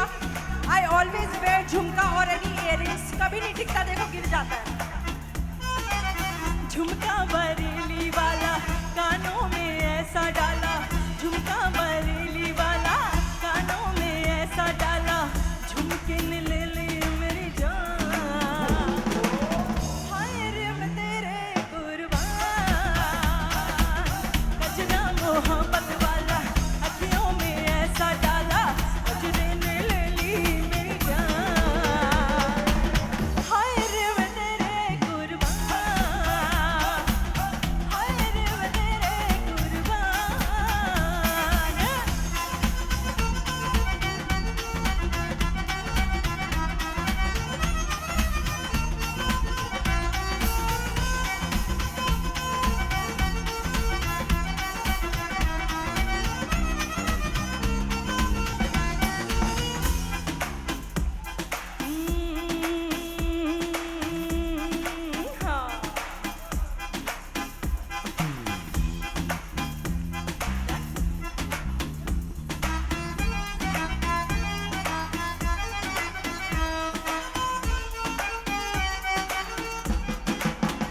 कभी हार कभी कभी हार कभी कभी हार कभी पार लगाती रे नजर, कभी हार लगाती रे नजर, सैया घायल किया रे तूने मोरा जिगर। कभी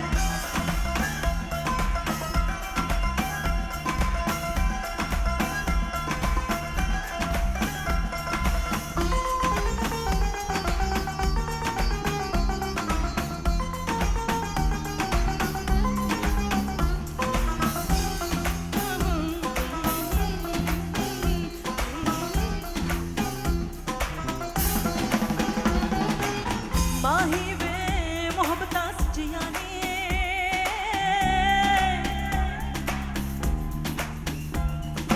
माही वे मोहब्बता सच्चियां ने, मंगदा नसीबा कुछ और है। माही वे मोहब्बता सच्चियां ने, मंगदा नसीबा कुछ और है। किस्मत दे मारे अस की करिए, किस्मत दे मारे अस की करिए, किस्मत दे मारे अस की करिए, किस्मत पे किसदा जोर है। माही वे माही वे माही वे माही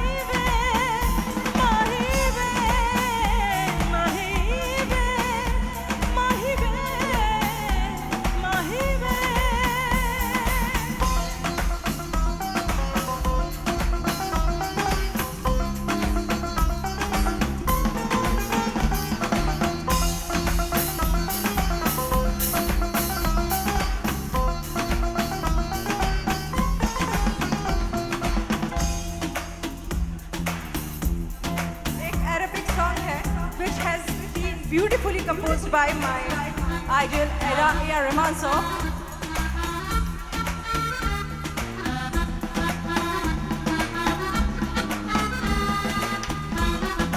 मैया मैया गुलाबी तारे चुल्ले सारे चुल्ले मैया मैया कि जिस्म के पर्दे में गर्द के मारे चुल्ले मैया मैया गुलाबी तारे चुल्ले सारे चुल्ले मैया मैया कि जिस्म के पर्दे में गर्द के मारे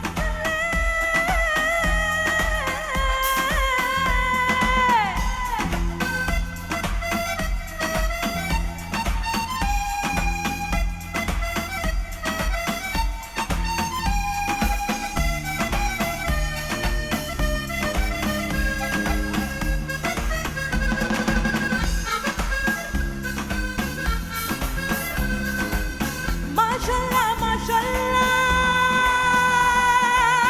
वो माशाल्लाह माशाल्लाह चेहरा है माशाल्लाह रंग तेरे इश्क का गहरा है माशाल्लाह तुझको चुराया है पाया है ये जहां ओ माशाल्लाह माशाल्लाह चेहरा है माशाल्लाह रंग तेरे इश्क का गहरा है माशाल्लाह तुझको चुराया है पाया है ये जहां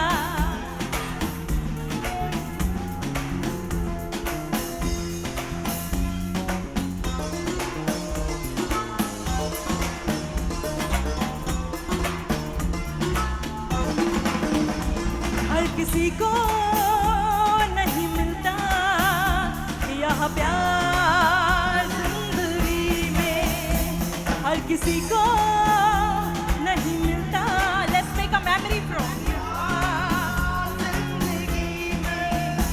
कुछ नसीब है वो जिनको है मिली ये बहार जिंदगी में हर किसी को नहीं मिलता यहाँ प्यार जिंदगी में कितने लोगों को यहाँ प्यार हुआ है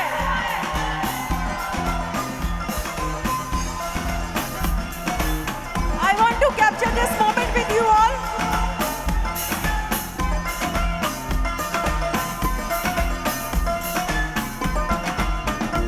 प्यार ना हो तो जिंदगी क्या है यार ना हो तो बंदगी क्या है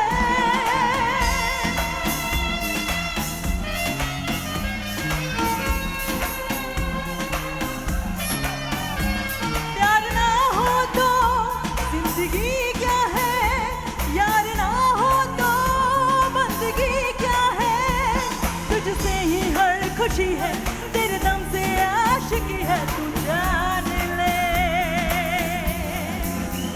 मिल जाए हमको सब कुछ सही है बेवजह क्यों है बेबसी तुम में हम है हम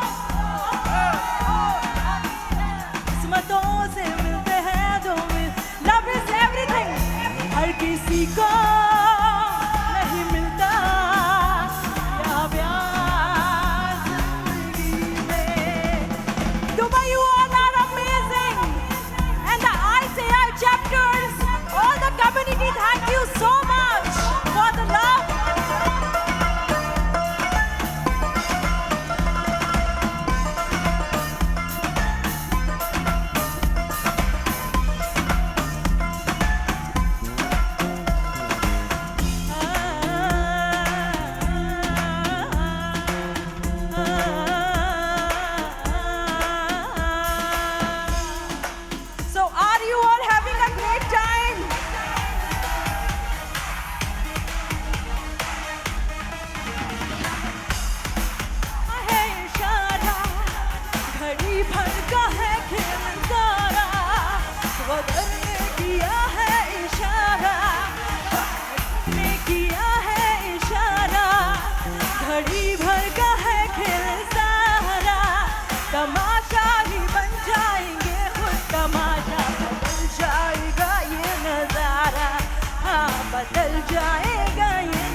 पता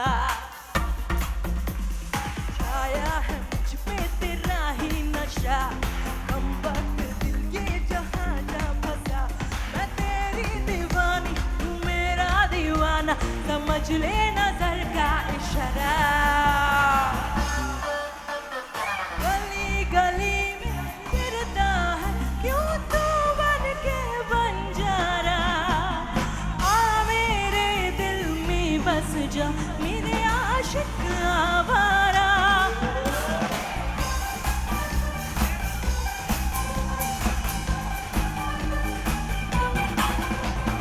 गली गली में फिरता है क्यों तू बन के बंजारा आ मेरे दिल में बस जा मेरे आशिक आवारा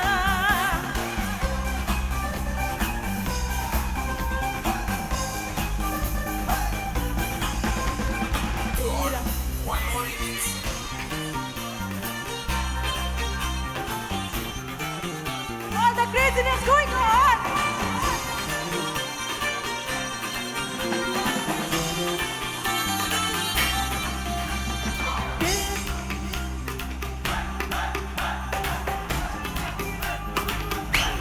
दिल धड़काए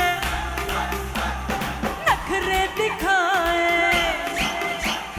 दिल धड़काए नखरे दिखाए बीच सड़क में नखरे दिखाए सारे ओ करके इशारे ओ लड़का ओ लड़का ओ लड़का आँख मारे ओ लड़की आँख मारे ओ लड़की आँख मारे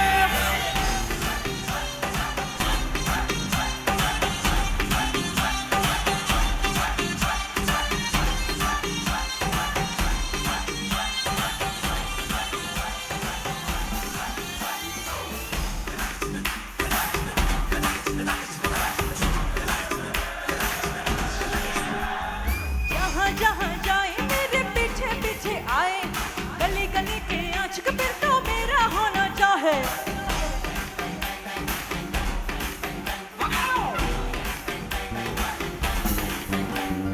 जहाँ जहाँ जाए मेरे पीछे पीछे आए हम तो है दीवाने फिर तो मेरा होना चाहे दिल धड़काए नखरे दिखाए दिल धड़काए नखरे दिखाए बीच सड़क में नखरे दिखाए सारे ओ करके Sing louder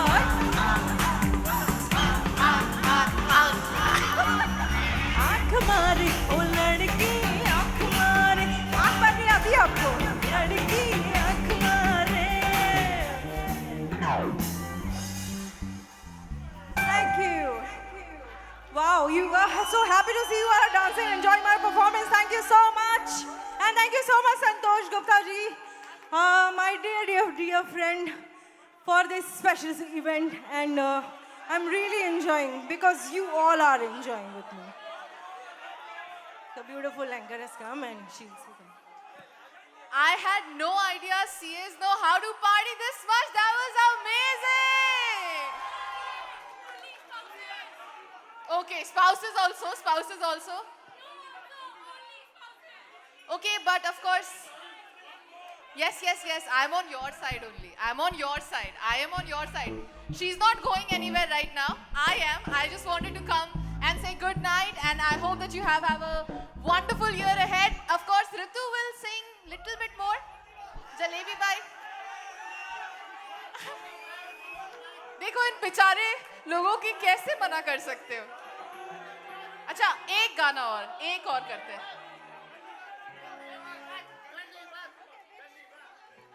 टास्क करते हैं हम लोग. कितने लोग सुनना चाहते हैं जलेबी भाई?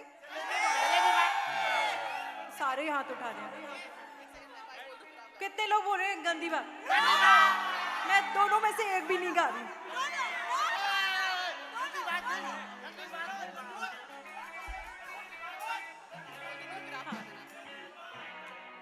All right, ladies and gentlemen, thank you so much. Have a good night. Ritu's gonna gonna sing one more song, so get ready to party!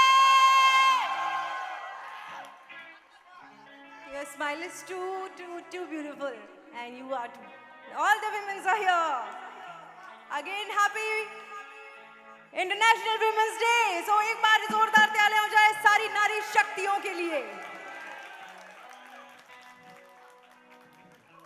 बनाए मुझे एम्ब्रॉयडरी प्यारी, ये एम्ब्रॉयडरी प्यारी बनाए मुझे सुंदर नारी. नारियों के लिए एक बार सुंदर नारियों के लिए मैं गाने गाने जा रही हूँ, और सभी उनके पतिस के लिए और जितने भी लोग यहाँ पर हैं सबके लिए. आप लोग सब तैयार हैं मेरे साथ वो गोल वाला स्टेप करने के लिए जो हुआ था उसमें सॉन्ग में. दीवानों ने देख ले, देखी मेरी कारीगरी, जुल्फों से रात मैंने की, चेहरे से चांदनी करी. कोई आगे कोई पीछे, कोई ऊपर कोई नीचे, सब मुझसे पूछते हैं तू कौन देश से आई. डीजे वाले दादू मेरा गाना बजा दो.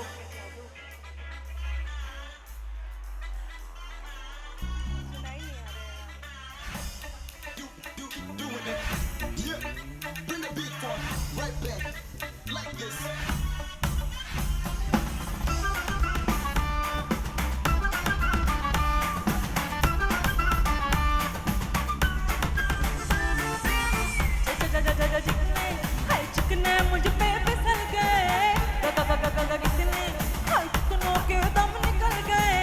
हाय तौबा क्या होगा, जो होगा सो होगा, सब मुझसे पूछते हैं तू कौन देश से आई. जलेबी बाई, जलेबी बाई, जलेबी बाई, जलेबी बाई, जलेबी बाई, जलेबी बाई, जलेबी बाई, जलेबी बाई.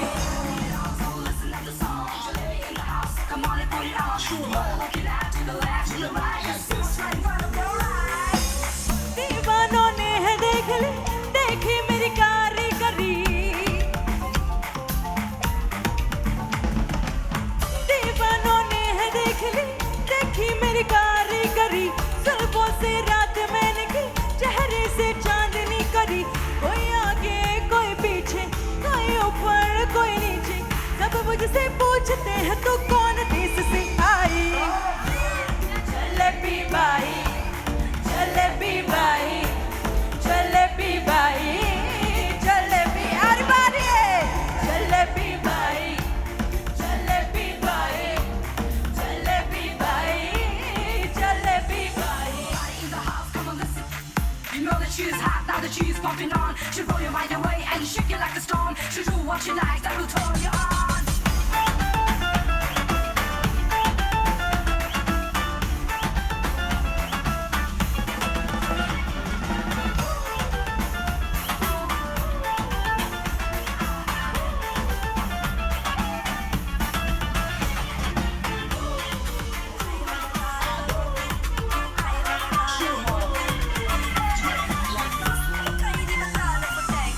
पूछो यहाँ सबसे पूछ लो, दीवानों का मैं पैशन. पूछो यहाँ सबसे पूछ लो, दीवानों का मैं पैशन. सबकी जुबान पर हूँ मैं, लब की मैं डेफिनेशन. कोई देखे कोई झूले, जो झूले वो झूले, सब मुझसे पूछते हैं तू कौन देश से. Jalebi Bai, Jalebi Bai, Jalebi Bai, Jalebi Bai, Jalebi Bai, Jalebi Bai, Jalebi Bai, Jalebi Bai, Jalebi Bai, Jalebi by,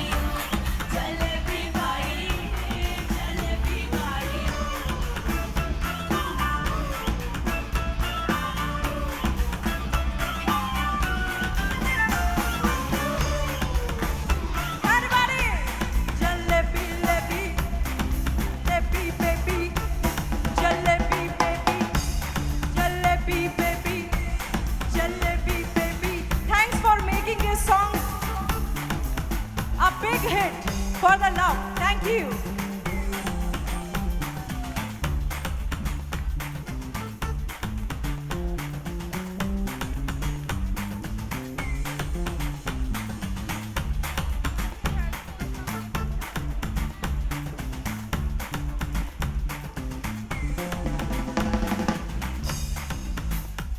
Okay, so now next song is Gandi Baat, the last song.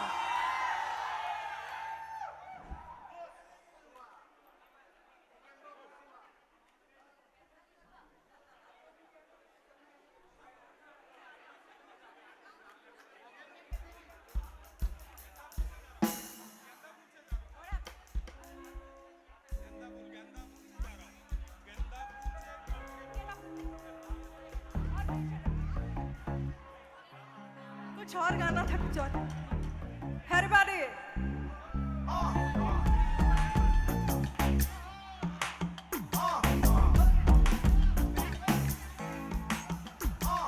चले जब तू लटक मटक लौंडो के दिल पटक पटक सांसें जाए अटक अटक आता माझी सटक सटक बम तेरा गुदे खाए कमर पे तेरी बटरफ्लाई बॉडी तेरी मक्खन जैसे खाने में बस तू बटर खाए come on baby kick it काटू तेरी टिकट टिकट खेलता नहीं क्रिकेट विकेट पर ले लूं तेरी विकेट विकेट बोडोल कर पिटी लहू लंबा लंबा चूल है मन माधी पे भेदे दो लाल गेंदा फूल बोडोल कर पिटी लहू लंबा लंबा चूल है मन माधी पे भेदे दो लाल गेंदा बिल्डिंग का साउंड थोड़ा बढ़ा दो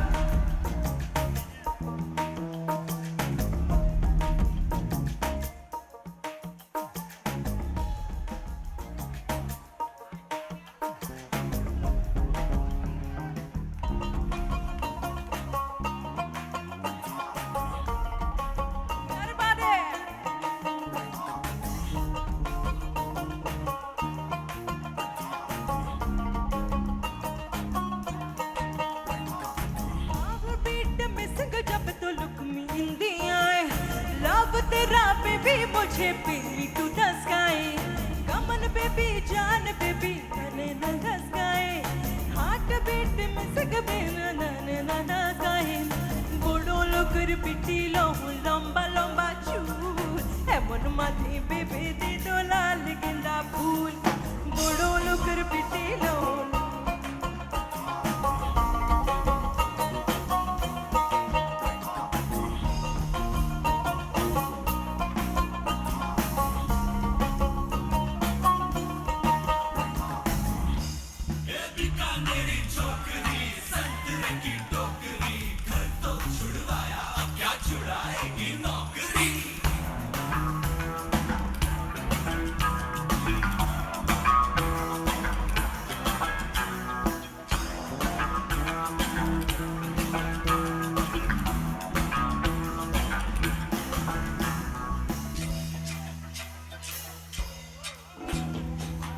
रोमियो रोमियो कल के रोमियो भोली शक्ल वाली सारी के सारी परबिया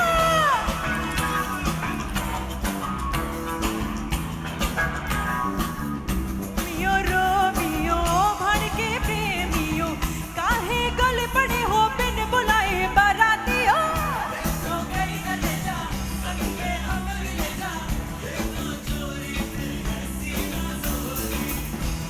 All the Param Sundris!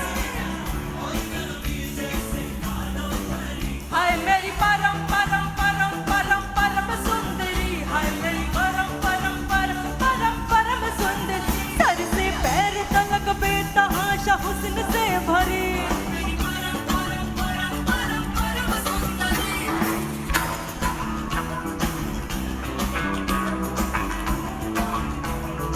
ओ प्रेम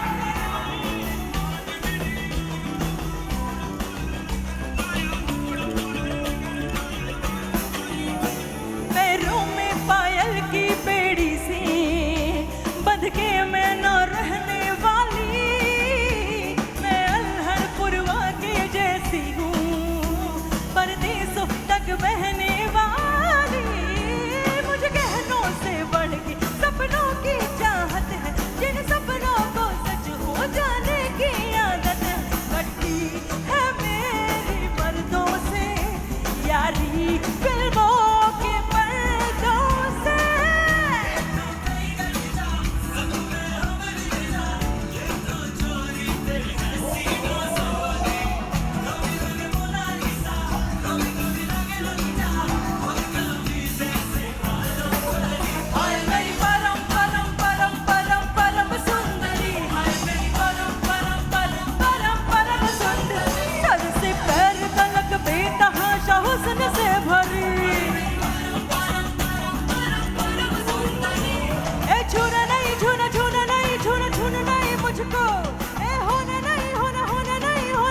नुक्कड़ पे वेट तेरा किया रे खाली पीली 18 कप चाय भी तो पिया रे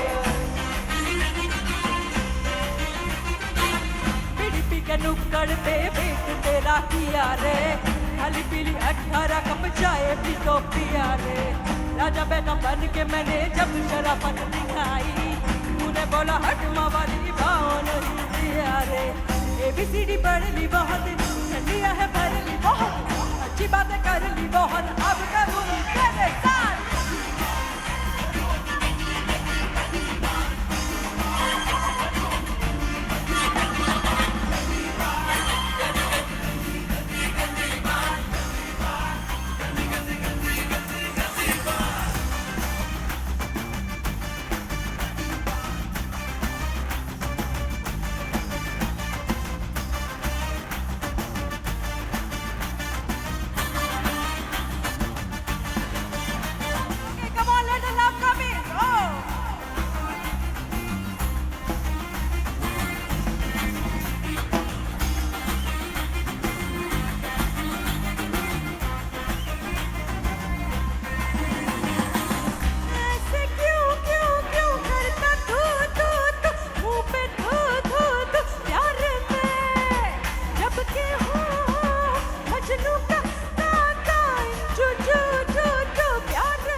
कमर पे तेरी मेरा दिल फिसल गया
आवाज है आती है रोड से, मैं तो चलूं इस कदर ये मच जाए गदर, होश वाले भी मत होश आए रे नजर। मेरे फोटो को सीने से या चिपका ले सैया फेविकॉल से, मेरे फोटो को सीने से या चिपका ले सैया फेविकॉल से, फेविकॉल से, फेविकॉल से। मैं तो कब से हूँ रेडी तैयार, बता ले सैया मिस कॉल से, मेरे फोटो को सीने से या चिपका ले सैया, चिपका ले सैया, चिपका ले सैया फेविकॉल से।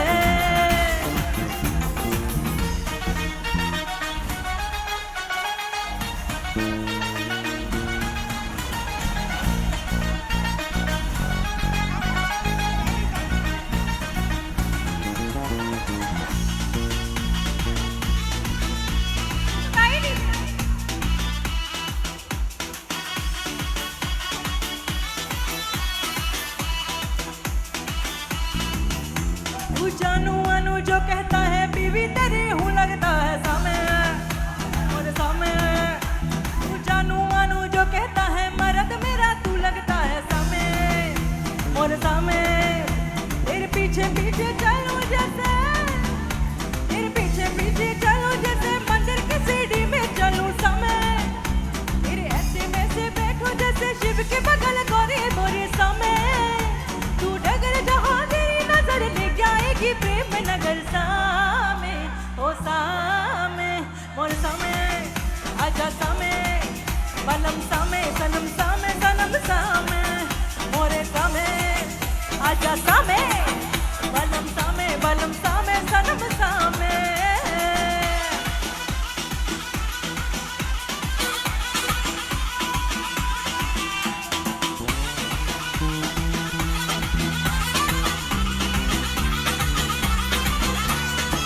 घुटने पे लेके पिया, लुंगी लपेटे पिया, घुटने पे लेके पिया, लुंगी लपेटे पिया, दर दर कस के मोरे सामे, कस कस चुराए जो मेरा दे दो, कस कस जब के बिना सामे। तो पल्लू में किसका दू बोले,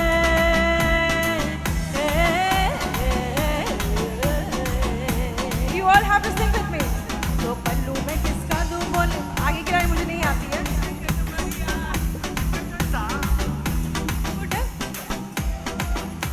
You know this song? You can't hear it anything.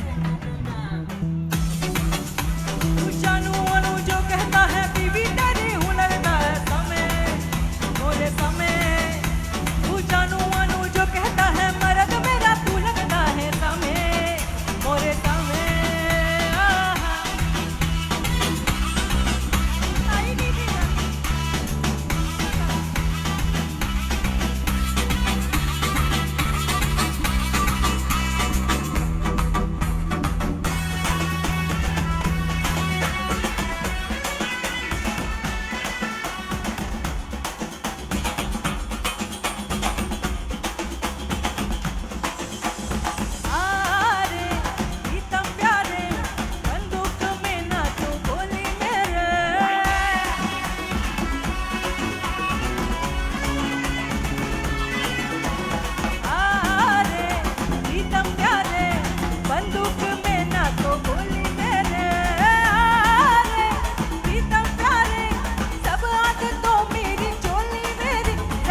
much for being such a wonderful and energetic audience. Thank you so much, ICAI Dubai chapter members, once again for all this love. And I would like to call my friend and the great, event organizer. मैं इनकी तारीफ में क्या I would like to call Mr. Harikrishna Agarwal, जिन्होंने मुझे ये opportunity दी कि मैं ऋतु तुम्हें बुला पाऊँ।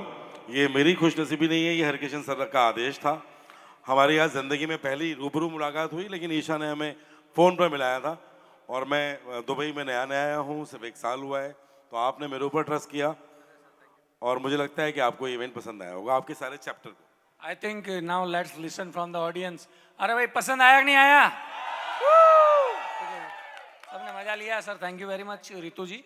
We have a small gift which we want to give it to you. Can I invite Varsha ji and my daughter Kirti as well? She has flown all the way from Milan, so let me invite her as well. हाँ तुम तो आ जाओ भाई. बिना बोले invited आ जाइए. हाँ बिल्कुल. लीजिए मैडम. जा फोटो खींच लेंगे. आइए आइए सर आइए. चल चलिए. लग जाओ. प्लीज ज्वाइन है. आइए आइए.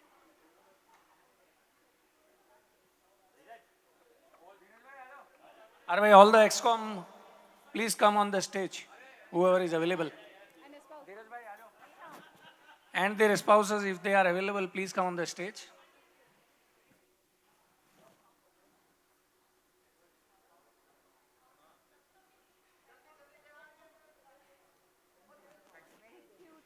Thank you very much, ladies and gentlemen. Have a good night and enjoy your weekend. Thank you very much.